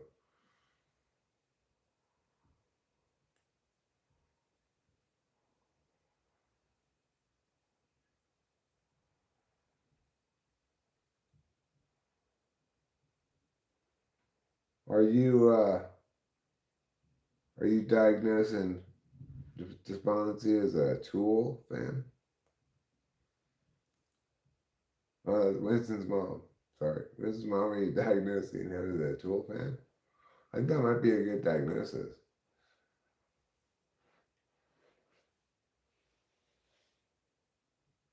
Yeah, screenshots great. Eats up tokens, but you can always start a new session. I'm not really sure what's going on with the whole tokens thing. I never encounter any usage problems.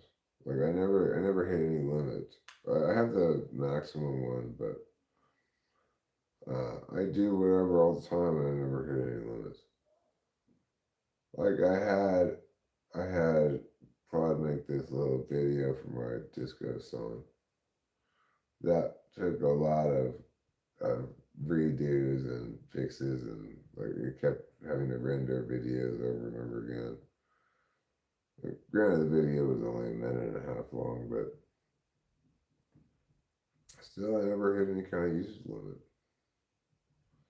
So I don't know. I didn't even know there were tokens.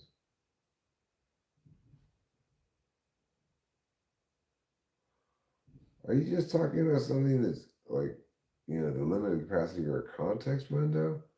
If that's the case, yeah, well, I start new chats frequently.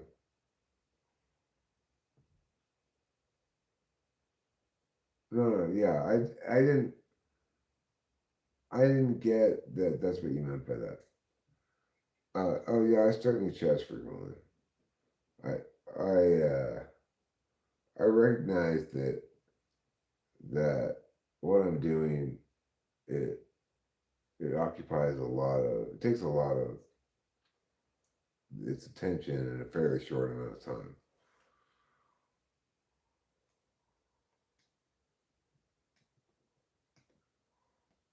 So the thing is, when I am working, also I have the whatever I'm doing, it's continually updating and everything I do the handout document, which is like the most current thing. So because it's doing that, um, and it just needs to do that for the step it just did right each time. It doesn't have to understand anything bigger than that. For certain kinds of things, I can let it run for a while, right? Because of that setup. Any time I can just start a new chat and say, look at the handout document and catch yourself up.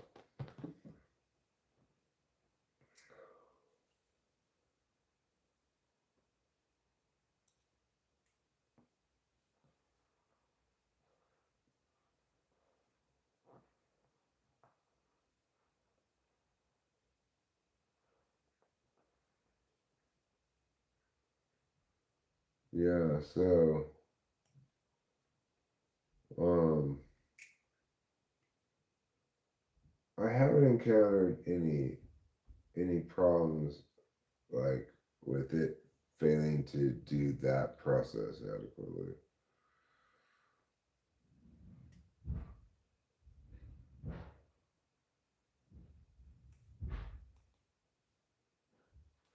Because and that's where it can be very quick, right? Like as long as you're just operating with local documents and stuff, and it's just continually updating the same document, that doesn't take very long at all.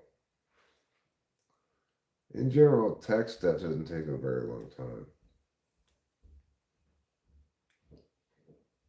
You have it doing a lot of heavier duty stuff. Like what? Like parsing through databases and then calling 3 or 4 tools in a row. Okay, well, I'm not sure what those 3 or 4 tools in a row looks like.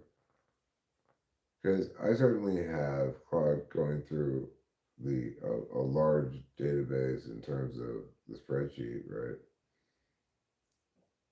But I will tell you that I found the limits of where, like for example, it could not tell me anything when I tried to get it to tell me the list of the big items. Because of course there's nothing on the spreadsheet for there's not a column for what size it is.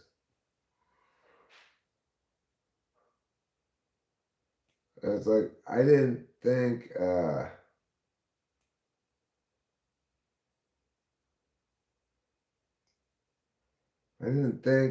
to put that column when I made the database, right?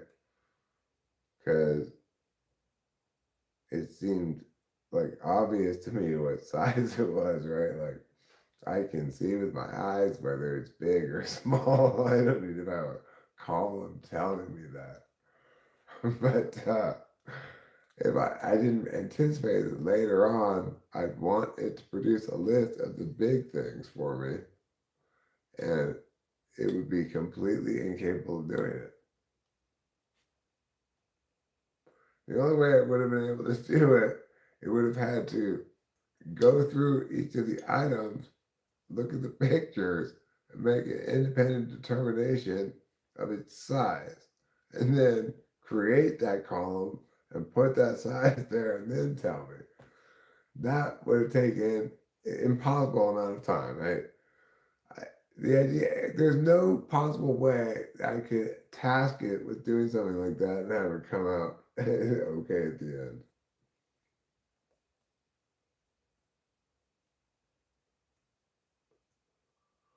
I mean, even if Fable 5 could do it, in no sane universe is that a good way to find out what all the big items are. Okay. I could just go look. It would take forever. There's like the spreadsheet is massive.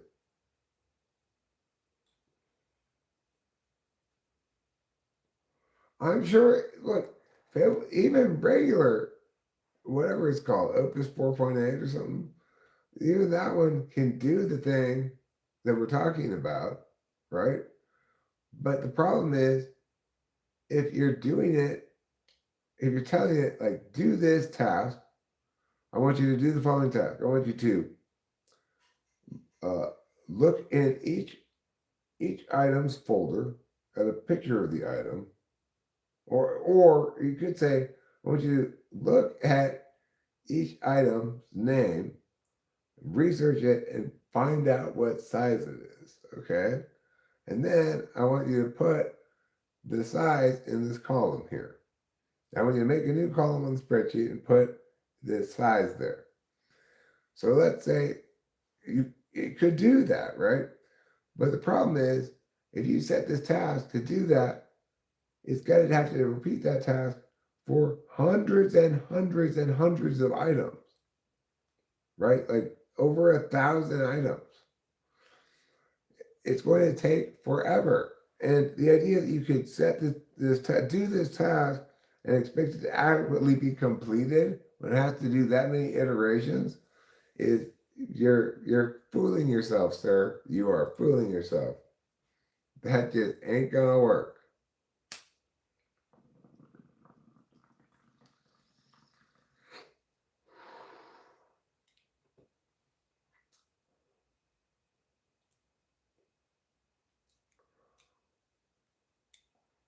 What's the big picture? There's no big picture, right? It's a single task you can wrap up and say, do it, not just for this one, but for every single instance, all the way through this inventory. It's not conceptually complicated. There's no big picture or anything to be kept or failed to keep. It's just a simple task that needs to be iterated many, many times.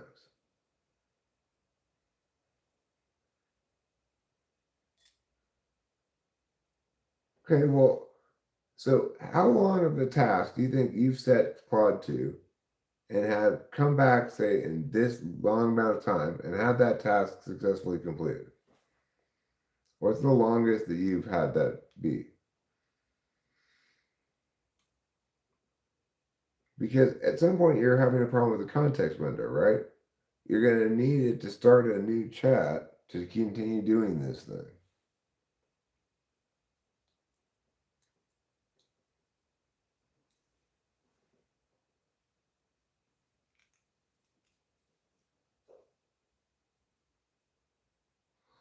You first have Opus write a prompt for Fable 5 to plot it out over a series of instances. It absolutely can go that long and nail it.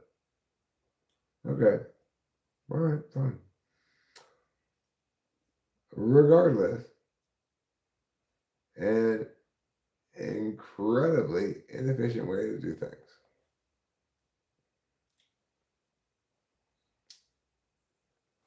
It would take a long time.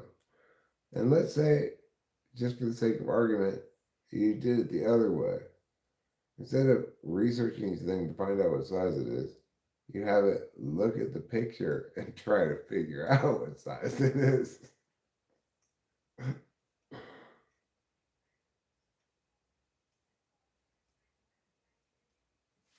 And it ranges as long as it's 3 hours. I mean, this would take longer than 3 hours. I can assure you that. If it tried to do it the second method, it has to look at the pictures and try to determine what size it is without researching it. Okay. Wow. if he had to do that for thousands of items, I mean, it takes a little while for it to open a picture, look at the picture, evaluate, yeah, and then you have to go to the next picture because it wants to get as many views as possible to see what if we can figure out what size it is. It would take a long time, dude. That would take a long time for thousands of items. Believe me, I work with this shit every day, all day long. And I can tell you how long it takes just to properly have things deal with this item or that item, right? Just to be like, okay, I put these pictures here.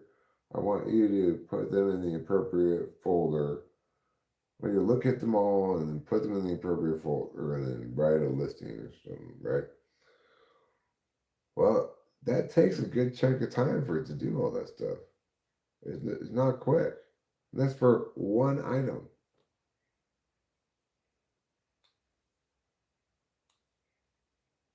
Yeah, I've got two claws as well, Ruben. I don't use them in parallel on the same tasks because there's not any optimal way to do that with this, right? Like, I could have two claws each doing a different listing, but it just doesn't make sense to do it like that. Ultimately, I need to have like one. I have my eBay laptop, which is in charge of eBay stuff. The other laptop's in charge of all other move related things.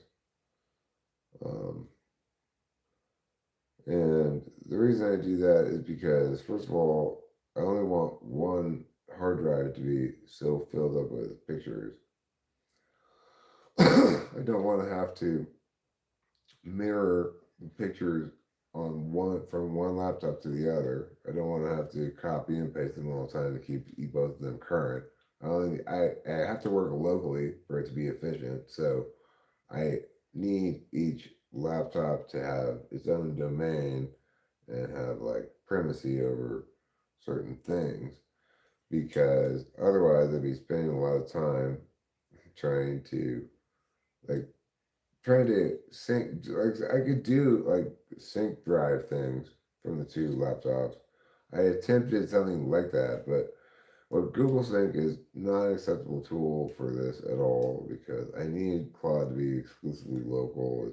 It's a lot of complications, but in the end, the optimal way for me is to not attempt to run things in parallel because, um, well, there's no good way to do that. The best thing I can do is while Claude on this laptop is doing this, Claude on this laptop can help with his other matters I'm dealing with. I need to write an email to Mia about Mia.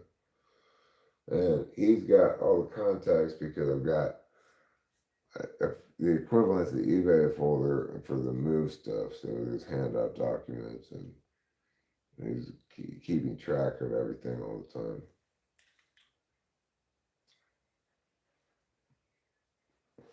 Which is great. I don't know how I ever survived without AI.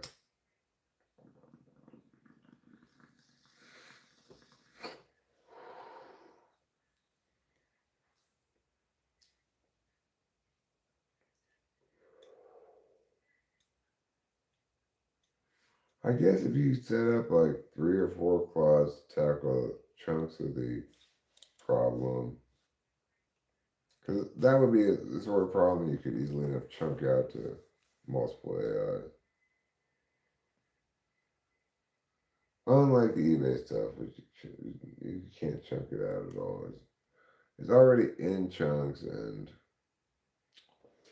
the best you can do is optimize that. It's going to require your attention. You can't automate it. You can only automate it so much, because,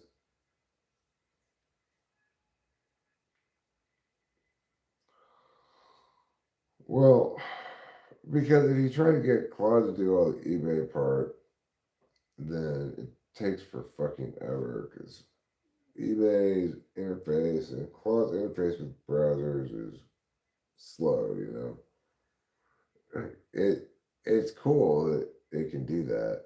I like it, but it's rarely a fast way to get anything accomplished.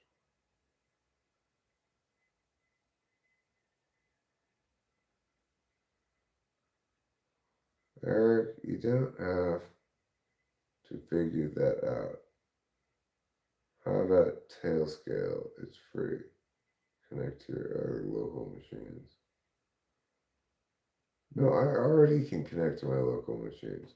I can copy and paste from one machine to another, right? The uh, the problem is I don't want to keep the the thing is, let's say I start doing eBay stuff on this other laptop, right? Well, the actual the actual whole folder tree structure of everything in the inventory is on the other laptop. So I could do it over here. I could just move the mouse onto the other laptop and do whatever, but it's still in the wrong place, right? So, like, let's say I were to make a listing over on that laptop. Well, then I have to move it over to this laptop, or I'd have to otherwise mirror things in some fashion. The fact that I have easy access to it from this laptop is not the same thing as actually having it local to that laptop.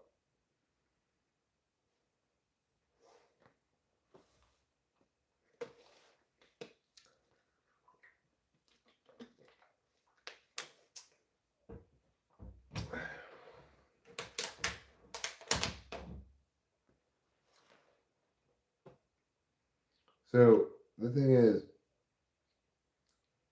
like you might say, well, why not just have one central Strauss move folder that both plots can access onto move event? Well,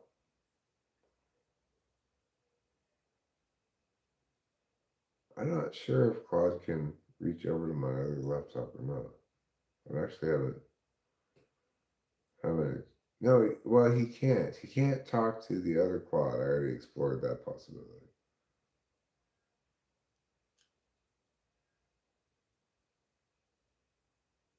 Yeah, so he can't engage with the other laptop directly. So that's fundamentally the problem. Is that there are two laptops. There's no way to make them one laptop, and to the extent that I could, it's not advantageous.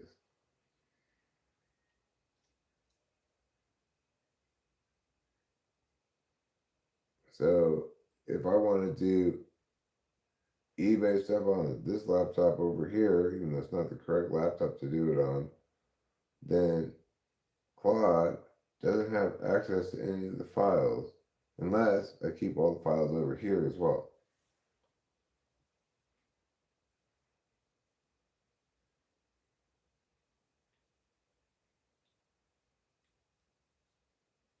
The thing is, I spent a great deal of time optimizing this as best as it can be optimized. And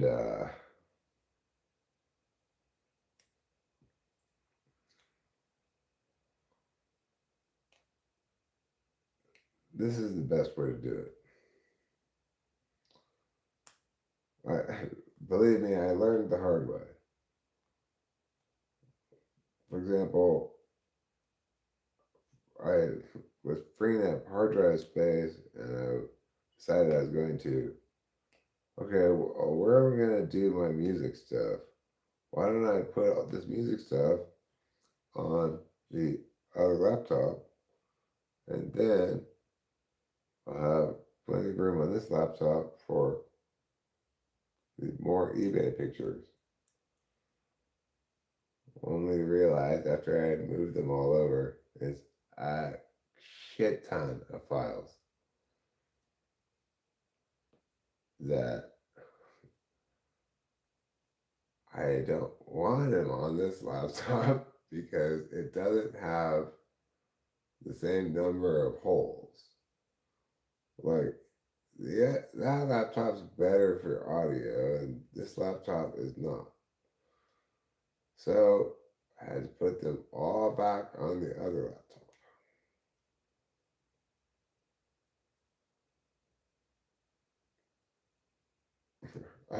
I've done so many back and forths and arrangements of this thing. Believe me, I've tried all the different possibilities, and the best way to have this operate is the way I've got it set up. Got one laptop and one quad direct as the director of these projects. Aware that there's another project over here on this other laptop, right? This laptop, the same. Quad is in charge of its projects, and he's aware of the larger picture, shared similarity here of we're both doing projects in the pursuance of the same goal, but just let them have their separate domains and have each of them keep a nice tidy local file folder tree thing that it has domain over, and then you don't have any complications.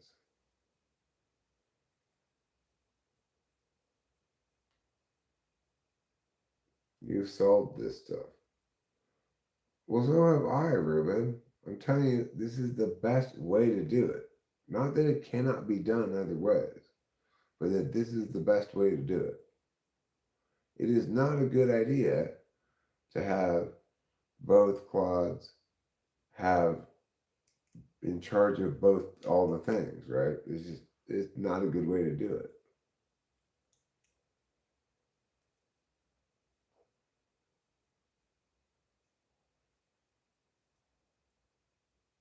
So I'm not telling you things cannot be done.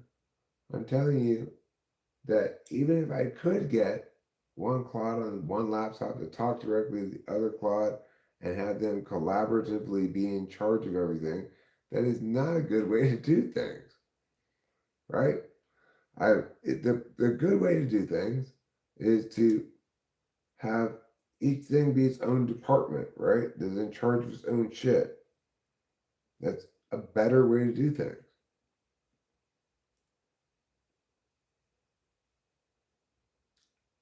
I'm wrong that's not that you think there's a better way to do things than what I'm saying. Okay, well, let me tell you directly, as somebody who's deeply actually immersed in this project day to day, spending many hours a day at it, I will assure you that the optimal way to organize things is to have each function as its own department, right?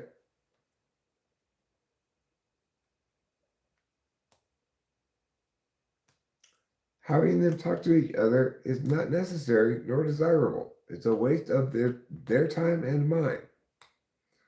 I'm telling this quad how to run these sets of projects. I'm telling this quad how to run these sets of projects. They do not need to talk to each other.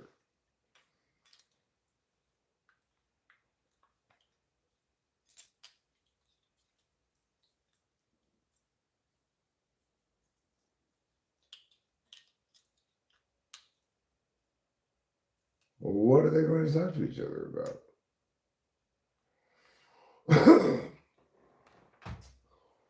I mean, the whole way. The thing is, there's a very uh, hard learned and refined way of doing things that's optimal in terms of time, effort, and everything else. There's a lot of moving parts here, right? Like, um,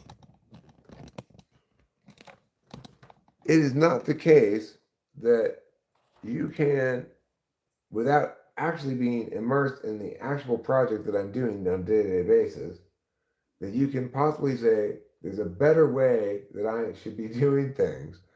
Because, first of all, in order for that to be the case, you have to say, I see a flaw in your existing workflow that can be solved with this preferable way. Or you have to be like, okay, well, here's where you can save time. Something like that. But the ballet of delegation versus Eric doing it and communication about what we're doing, structuring plans, etc. like that. That is something I am become very deft at dancing, right? So I know very clearly how long each thing takes that I have it do at this point because there's a lot of the same sorts of things, right? A bunch of eBay stuff. Or I'm telling this other guy on this one, I had it's very specific things that I'm having to do, and I understand exactly how to optimally utilize it for time purposes, right? And in no way, shape, or form would the two clouds talking to each other save me any time. It would be the opposite of saving me time. It would be wasting time.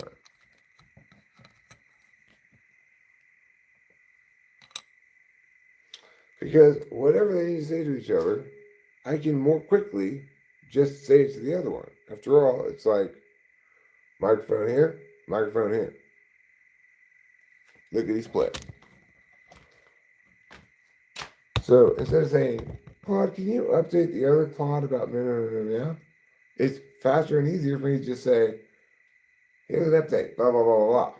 Right? It skips a step. I was doing the same thing either way, it just skips a step. There's absolutely no reason for me to have them communicate with each other. And it would definitely be a slowdown in the process. It's not a better way. It is not a better way or faster to have them somehow all have access to the same files on all one big hard drive in some fashion. No, it does not work out better that way. That's slower, it involves more nonsense, and it's counterintuitive.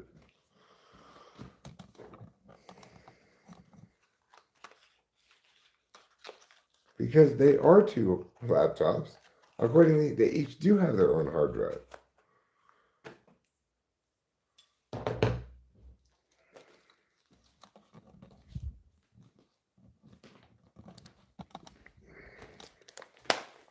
So adding some sort of like handshake, whatever protocols where they can both access both laptops will not make things better because I don't want things on both laptops because that's dumb. Right? It doesn't make any sense to have things on both laptops when each of them is devoted towards different tasks.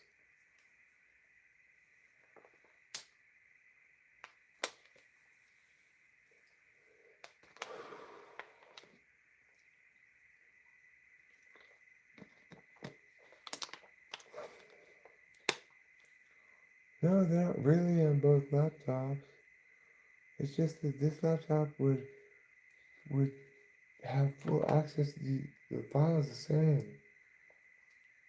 Okay, well,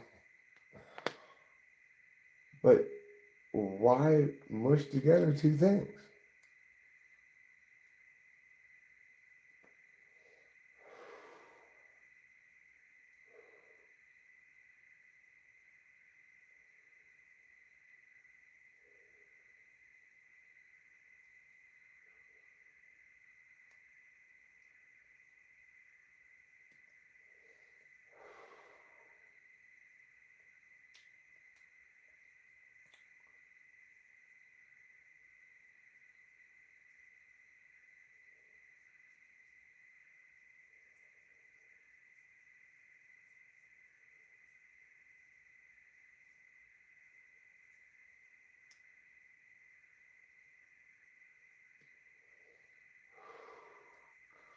I guess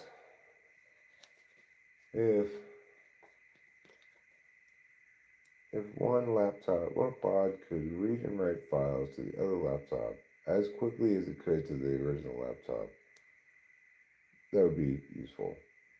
That'd be good. Because if you could just do that without me having to actually move files anyplace, that would be very useful. But I'd still be ill advised to use it because I'm counting this from for what is it?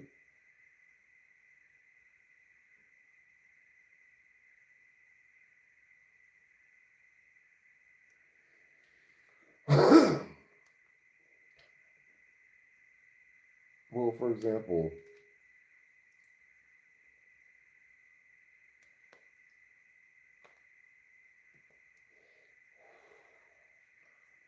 let's say I were to do some eBay stuff on the wrong laptop. I'd be going to Google Photos, downloading the edited photos, and then they'd be on that laptop. It doesn't matter if this laptop can read and write and edit whatever files on the other laptop. They belong in the folder tree on this laptop. And it doesn't, and I could tell the other cloud, oh, hey, the pictures that are supposed to be over there in this folder tree are actually over here. Go get them and put them there. But obviously, that adds an extra unnecessary step. So I should never do that. I should always do it on the right laptop to begin with.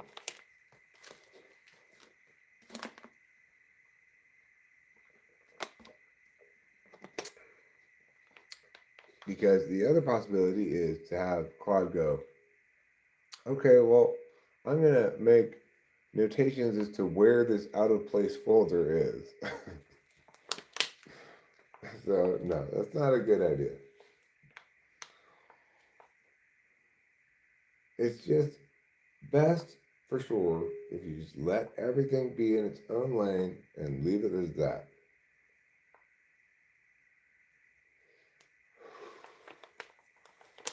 There's no conceivable way in which you can structure things such that it's better I could do anything on either laptop and have it all be the same somehow. It just doesn't work like that because there's a process that involves me downloading things from Google Photos. if it were just Strauss Move stuff and not eBay stuff, maybe that would work fine. But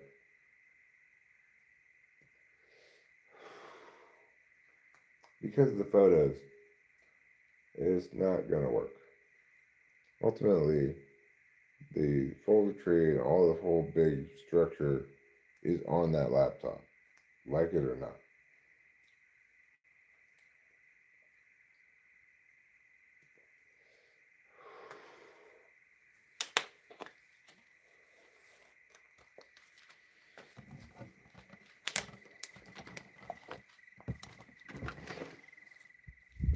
So, I try to get these things done as quickly as possible and as few steps as possible. With as little complication as possible, And I've learned the hard way to not do things on the wrong laptop.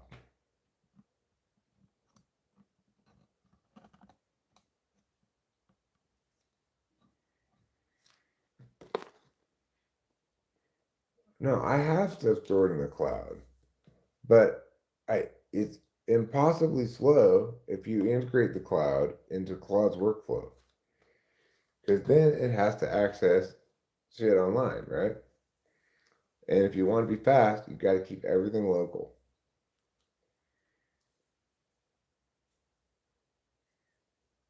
I've got too much to do, too little time to do it. I can't mess around with things that are inefficient.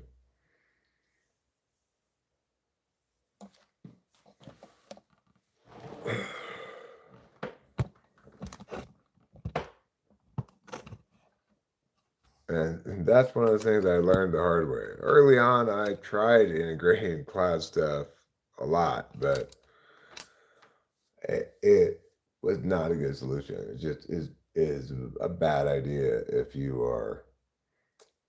want to move quickly. It's just a big lag every time you want to access, update, or whatever files. Plus, it has questionable relationship about updating online files. Whereas if you give it its own folder that has control over locally, it can do all the things you want it to do. It can delete things. It can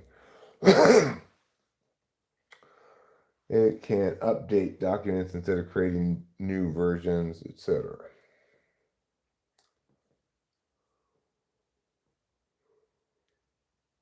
Never disagree with how I'm doing it, just whether or not it could be done. Fair enough. I believe you that it can be done. And I also believe me that it shouldn't. Oh, this carpet does not look good. It's like, compared against how it used to look, it looks spectacular. But it was so dirty. I spent so many hours on it, and it's still so dirty. Well,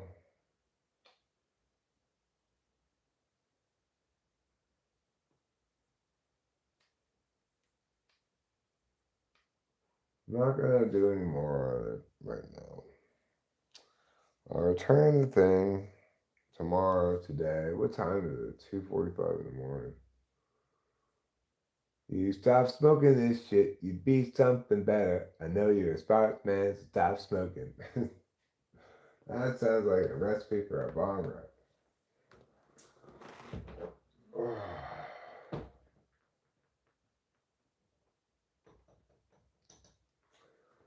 So, yeah, I gotta return that thing tomorrow. There was something else I wanted to do. Oh, I'm not sure if I want to do that, actually. That's probably taking on too much, putting too much on my plate. I was thinking about changing out the ceiling fan in the bedroom for a light fixture.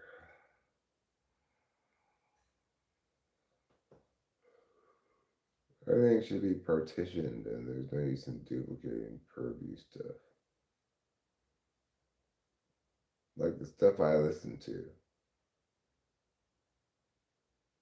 Sir, how many brain cells do you have left in there? I don't know. I've been smoking weed since I was 14 years old, though. So, pretty good. Huh?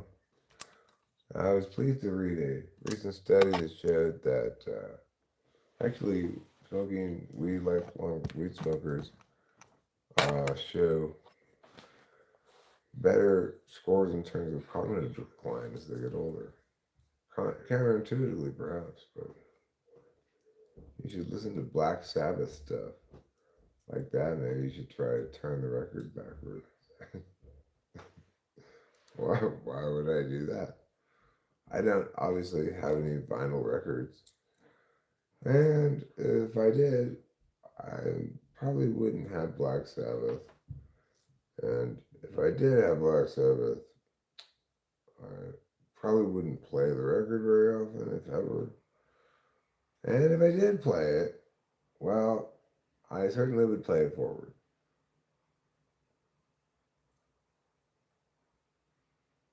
Not true, but just relax, man.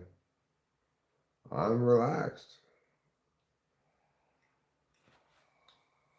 I'm unusually relaxed. I've been super stressed out with all this moon stuff. But not really stressed out, just like, you know, like I had no joy in me.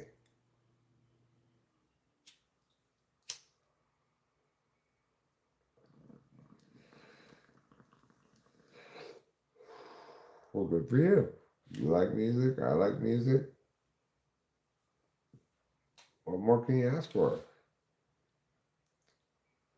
How are you and your old lady doing? We're doing okay. We're doing fine. We are late in the process of moving. Um, on Tuesday, I go get the U-Haul from Merced, and on Thursday, I'm scheduled to drive out of here cross country with all of our stuff.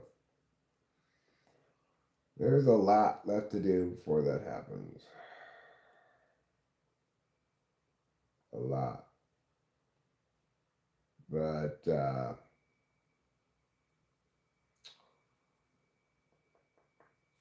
we're getting there. I mean, the amount of stuff I've already gotten done is astonishing, really.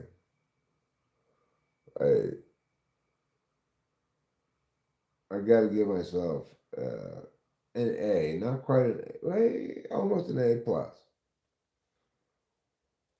The only reason I'd say not quite an A plus is because there were several things I did dumb and had to do over again and stuff like that. But I mean, the eBay thing was just ridiculous because I started doing a bunch of work without understanding AI yet, and I had to redo all that work basically. Let me ask you something. Have you ever traveled out of the United States? Yes. I have been to the following places: Taiwan, China, Russia, Austria, England, Italy. I was at the airport in Finland briefly.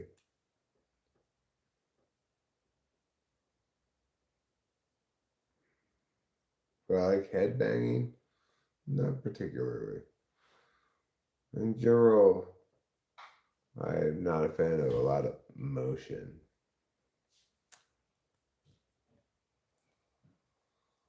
What do you think of Filipino women? Do you think you're scammers to factors? I have absolutely no opinion about that. When you were in Russia, did you salute? No. Salute what? When I was in Russia, I did as the Russians do. I drank vodka and I ate pickles. And I rode around in random people taxis. If you stood on the street and held up a $20 bill, some random person would pull over and take you where you wanted to go. And they only wanted American money. They didn't want Russian money. Sit in Finland. What do you think of the Finnish people? I mean, I literally was only in their airport for, I don't know, a couple hours of a wait between planes.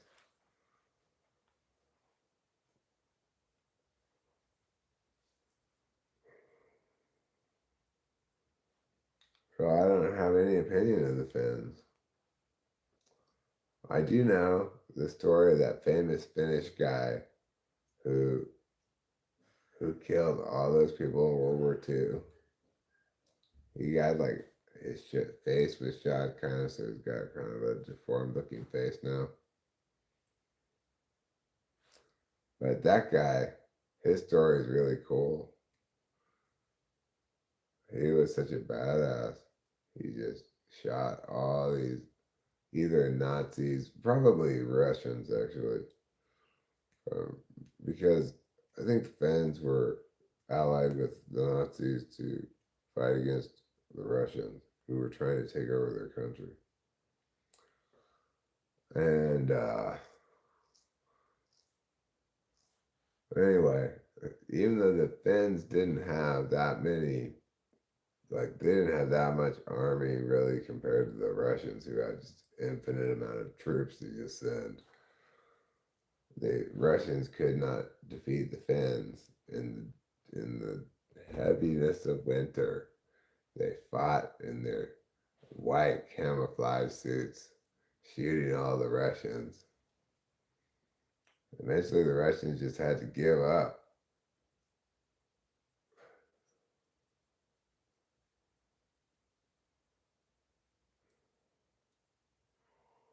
Sweden let the Germans go through and feigned to deal with the government, and then Germany burned the whole northern part of Finland down when they left. Fuck the Nazis, fuck the Russians too, They're both terrible. good for Finland for just saying fuck off to the Russians and defending their country. You just imagine scenarios where I was at some nondescript, some landmark of Soviet Russia, and I saluted. No, I don't think so. It was pretty cool time to be in Russia. You know, it was not that long after the fall of the Berlin Wall and stuff. Russians could never defeat Huck Finn's family. That's what caused the Soviet Union to collapse.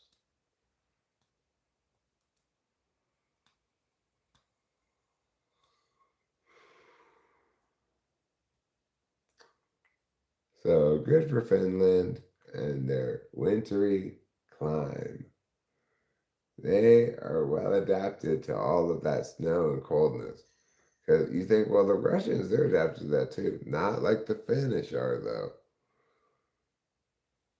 Russians, they were like, oh, we can fight in the snow and stuff. But it's pretty challenging to be the attacker.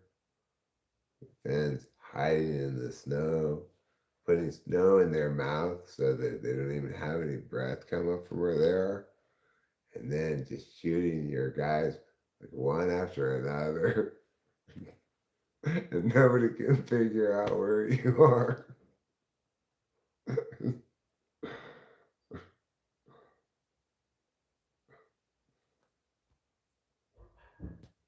That's pretty great, you know. The Soviets are like, communism! Finns are like, fuck you, just all these Russians dead. Like, who keeps killing us all? That hidden, secretive guy that I'm talking about. I forget what his name is, but he killed so many people.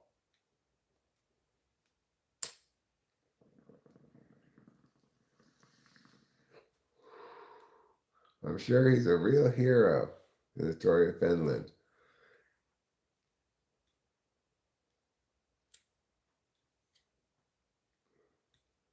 You know, I believe it's also a Finn who, the wonderful story, the most wonderful story of World War II. The guy who they were under attack from the Russians, maybe the Germans, I'm not sure. No, it was the Russians. Simo Hi-Ha. Yeah, that's who I'm talking about. The White Death. He fucked those Russians up good. But the most cool story of World War II is the guy, he was with his Finnish ski guys. They were skiing along. Some Russians started shooting at him or whatever. And he wanted to take one of his amphetamine pills, but they were all stuck together. So he just took them all. It was like the amount for the whole squad. He just took all of them. And he then proceeded to be like on this 2 week long speed fucking cross country speed trip. Where like one point he came upon some Russians. It was like the middle of the night. He's just fucking skiing along, all super thwacked out. He just skis right through the middle of the Russian camp. They all get up and like, what? And start shooting at him, but he's gone. That guy. Anyway, he was like up, like awake and skiing for like 2 weeks.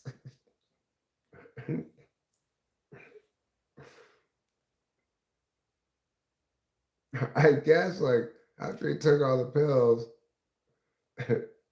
his fellow ski people there, they're like, whoa, bro, you're acting weird. They took the gun away from him. So he was skiing the whole time without any gun or anything. Just skiing. Where was he going? I don't know. I don't think he knew where he was going.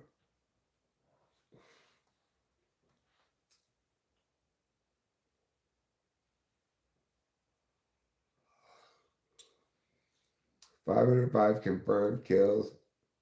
You know what? I bet if you count the unconfirmed, it's a lot higher because sometimes those military rules can be a little bit strict. Like, must be witnessed by one other person, and an officer has to sign off on it or some stuff like that. You know.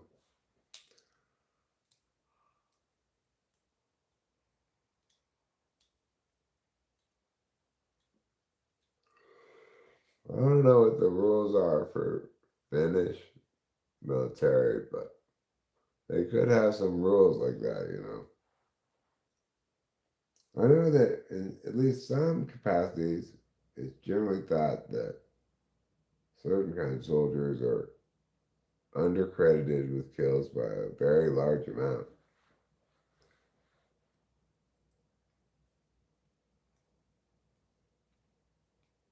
Like, you know, if you're over here and you're shooting at these guys and some of them are dying, but you don't know exactly whose bullet hit who, well, you probably don't even get credit for that.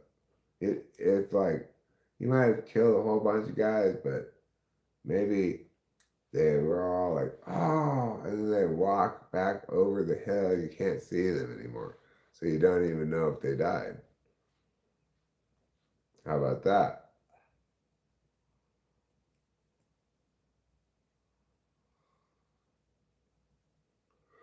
That probably wouldn't count as a confirmed kill.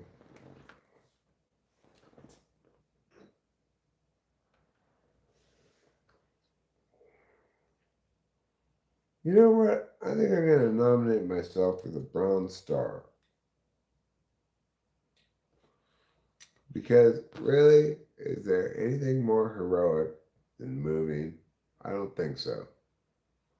I'm being a real hero doing all this horrible shit that I hate.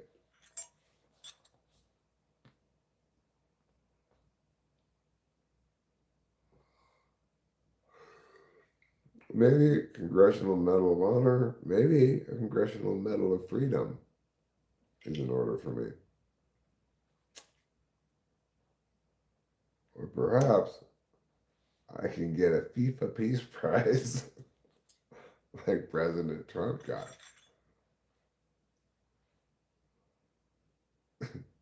You know what's so ridiculous is that it's so obvious how much Trump likes that stuff. He just is happy as could be to have gotten this made up prize. Yeah, that's right. I earned this prize. They gave it to me because of my peace.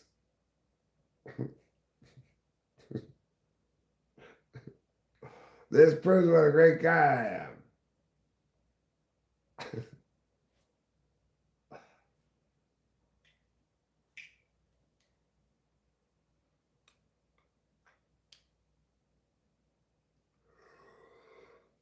Man, he's really been a public figure forever.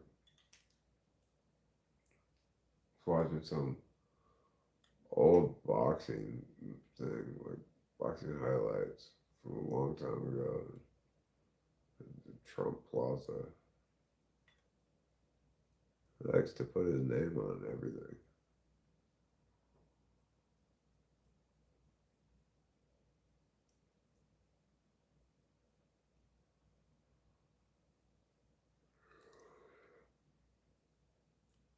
He's super gluing gold everywhere.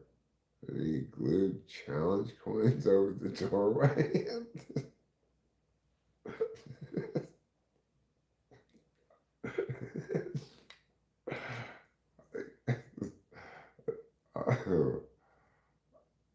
Who would have imagined that the President of the United States would be this absolute buffoon? I mean, I know we've had plenty of bad presidents. We've had presidents plenty worse than Trump. But I don't think we've had any president as unpresidential as Trump. He is such a buffoon.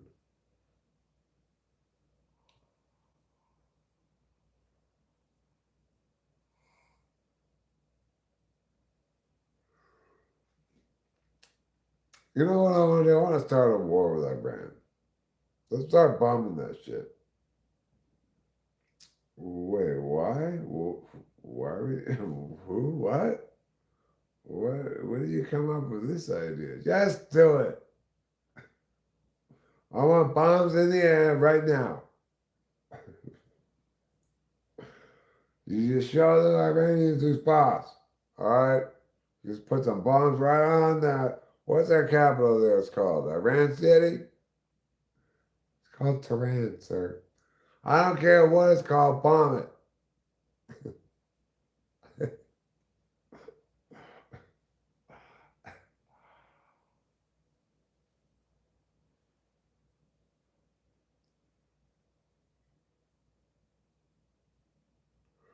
Strait of Hormuz, more like Strait of Hormine. All right?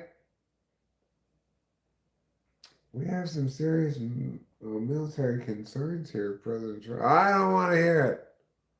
Just bring out the big guns. Let's go. Nothing can't be solved with more caliber.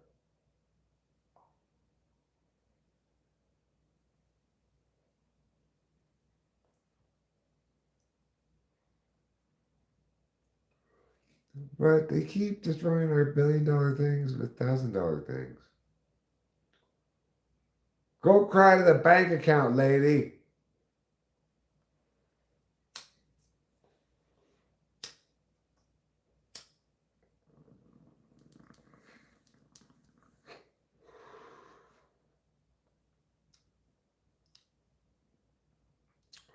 You know, well, I watched a very interesting video that claimed that made a good case. I have no reason to doubt it.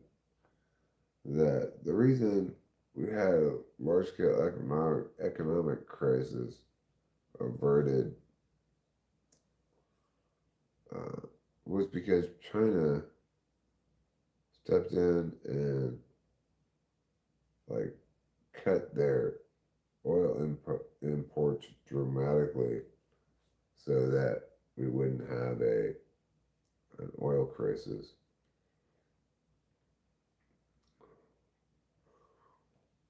Good job, China. Way to go. Obviously, one way or another, we need to get the oil flowing. So we're there in Iran, whatever, fine. Not a good idea, obviously, but there we are. So let's just go ahead and finish the job off and just steal their oil.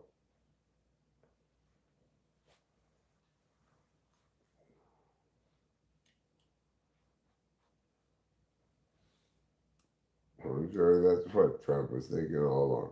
Look, we just go there and we just take all their oil. But what if they put up a fight? They're not going to fight us. We're going to blow them up.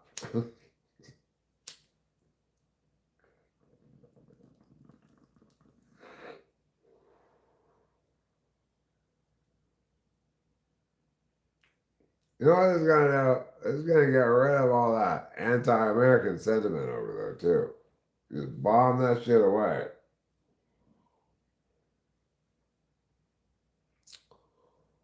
That's what you get for hating America. That's what you get for hating America for no reason. It's because they hate our freedom and our cheeseburgers. They don't get that these bombs are making them more free by the day. More and more free.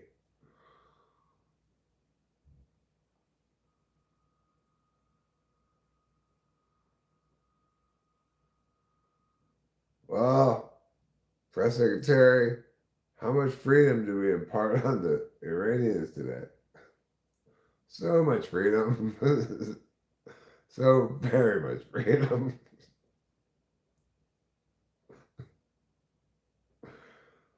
Look, from now on, we don't drop bombs, we drop freedom packages, all right?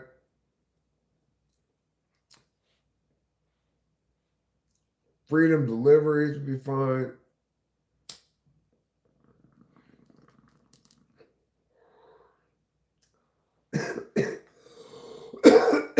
How about freedom grams? That's perfect.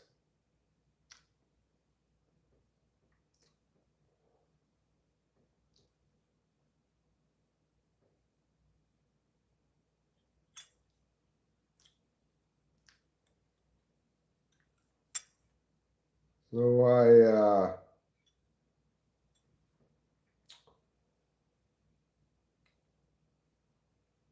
let me read what this says.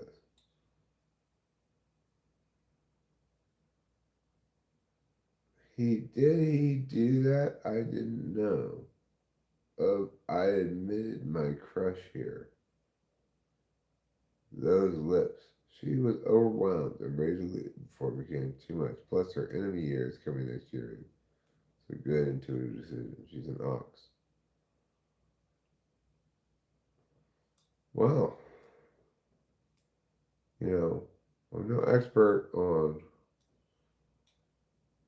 wooing the fairer sex, but I think if you call a woman an ox, she's gonna be offended.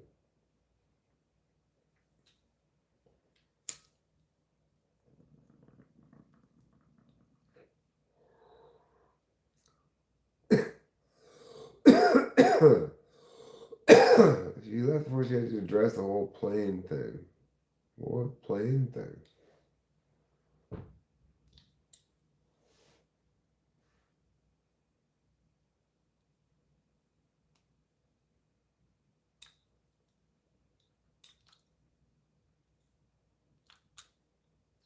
Ox women are cute and have oval-shaped heads.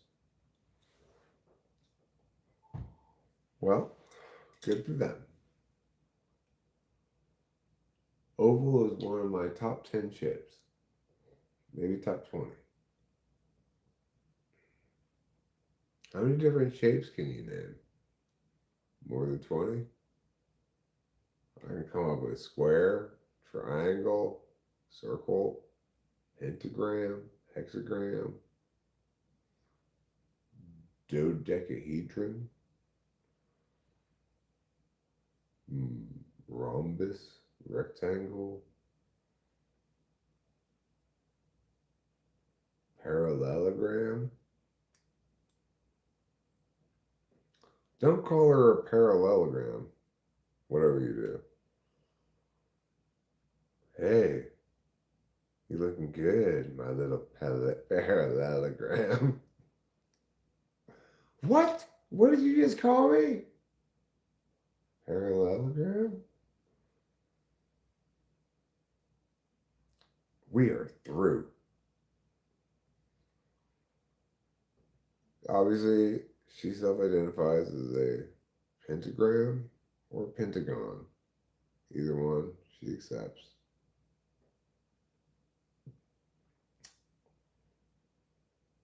Sometimes she's been known to be a little rhombus curious, you know.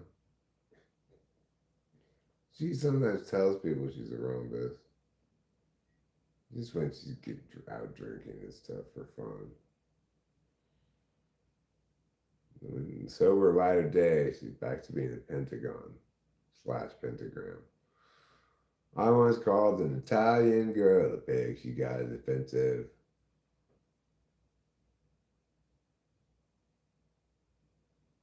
I was like, wow, we fucking built this country. I was like, no, I'm talking about the Chinese zodiac. She said, oh, well, fuck you anyway.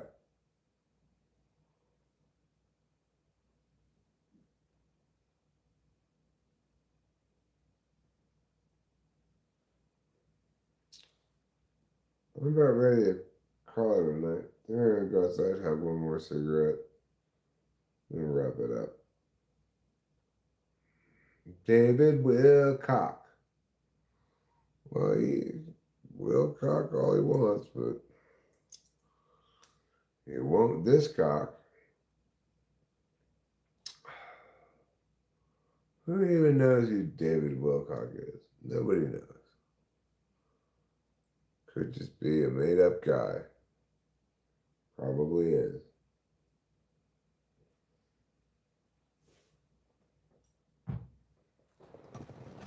Okay. Let's go smoke this cigarette. We'll wrap it up.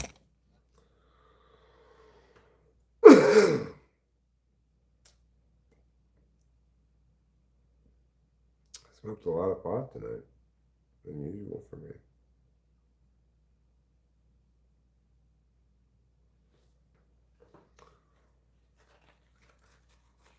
Do I have a beverage? No. Should I get a beverage? What kind of beverage? Go ahead and have a beer because you can get more in town tomorrow. You go to that liquor store next to the Ace Hardware and see what kind of non-alcoholic beer they have. This is the last one. So that's why I had to have that little conversation. Oh, horrible oven door. Go to hell. When I got the right screws, it should be not too overwhelmingly difficult. Obviously I'm not going to get a lot of sleep tonight. But that's fine.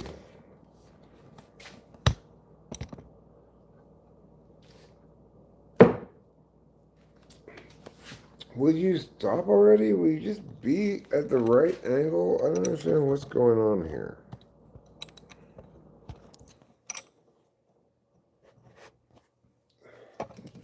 Oh my God.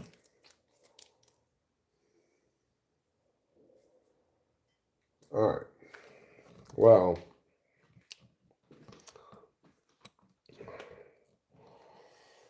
I think I may end up looking into hiring a carpet cleaner to come in and do this.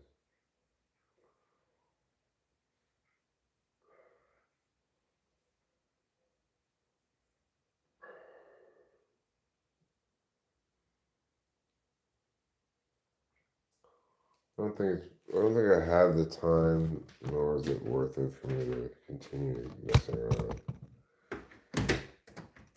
It's probably never a good idea for me to do the carpet cleaning in the first place. I should have just hired somebody to do it. But I don't know. I guess I kind of integrated better into my overall workflow to do it myself because I knew I was going to have to move all the stuff out. But that was presuming I was going to be able to successfully accomplish the task. And I really did not successfully accomplish it. I mean, yeah, it looks a million times better than when I started, but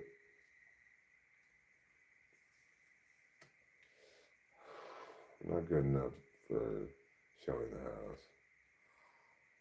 I mean, it's too obvious a cosmetic issue, and it's gonna have to deal with it. I have to hire somebody to do it. Once we have all the stuff out of here, then that's easy enough to do.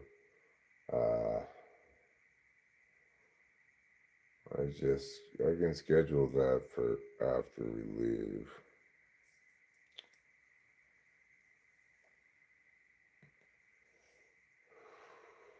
All right.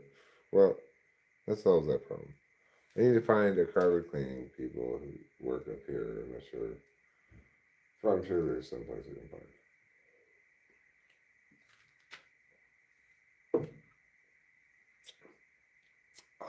Should have done that in the first place. Hindsight's 2020. Should have just hired somebody to do that after we left. Instead, I wasted the entire day doing that.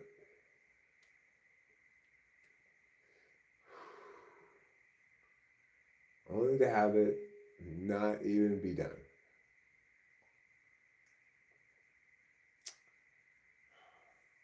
Big mistake.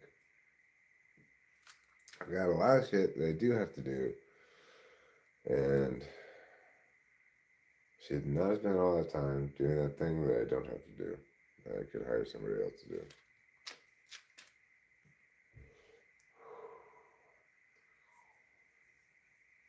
You know, you get in the flow of I can do it myself, which is empowering and a good thing, good cost effective thing to do. You know, I felt, well, I still needed to hire the electricians, but after I changed the fixture myself, I felt like, okay, great. Most of these kinds of electrician things I can do myself. And a lot cheaper. It takes very little time. Well, this is not an example of one of those things. This took for fucking ever, and it's obviously not adequate.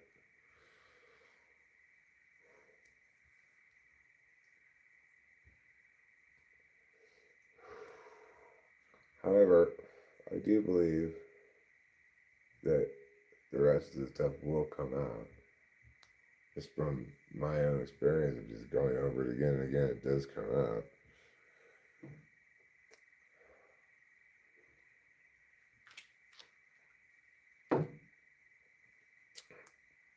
So, okay, fine. I was going to do the living room and the bedroom, master bedroom. We'll have the cleaning people vacuum upstairs.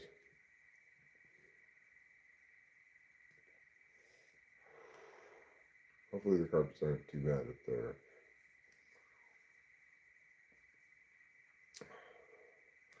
Rachel's room upstairs may be a bit of a... Does it have carpet? I think it does. That carpet might be in kind of rough shape, but that's fine. It's up there, and vacuuming will have to do. I'm not going to invest a shit ton of money in carpet cleaning.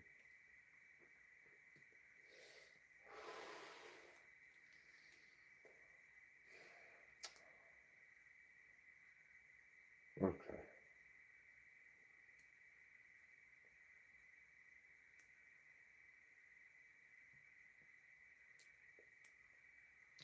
So what do I got to do when I get up? It's currently like 3:20. Oh, it's pretty late.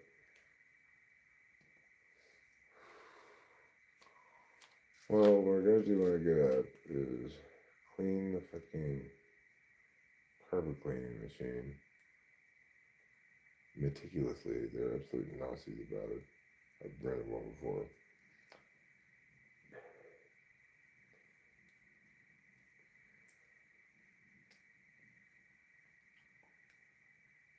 Then I gotta go to town, take that back, get a sledgehammer.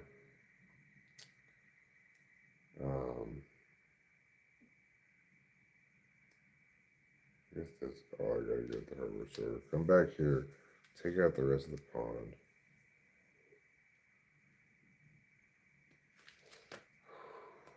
Do the pressure washing.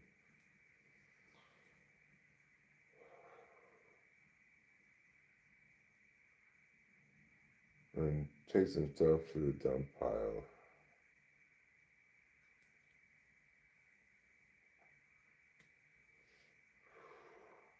If I can get that done tomorrow, I'll be on schedule.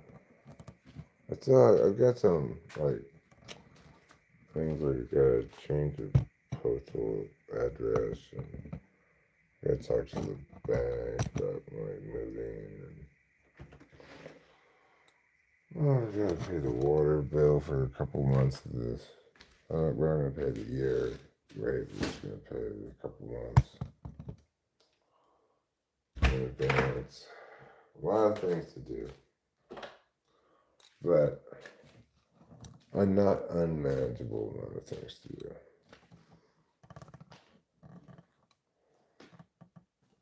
If I can get this stuff done tomorrow, then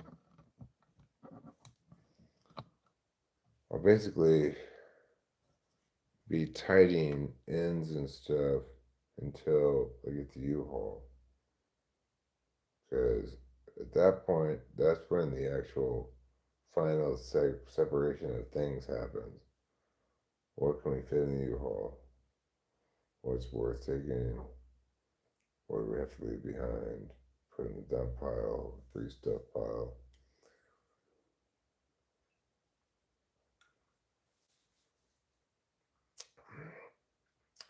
That's going to be challenging 48 hours or so.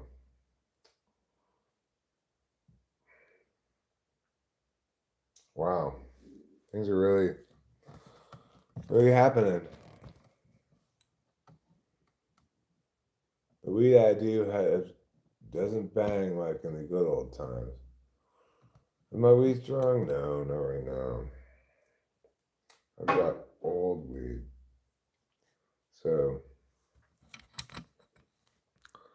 it maybe was strong at one point, but now it's all old.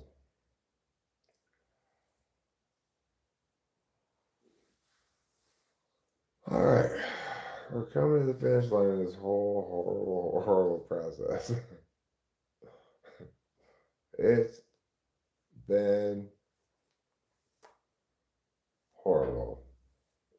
But, you know, I'm pretty proud of myself for how well I've dealt with everything. And with that, I'll say good night, good luck, and goodbye.